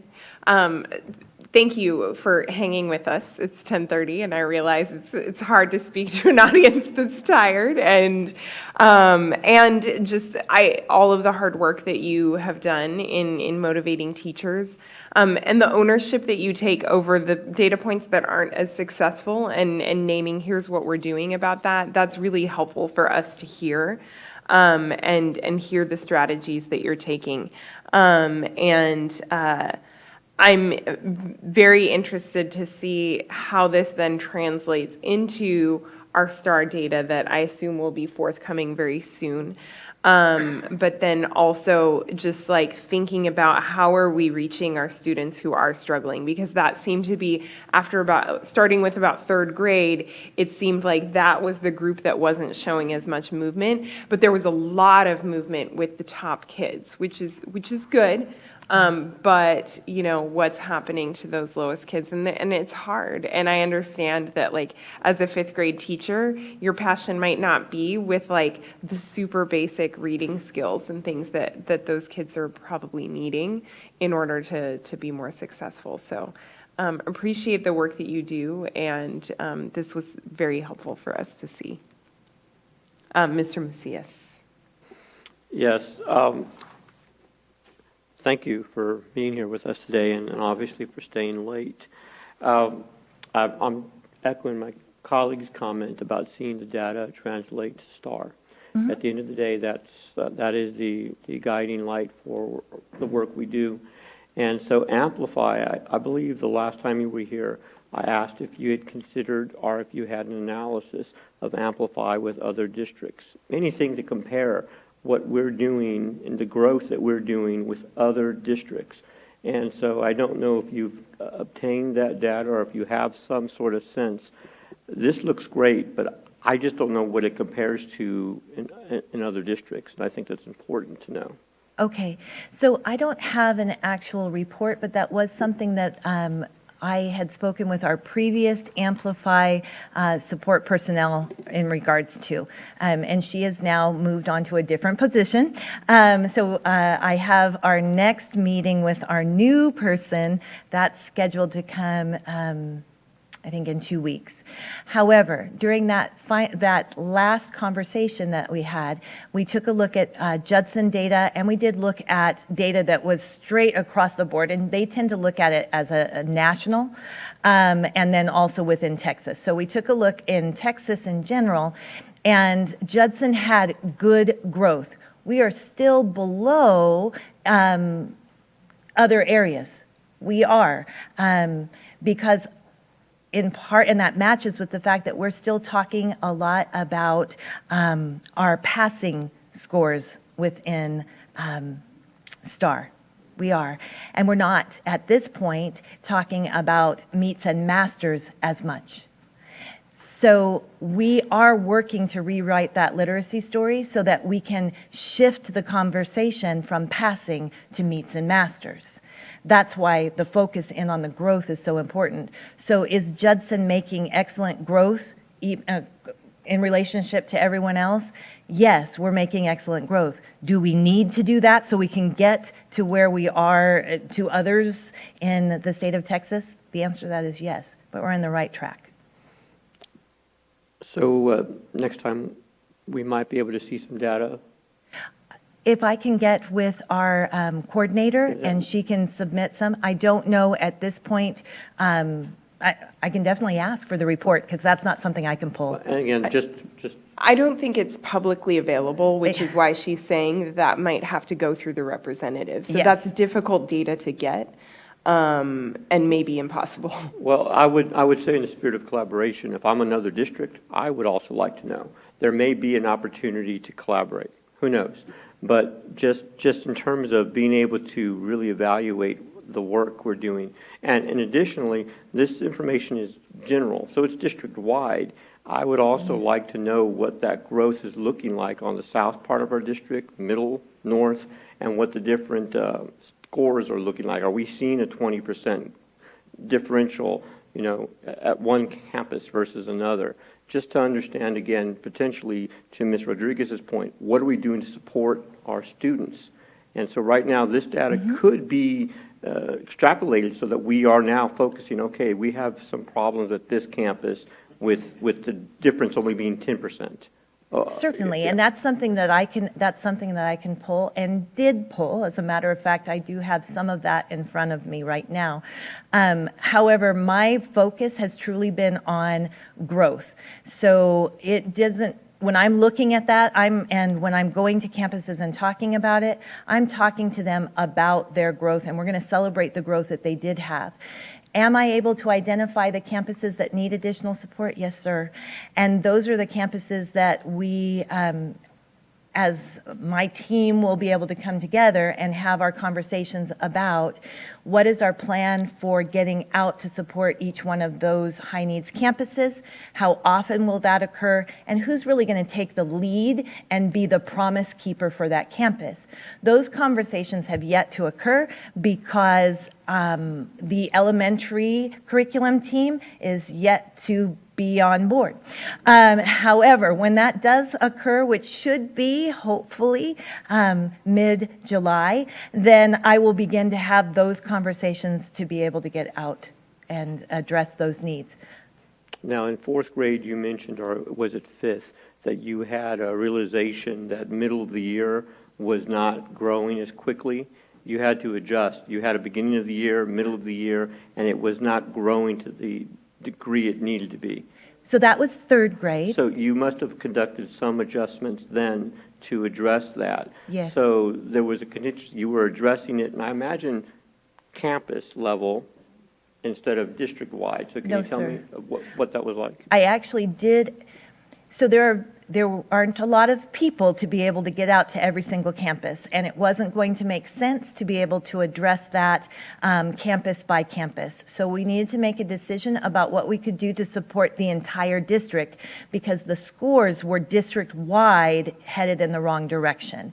And so the pacing guide was created to be able to address that need district-wide.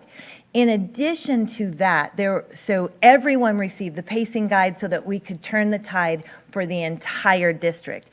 But there were... Is it possible the pacing guide only turned the tide at schools that were already further along and not moved the others? And this is, again, Amplify. I'm not used to Amplify. I don't know. I do like to evaluate data. Yes. And so I just need more. So, no, sir, that was not the case. So I do pull out data for the entire district to know what I can do district-wide. That's important because we have to move the entire ship. But one of the other pieces was, now that everybody had the same tool to be able to move them forward, that I could look at which campuses needed additional support than that. And then we were able to go out to specific campuses to try and help support that.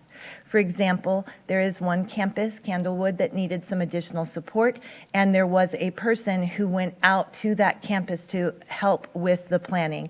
So that person went out to do the training on, here is your pacing guide, and here's what you need to do to plan forward with this. There were, at that particular campus, we saw growth in third, fourth, and fifth. We saw growth in 2 of those grade levels, not that measure of growth in the other, and that was something that we expected based on what was happening when we were going there to support that campus. That has been addressed. Thank you. Other questions? Other questions or comments? Someone asked me about the Coalition of the Willing. I just have to share. Please, would you please share about the Coalition of the Willing? I just wanted to take a moment to tell you that we have incredible teachers here in this district, and this is why. I want for our literacy story to change, and I want it to change quickly. I'd like for us to be able to have the conversations about meets and masters ASAP. And so I set out just to start talking about a coalition of the willing, and I began talking everywhere I went, every one of the campuses, and said, I have no money to give you, I have no food to feed you, but if you have a passion, I have a purpose. And we had teachers, principals, academic coaches all say, I am one of the willing. And they have been coming together to work on creating the common vision for what literacy at Judson ISD is. And that's an important piece to be able to rewrite our story. They have worked diligently and have constructed a pamphlet that has been provided to the communications department so that they can bring that to its full potential. And that's something that we're going to be able to be communicating out to our community and every new teacher that comes on board here at Judson to say, please know this is who we are, this is what we do, and what we stand for. So I just want to celebrate that we do have incredible teachers, and I am privileged to work alongside them. So thank you for that. Thank you so much. All right. Moving on to item 6B, discuss targeted internal audit of selected human resources functions prepared by Gibson Consulting and Research Group. Mr. Macias asked for this agenda item. Yes, back in 2018, there was an internal audit of HR that was conducted. I believe it was provided to the board in early 2019. And so since then, I wanted to pull that document back out and basically address the recommendations that were provided in the audit. Everyone should have it. It's on page 10 if you wanted to see the summary of audit recommendations. But there were pretty extensive in terms of areas that they deemed we should evaluate. And so the reason I put this on the agenda is that since we will be having an internal audit function, the board subcommittee and also the board in general will have to start having a mechanism to evaluate progress measures on internal audit recommendations. And so this was already one that was done. It's still pretty relevant. But I wanted to bring it forward so that we can start to establish some time to evaluate the data and to give the assessment time to be evaluated in terms of where they are. My other recommendation, because I did think about this, when we do conduct the evaluation on where we are on the recommendations, I do not want to burden our administration with getting answers. I would like the internal auditor who conducted this audit to come back and evaluate the 16 recommendations as to where they are now. And that way we're still getting their analysis of when they came in, provided 16 recommendations, what it looks like. So I put it on the agenda so we can have some discussion, and that's essentially why it's here. Did you want to speak to the document, Dr. Ball, that was given to us? Okay. So this is a document that came out in 2018 when I first got here, and it had the 16 recommendations. And we, like Mr. Macias has said, we have had some turnover in HR, but we have been working on this. And one of the recommendations was to conduct the exit survey. And I'm going to send this to you tomorrow, Thursday, right? Tomorrow, so then you can click on the hyperlinks and you can see the survey that was developed. You'll notice there on the right-hand side. Then it says develop annual management report for employee turnover. We do this in the fall, so this has been completed. Implement practices to proactively identify and address the root causes of employee turnover and use data to inform recruit and retention. We do have several forms of data that we do use, everything from the TASB survey, in-house surveys that we do, the exit form information. So we are constantly looking at that data to see why employees are leaving us. Then another recommendation was strengthen the district's employee onboarding program to better support new employees throughout the first year. And we have done that. We've done that in many different ways. We have employee orientations now, and those were not something that was done in the past. So you'll be able to see those dates. We have the monthly onboarding. We have now new teacher orientation. We also have sessions that include things such as insurance, benefits, the employee guide. So things have been done since the 2018 audit that came out in order to be able to better meet the needs of our employees when we're onboarding them. Then standardize the grievance process. That is something that has been worked on, and you'll be able to see that when you click on the hyperlink there. Implement practices to proactively identify and address the root cause of employee grievances and complaints. We do keep that data. We do look at that. On there, you'll see the number of grievances that have had, that the district has had. So we're constantly monitoring not only what the grievance is about, where the grievances are coming from, whether it's a certain campus, a certain department, a certain supervisor. All that data is looked at in-house. Then we provide training if we see a pattern of it coming from a certain department or a campus to see how we could better assist and help them. It says develop a management report for employee grievances. So we do have a log. I did include that link because that log does have some information that's identifiable. So we didn't do that, but we do keep a log of that. Formalize and modify staffing formulas. Prior to me getting here, I could not find a staffing formula, but we do have those staffing formulas. We have the elementary basic school model, the custodial model for staffing, so that has also been done. Number 9 was use part-time positions to get closer to formulas for operational areas. Part-time employees are considered first when we're looking to hire. It says modify academic staffing approach to consider all revenues. We certainly do that. We look at all our SCE, title, SR funds, and use those to the best of their ability because many of those SCE and title come with lots of restrictions on when we can use those. Convert certain campus positions from one per school to need-based.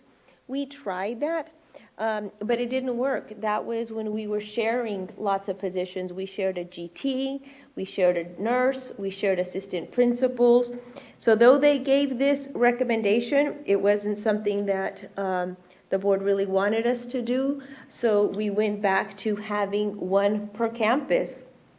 Further evaluate opportunities to improve salary equity. We've been doing this through our TASB audits and TASB giving us information on how we compare to other districts, similar size, similar demographics. So we continue to work on the compensation plan, and we've made great gains. Implement efforts to stabilize work environment.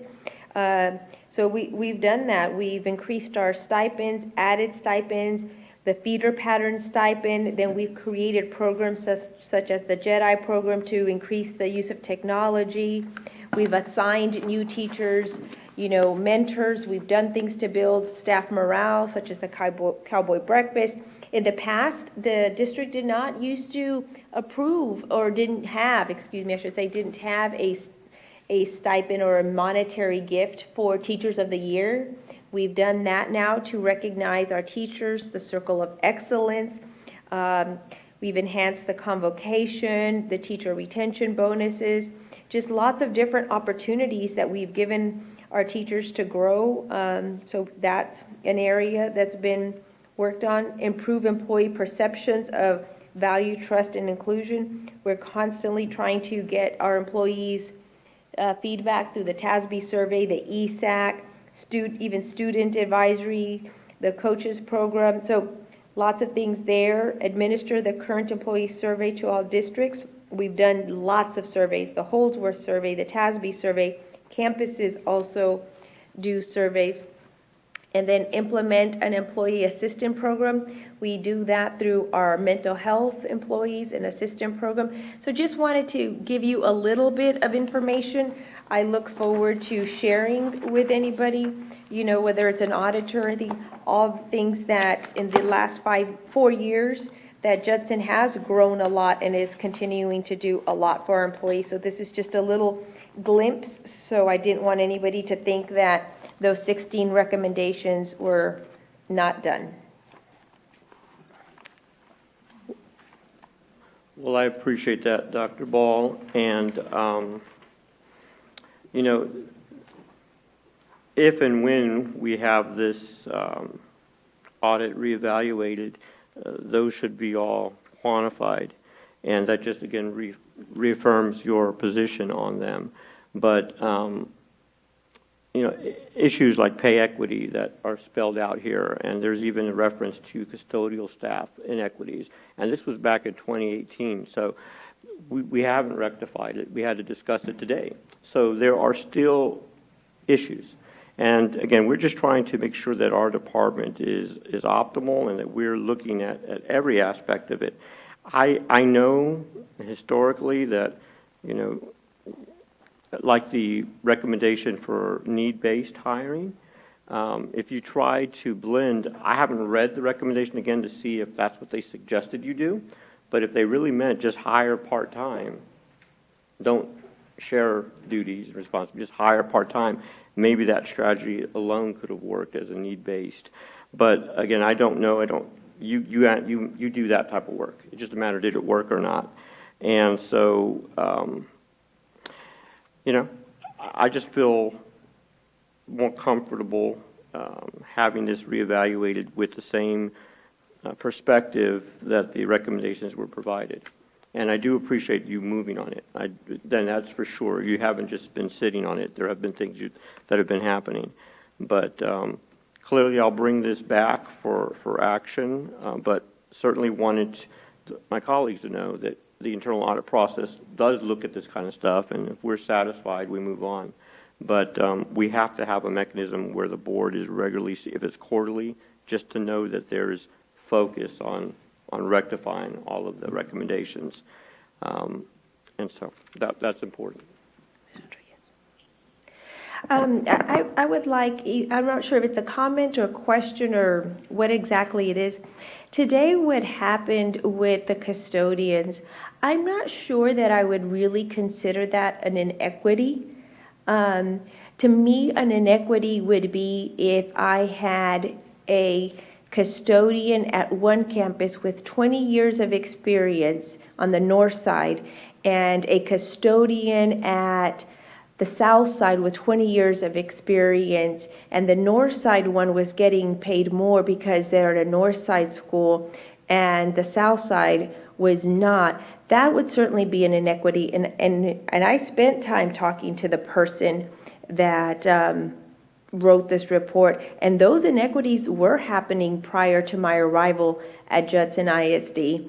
And those inequities are not happening right now because we do have the pay scale that starts by year and the midpoint. So I guess it's just a comment that today the board might not like or be pleased with the starting minimum pay of the elementary custodians, but I'm not sure if that's truly considered an inequity.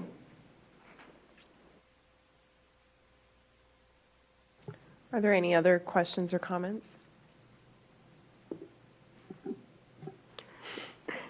I waited, Ms. Rodriguez, if there was other comments, because obviously I could have comments. Now, I see it differently, Dr. Ball. Inequity is inequity. We're not compensating experienced professionals to a greater degree than we are entry level. So that creates inequities. And if it's been addressed in this recommendation, then great, but were there any others that happened in between? And have we pulled files? Because HR doesn't go into the idea that they're going to audit themselves. They have too much work to do. So if there were 10 positions that were outlined in this audit out of 558 that were paid beyond the board-approved pay range, are we still at 10? Did those 10 get rectified, resolved, or do we have more? And so that, to me, is a process issue. And so I wouldn't consider that item addressed, not yet at least. I would also say that, like,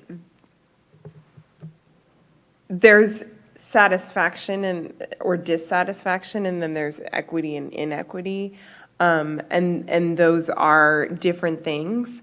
I think that there's always going to be room for improvement, and I think that, you know, you've certainly put into place an internal audit department, which is different, in my understanding, from an external audit that is brought in from a consultant. And so I do think that, like, an internal audit department can help monitor those things on an ongoing basis, and help all departments, you know, not just HR or, you know, whichever one we're focused on in the moment, but can help all departments improve their processes. So I think, Mr. Macias, like, you are moving in the right direction. But I'm glad to see the report on the things that have been addressed. And I look forward to being able to click into the links and see maybe some data that's associated with those. And here's the actual outcome that we've seen that's changed. Because again, you know, I want to be grounding this, like Mr. Diaz has pushed us to do, in, like, what is the change for students that we're hoping from these things, and being able to draw that through line throughout our discussions. And I'm not sure that I 100% see the connection here, other than, you know, when we have satisfied employees, students do better, in that general sense. But that was my only comment about this. Are there any others? Okay, I think we are ready to move on. So we'll go on to 6C, update on board advisory committees. So we'll go person by person if there were folks who went to any board advisory committees. I'll start with you, Ms. Pichelle. No, ma'am, mine hasn't happened yet. Okay. I'm going to be at facilities next month. Okay. Mr. Macias? Is this also the conference one, or just No, that's the next item. Okay. So this is just advisory Just committees. making yeah. sure. No, but we will have one pretty soon, won't we, right, Mr. Atkins? What's the date of that finance meeting? Okay, so it's coming soon. All right, but nothing to report. Okay. Mr. Diaz? Nothing to report. Okay. Ms. Canoyer? I'm on the finance committee, and we've been doing finance for quite a while. So the next committee meeting is scheduled for July 14th, is what I have on my calendar at least. And I'll be attending that. Ms. King? I do. So my advisory committee that I'm part of is the Curriculum, Instruction, and Technology. And so we met yesterday. It was a great meeting with great information and discussions with staff and the community. And so there was a short presentation by CT department regarding PTech, which is Pathways in Technology Early College High School. So this program is in its early stages of planning, and this program will be a great asset for the CTE program and providing different types of industry certificates. And so that was a great presentation, and hopefully we'll be able to see that program up and running. You know, of course, not next school year, but probably the year after next. Also, touch a little bit about the CAS program, and just basically getting some discussion going of kind of what, you know, we want to see here in the district. So, very good. Thank you. Ms. Eaton? No. Okay. My work commitments have kept me away from the Growth and Planning Committee this month, and I'm going on sabbatical from work for the upcoming month, so I won't be at any meetings until the end of July. So just naming that for the public also to know why I'm disappearing for a little bit, but I will return for the next monthly board meeting. All right, we'll move on to D, update on board training, conferences, events, and consider future agenda item requests by board members. So I'll go in the same order. Ms. Pichelle. I attended SLI. It was great this year. Mr. Macias? Yes, I attended SLI, and notably, first time presenting as a school board member at a TASB presentation about bonds, failures, and successes. And Ms. King did attend. She did say I did a decent job, so that was good. so yeah, it was definitely a 11th hour change, but it was a great opportunity, and certainly enjoyed that. And then, of course, I attended the internal audit presentation and was happy to see Ms. Pashal at that one. I know she's had some questions about it, and so always continuously seeking answers is great. So, great conference. Thank you, and congratulations. Mr. Diaz? Attended SLI and got to visit and tour the Holdsworth Center, which was very cool. Ms. Knoyer? I did not go to SLI. I had a personal commitment with a doctor's appointment for my wife, so nothing to report at this time. Ms. King? I attended SLI as well, and so it was great to be able to go to the different breakout sessions and be able to learn a little bit more information about different things that's going on, and also be able to be around other board members here in the state, so it was great. Ms. Eaton? I attended SLI and actually went through the new board officers academy. So that was over 2 days. And the second day I did have the opportunity to go to some breakout sessions, and one of them was on school security. And then 2 of them were on different changes coming down the pipe on our special needs kids. But the training was phenomenal. It's always good, but it was very nice this time, very nice. The guest speakers, yeah, the guest speakers were just off the chain. It was nice. I also did not attend SLI. My work has been a little stressful lately, but I'll be back in July. All right, so now we are going to move into a closed session pursuant to the following sections of the Texas Open Meetings Act. So pursuant to Texas Government Code Section 551.074, discussing personnel, the personnel report, and updates including new hires, resignations, and administrative appointments. Pursuant to item 7C, pursuant to Texas Government Code Section 551.072, deliberation regarding the purchase, exchange, lease, or value of real property, deliberation regarding real property, and then letter D, pursuant to Section 551.071 of the Texas Government Code, attorney consultation regarding legal issues related to audit of district procurement practices, purchases, bond practices, and district-wide systems by staff, including central office administration, including superintendent.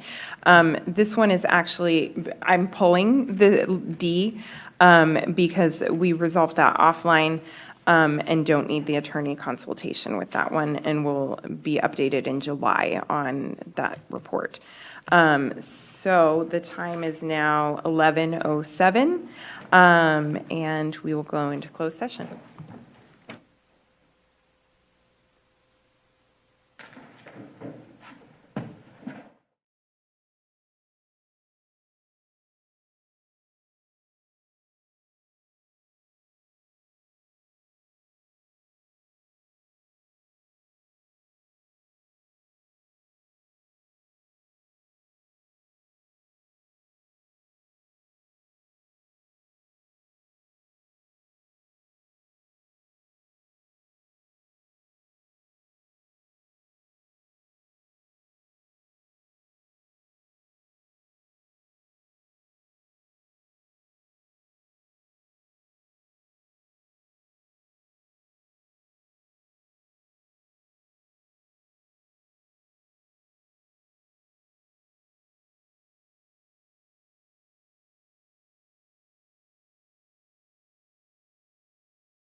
The board will now reconvene in open session. The time is 11:40. No final action, decision, or vote was taken while the board was in closed session.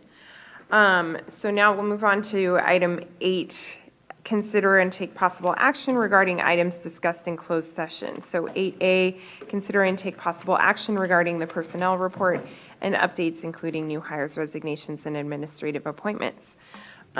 Do I have a motion? I move we approve the personnel report as discussed in closed session. I second it. Okay, we'll proceed. That's been moved and seconded. We'll proceed to vote.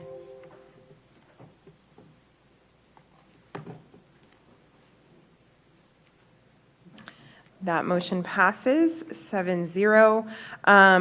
8B, consider and take possible action regarding legal issues related to potential anticipated or pending construction litigation and construction issues.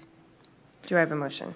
Motion to approve settlement in case number 2018 CI 13765, styled as Judson Independent School District, Converse Elementary versus CanCon Constructors in the 438th Judicial District Court of Bexar County, as discussed in executive session. Second. That has been moved and seconded, so we'll proceed to vote. That motion passes 7-0. With 8C, there was no action needed on that one, right? Okay. All right, there being no further business, this meeting is adjourned at 11:42. Thank you for sticking with us. Yeah.